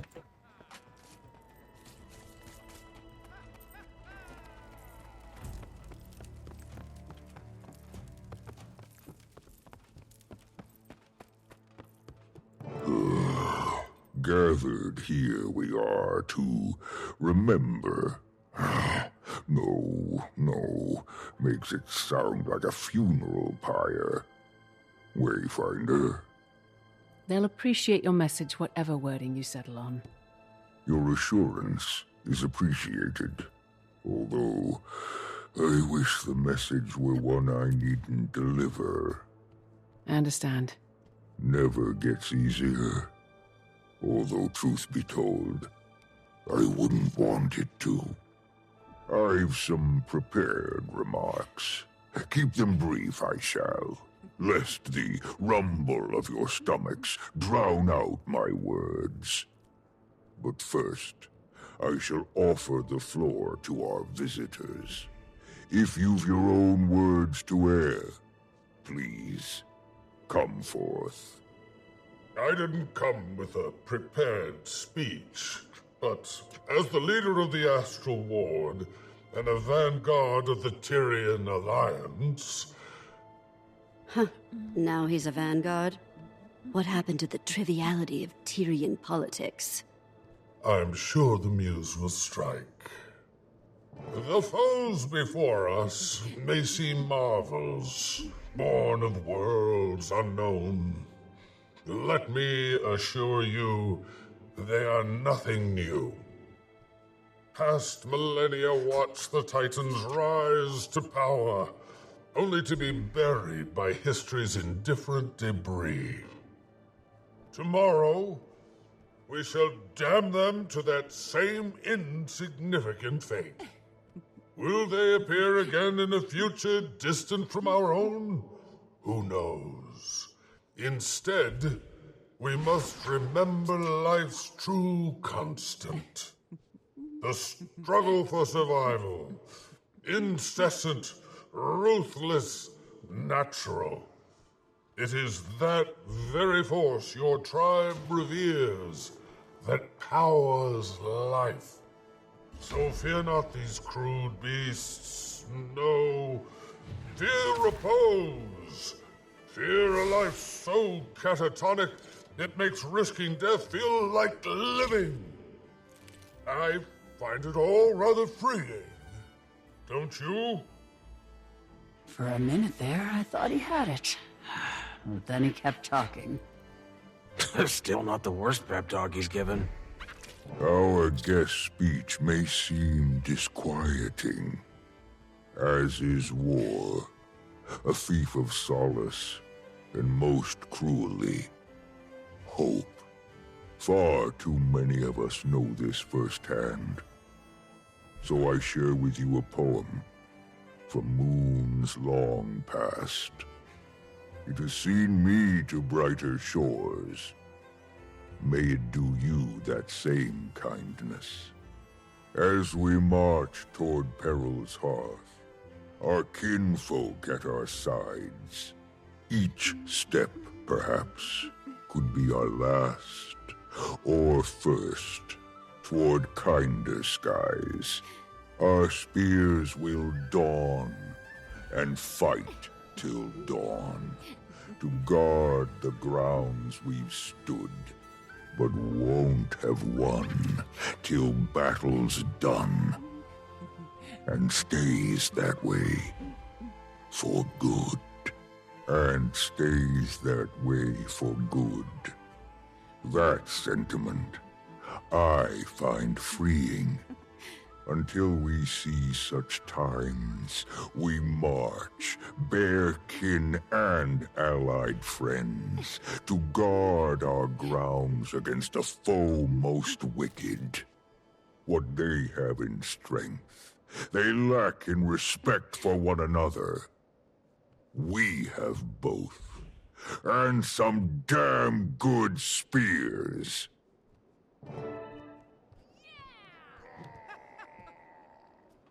Yeah, I like Darren DePaul a lot. He's one of my favorite voice actors. And I like Stoic Alder as a character. Could you tell him to talk about twice as fast? That was a very compelling speech, Elder. They always seem to come together at the last moment. Still, tomorrow comes too soon. We've prepared, tested our plan of attack, celebrated the many reasons for living. It's time. Suppose it is, Wayfinder. But for now, the eve is young, and the festivities beckon. I do advise you all to get a good night's rest. Tomorrow, we rise.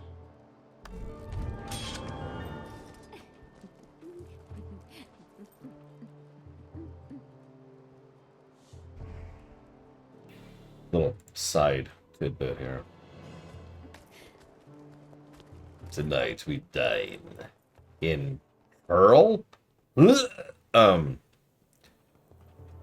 When we get to, that's interesting. When we get to, oh, there's an optional dialogue. I missed an optional dialogue. No.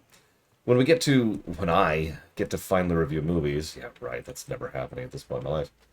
Up. I'm really curious if the Treebeard sections of the two towers are going to be negatives. I don't know. I will never know until I'm there. That's how that works. But I'm actually curious, because he does talk very slow. Never find us up here.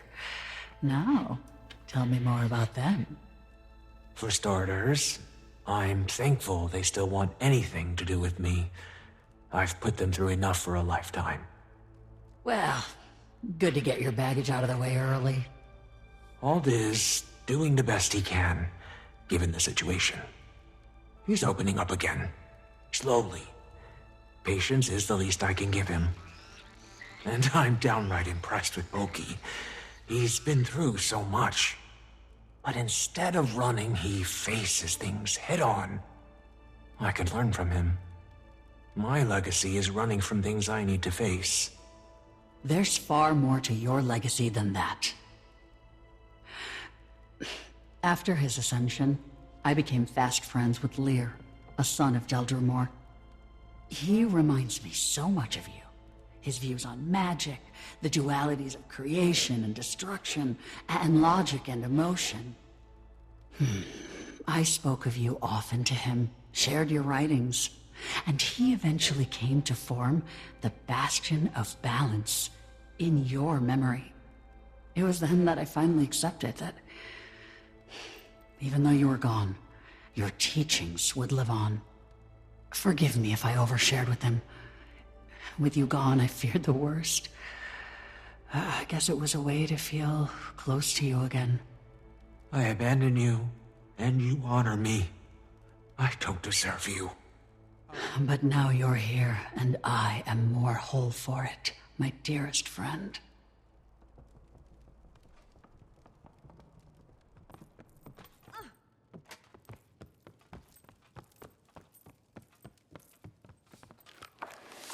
It's a letter from Bram. Thank you for inviting me to your battles feast. Sounds like my kind of party. One of the hard truths I'm learning about leadership is I can't just rush off whenever I want, which kind of frustrates every part of my being. Wolf yearns for the hunt, but I know I should heed Raven's wisdom. For now, my responsibilities in Cragstaid require my attention.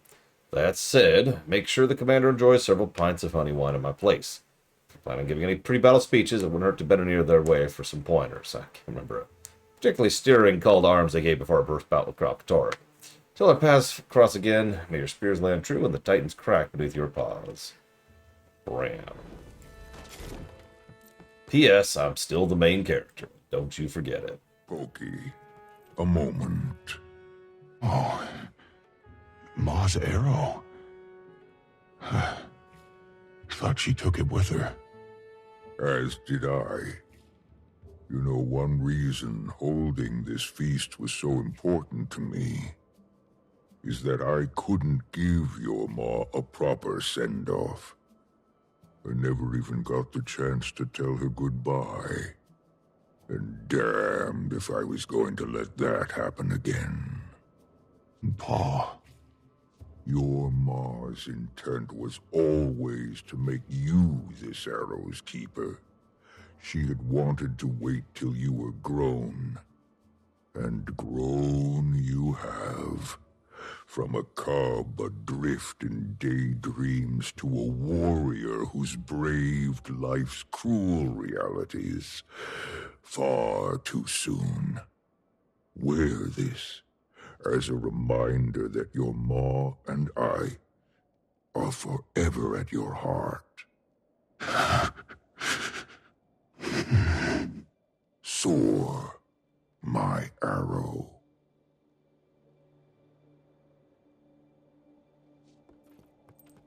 Yeah, for those of you not aware, for those of you who haven't caught it, Poy's arrow is voiced by Sam Riegel, who voices Bram. I'm not even sure if they did that on purpose, because, yeah, he really is just a better version of Bram. Don't tell me you're afraid to dance, Iskarin. Afraid? Huh.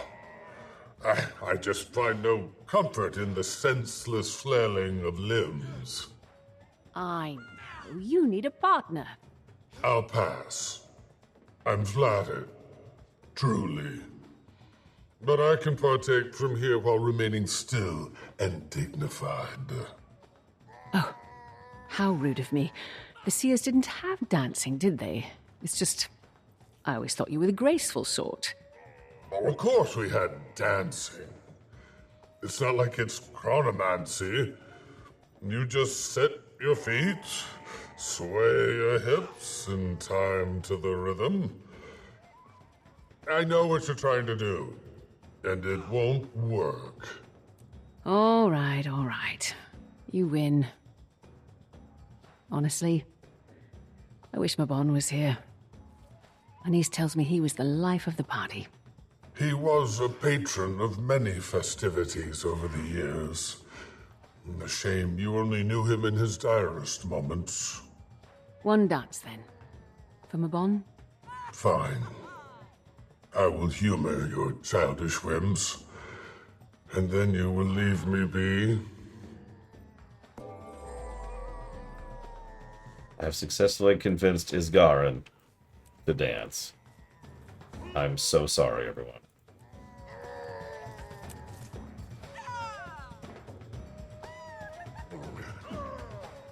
Well, he's a better dancer than I am, so... Oh, and that's it. That was it. He's already done.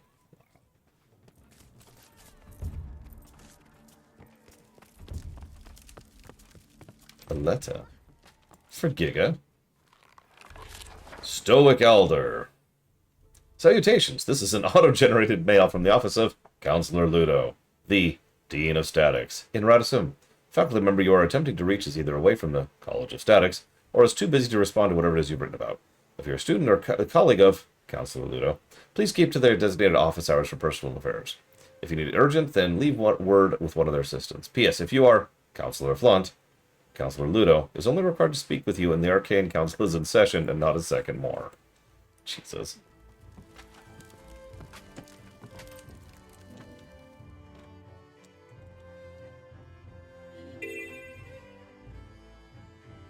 No need to holler now. Only playing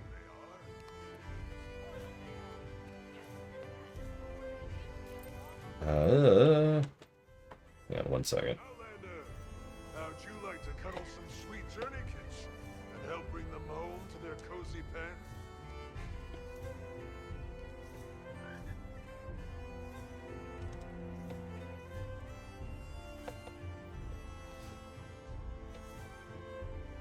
I don't know if you'd like that, Giga. I love how that's taking us basically to the raid.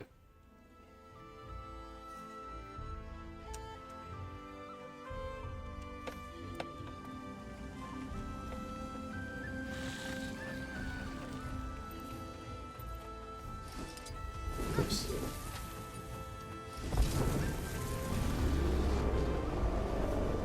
Wee. Oh god. Oh god.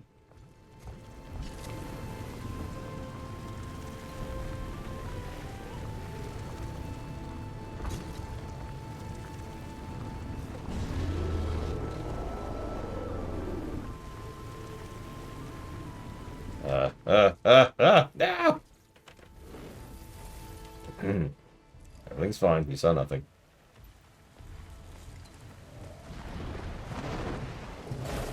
Everyone here? Looks like everyone's here. Let's do it. Let's end the entire game. Definitely no really. There's definitely not 2 chapters after this.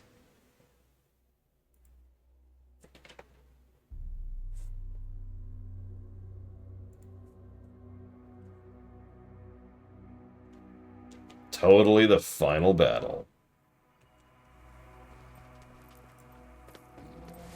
That's pretty.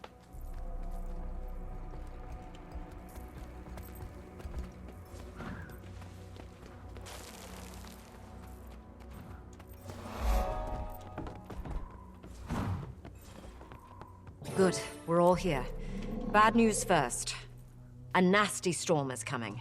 It's blocking the reinforcements from crossing the bay, even with the lowlanders guiding them. If that storm is headed our way, then we probably need to get moving. Scouted ahead.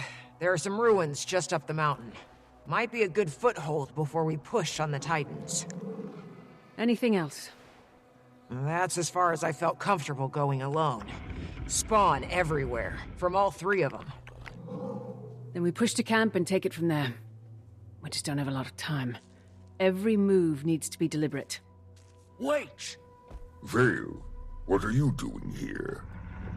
I'm not letting our claw climb Mount Balrior without a spearmaster.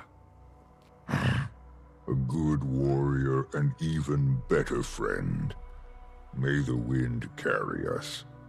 My spear is yours, Alder. Ready, everyone? No time like the present. Let us end this.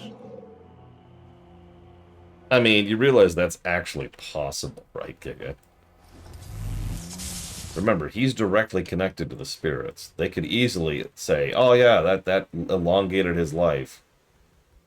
Eyes on the Titans! It wouldn't even be a retcon. That's just tying up to the idea of him being the chosen one of all of the spirits.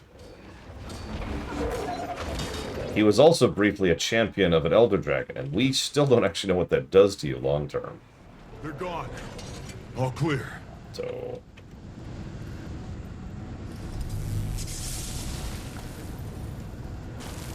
you know what I should do.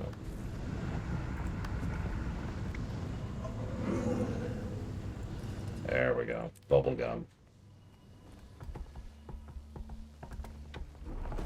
There. There, look. And filled with the stranger's spawn. Come on, let's make quick work of this. I do feel bad for Darren DePaul's voice. He probably recorded all of this in, I'd say, 4 separate sessions, based on my own acknowledgement of it. And that probably sucked. Imagine having to really grind your voice down in order to become Eeyore. For however much dialogue he's been saying across, again, at least... let me actually double check. 5. At least 5 recording sessions.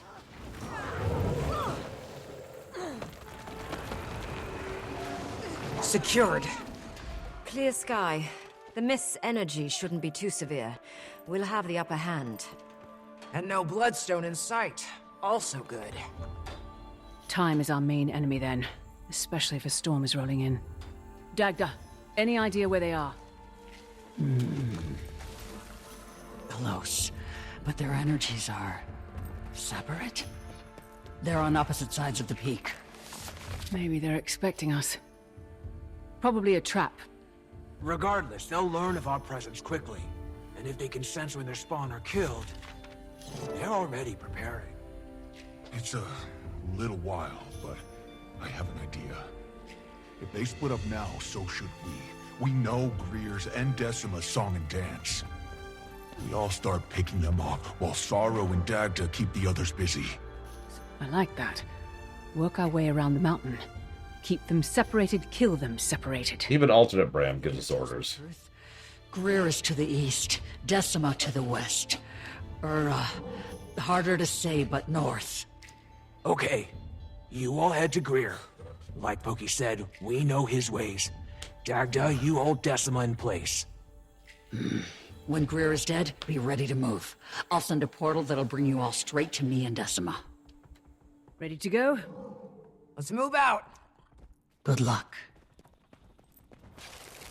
And we're dead. How's everyone feeling about this? A pinch nervous, but this is necessary. I look ahead for days without strife, hoping they near.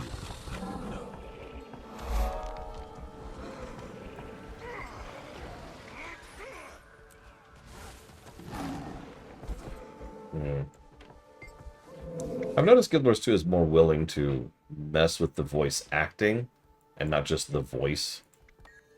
So it's entirely possible that, yeah, they might have actually... They never relent. They might have actually slowed down his lines in addition to pitching it down. I don't know.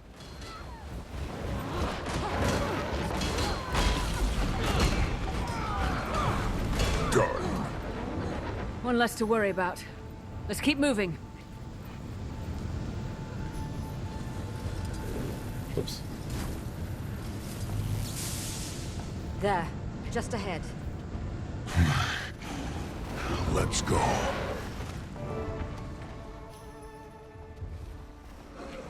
You come once more to court, Death. No more hiding, Greer. Bravery, a trait of the ignorant.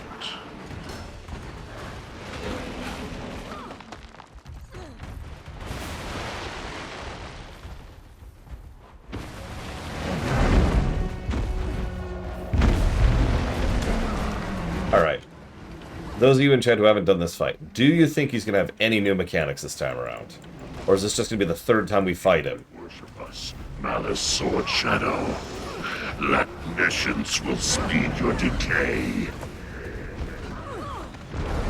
False god fears death? Funny. Just a story to scare cubs. That's all your time is worth. Return to the foundry. Yeah, he didn't have any mechanics at all. Jesus. We okay? Everyone alive? Alive? Yeah. Right on time. Come on! What you missed, by the way, was you could worship us, Malice Short Shadow. Let us guide you.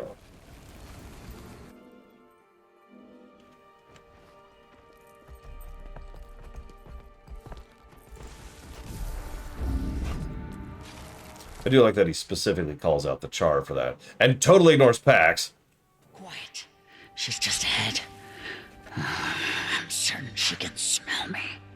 Think she's waiting for us to make the first move? Might be. Let's make her regret that. Oh, that's a good point. Pax, you're too evil looking.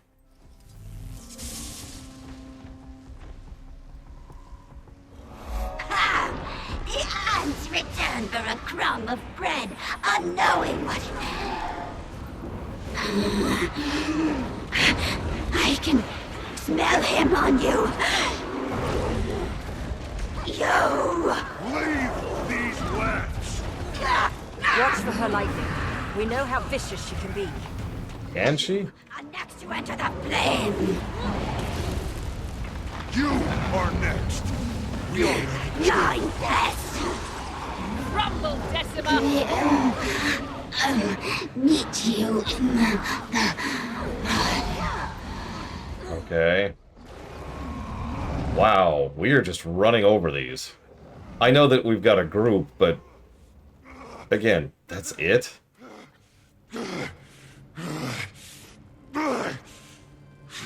Ram? Easy, cub. My son. I mean, I get that this isn't actually the final battle. It's just, really? Gonna feel that one for a bit. Will you? Doctor, Commander, I think you two should go ahead. I don't think the rest of us can push much further. Yeah. Probably wise. Wayfinder, how is your strength? Are you okay to face Ura? Let's go. Yeah, I'm good. I will remain here and protect them while you march. I can sense sorrow and Ura ahead. Come on.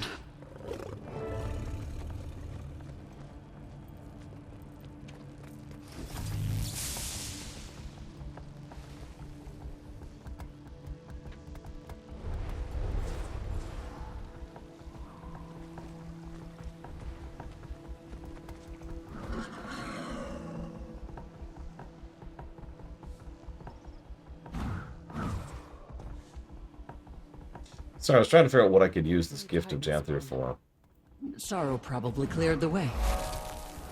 I hope. Nope, he ate... Whoa! Okay. He ate all his own people. Again.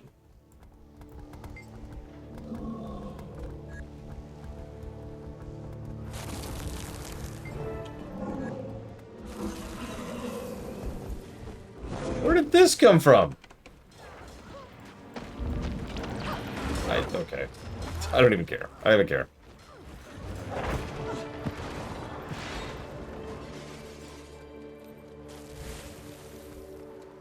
Wait, so hold up. So if I'm reading this correctly, the gift of the Janthir Sentry here is only used for 2 legendaries.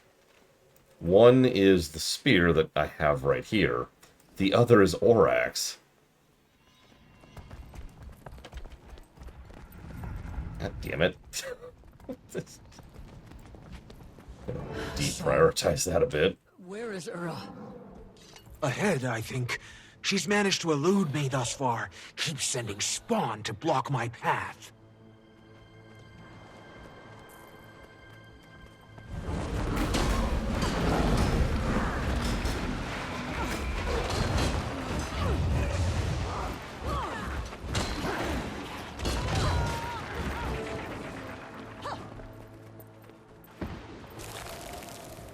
Soon, Kira, what noise? Soon you'll be free.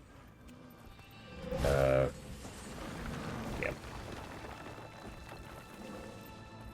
Yeah, thanks. Yeah, this is what I've done. Is that a piece of bloodstone? And when I say done, I mean I died a lot. Like a lot. I'm not even sure I contributed to that fight.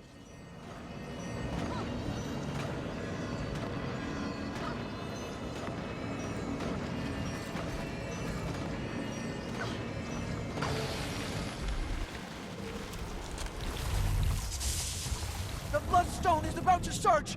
Come to me!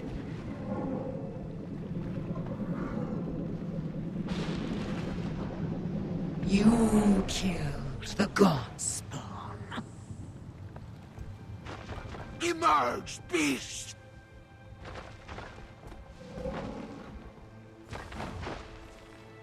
I will drag your soul to the foundry to build my kin anew.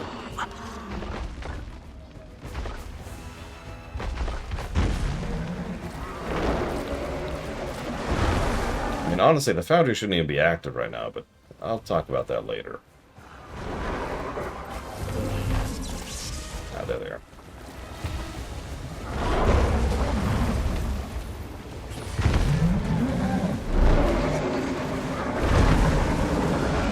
That's an interesting dash attack.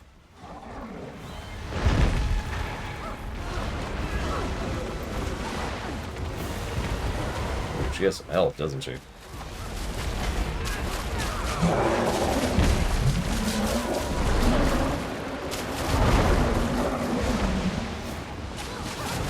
I will make you beg for death. You're no god! You are not even of the gods! I stay!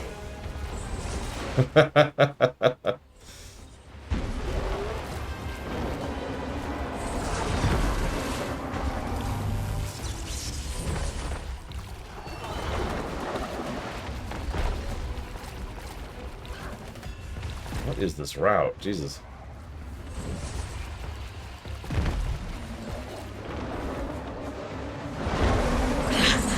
Our spawn murmur visions of your village. Perhaps I'll visit them next.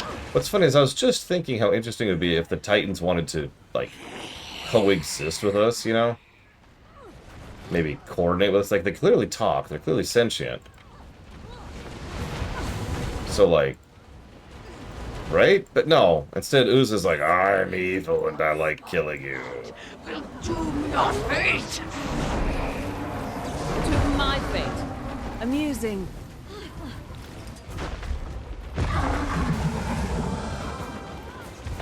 I am so evil, Mr. Red. Just call me Bobby Kotick. You will never threaten my people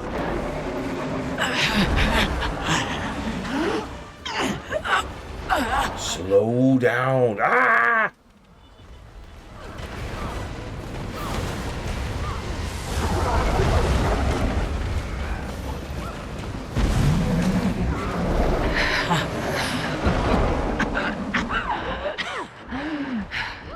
The thread unravels. I sense celebration or no breath. Stifle it. There are 2 chapters left. Came through. It's wide open.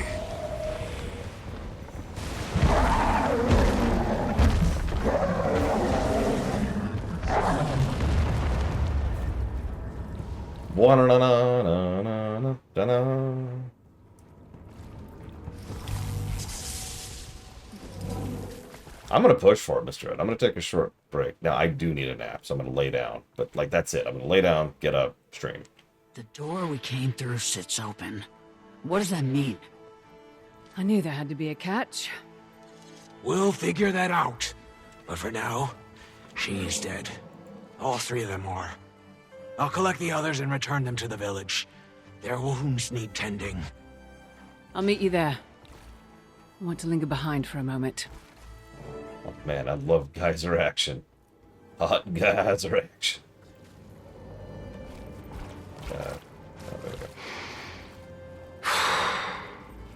I hope you have fun, Pilgrim. From us.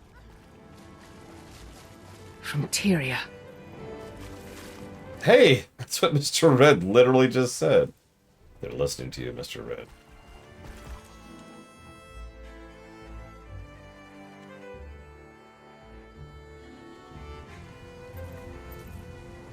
Okay, back to here.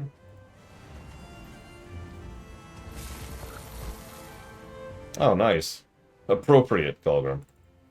Hope you get it down, and I hope you have fun more. You should drag Pax to that.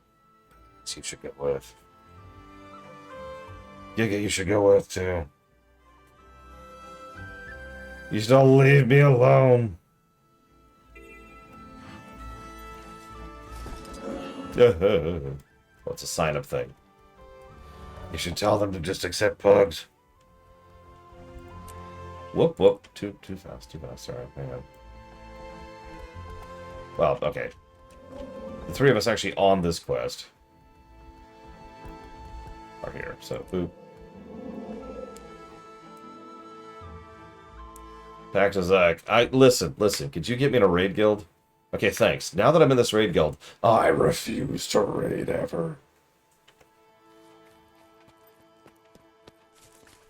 Wayfinder, welcome to the night of quiet breath.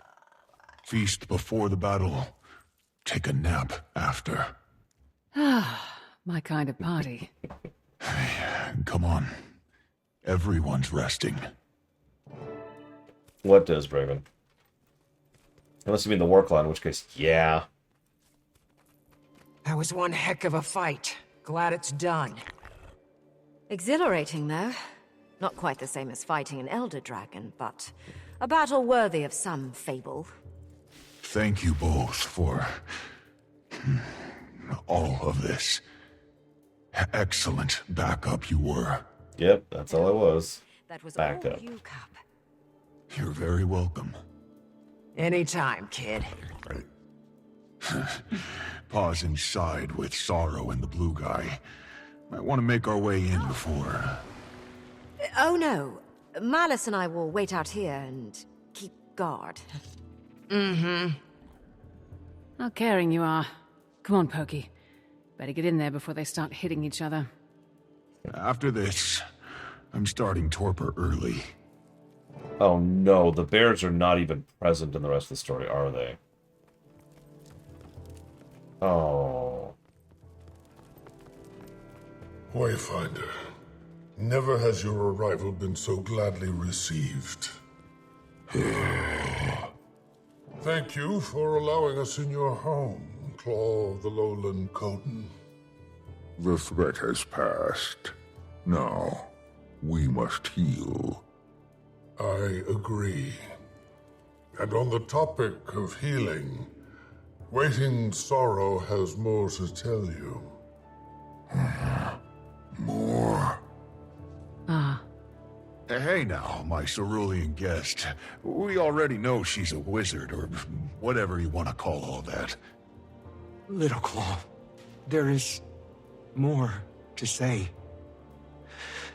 There's a version of this story that would take me years to explain, but I owe this to you both. Thousands of years ago, long before Or's prime, I was born of whispers, visions, and images. I was destined to become a voice of Coda, the youngest the Coden of that era had seen. My Claw, he was kind, fierce. He sat with me many a night as I acclimated to my role. We bonded, but the dragon storm raged outside our dens, and as the storm picked up, Coda's voice turned angry. My reality changed. I started losing myself. I couldn't trust the visions. They lied to me. I'm not certain it was Coda that I heard. I hated having a destiny, and I felt like a threat. So, I left. I know this story. Sorrow came to me, and I helped her sever her tie to the mists. Coda's voice no longer burdened her. You are the missing voice of our ancestors. I am. And I have regretted leaving my people every day since. That's why I came here. My people are not a balm for your wounds. That's never how I meant it to be. I am sorry, Alder. Air is what I need. I continue to like Alder as a character. Like, that comment in anger, and then the wisdom to recognize that he's angry and recuse himself from the situation. Like, just, no, look, I'm going over there now. I'll go to him. Has a habit of retreating into himself, he does. Sorrow, you are not the monster you fear.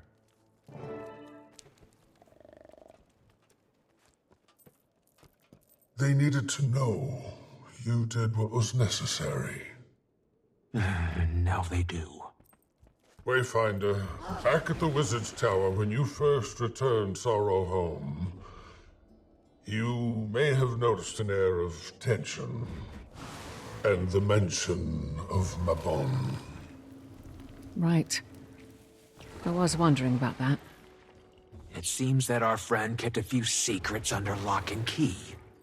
200 years ago, Mabon went to Bavanissos right after the Titans licked it clean. After the Mersat had been killed. Mabon told me he went to hide a mist gate that they kept in the gut of the city. He placed a ward over the isle. But when he died, that ward fell. All of Bavanissos once again exposed to the world. I was with the Lowlanders when it happened. Even they felt their fur stand up. Ura mentioned a door being open. Do you think? I believe they came from the very gate that Mabon sought to hide. But even I don't know how it opened again. If it's still open, then we need to find it and do whatever we can to shut it. I agree, Wayfinder. Before any more Titans are forged. Bava is the worst of Janthir. Maybe one of the worst waypoints in Tyria's history. The situation must be contained. I guess we're headed to Bava then. I will inform the Alliance.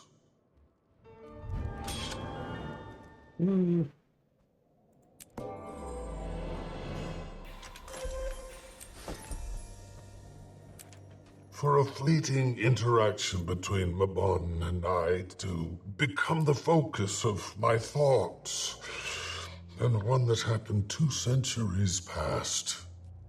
I don't want to think of him as a liar, or ignorant. Did he lie? I don't know. But he certainly kept truths to himself. I was kept in shadow. We'll find out what happened.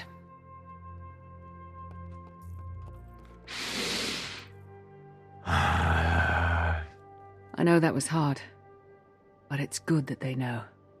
I mourn, but I can't deny the lightness. A shackle released. I try not to regret my decisions, Wayfinder. There was no world where I remained with the Bearkin all those years ago. My visions were violent and indistinguishable from truth. I would have hurt someone, perhaps many, and he would have never led them southward. The Bearkin of the Lowland would not have thrived as they do now. Thank you for the shoulder, Wayfinder, but I would like to be left to my thoughts for a while. Hello, Zara.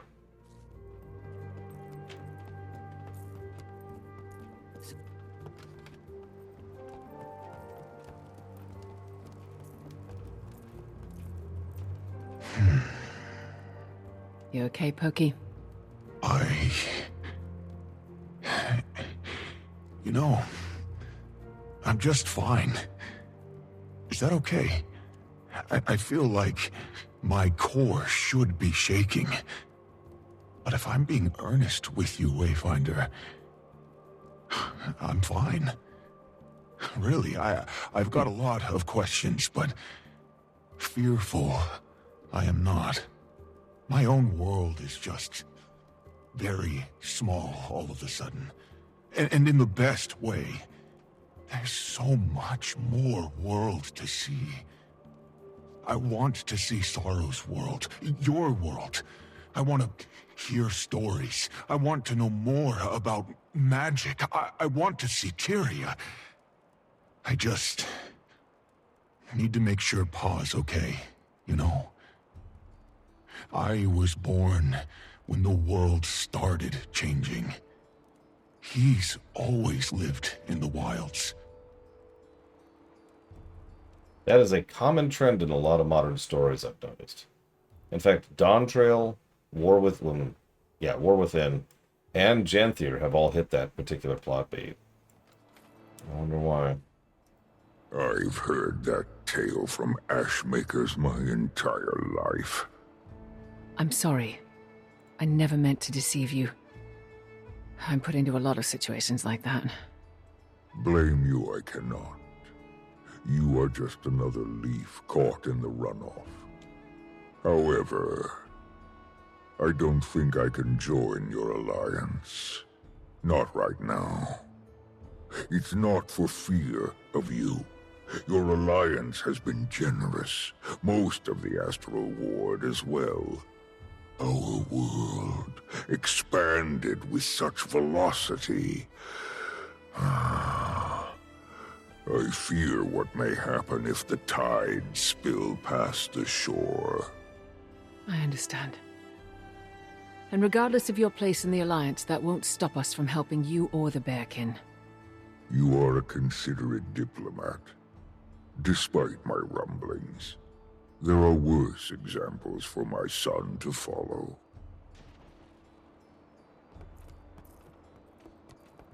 Seriously, Mr. Red. What would be really funny is if he was written by the same person, like to be another Bram. I bet you're eager to get back to the office. You know it. We accomplished a lot here. I also shook off some dust that desperately needed shaking. And yeah, go ahead, Zar. Been an Imperator for a while, but after Bangar, gotta admit, I was rattled. Needed to find my own wilderness again. This was good for that.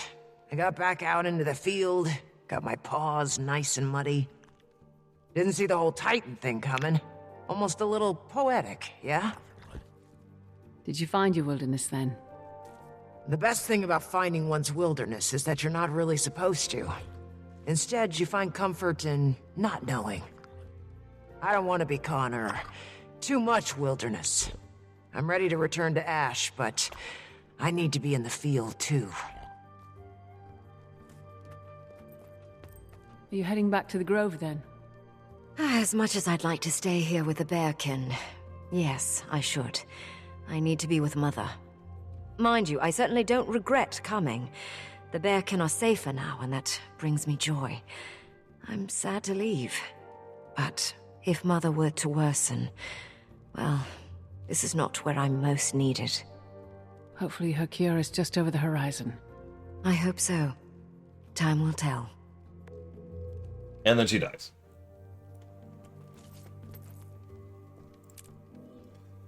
Arrgh. So, Krieg again. Hey, now available to play. Back to that. Go away, please. Thank you. Do too, Giga. Which, the fact that you said that tells me they will not continue that in the rest of Janthir Wilds. Interesting.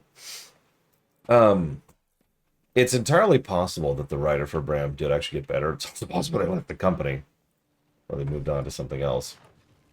But, better not, Greg. I'll be upset if that's true. Anyways, it is worth noting that the last time Bram was really relevant and a negative was in Icebrood, which probably doesn't feel like long ago, but really think about that. Icebrood, End of Dragons, Secrets of the Obscure, Janthir Wilds. That's several years gap with no Bram. It's entirely possible they just needed to stop writing him for a while in order to do a better version of him. Like, that's a thing, right? It's like, okay, hang on, we've wrung this towel out as much as we're going to. Let's let it be there for a second. Just kind of... Okay, we're cool. Like I said, he wasn't relevant. Guys, execute Colgrim immediately.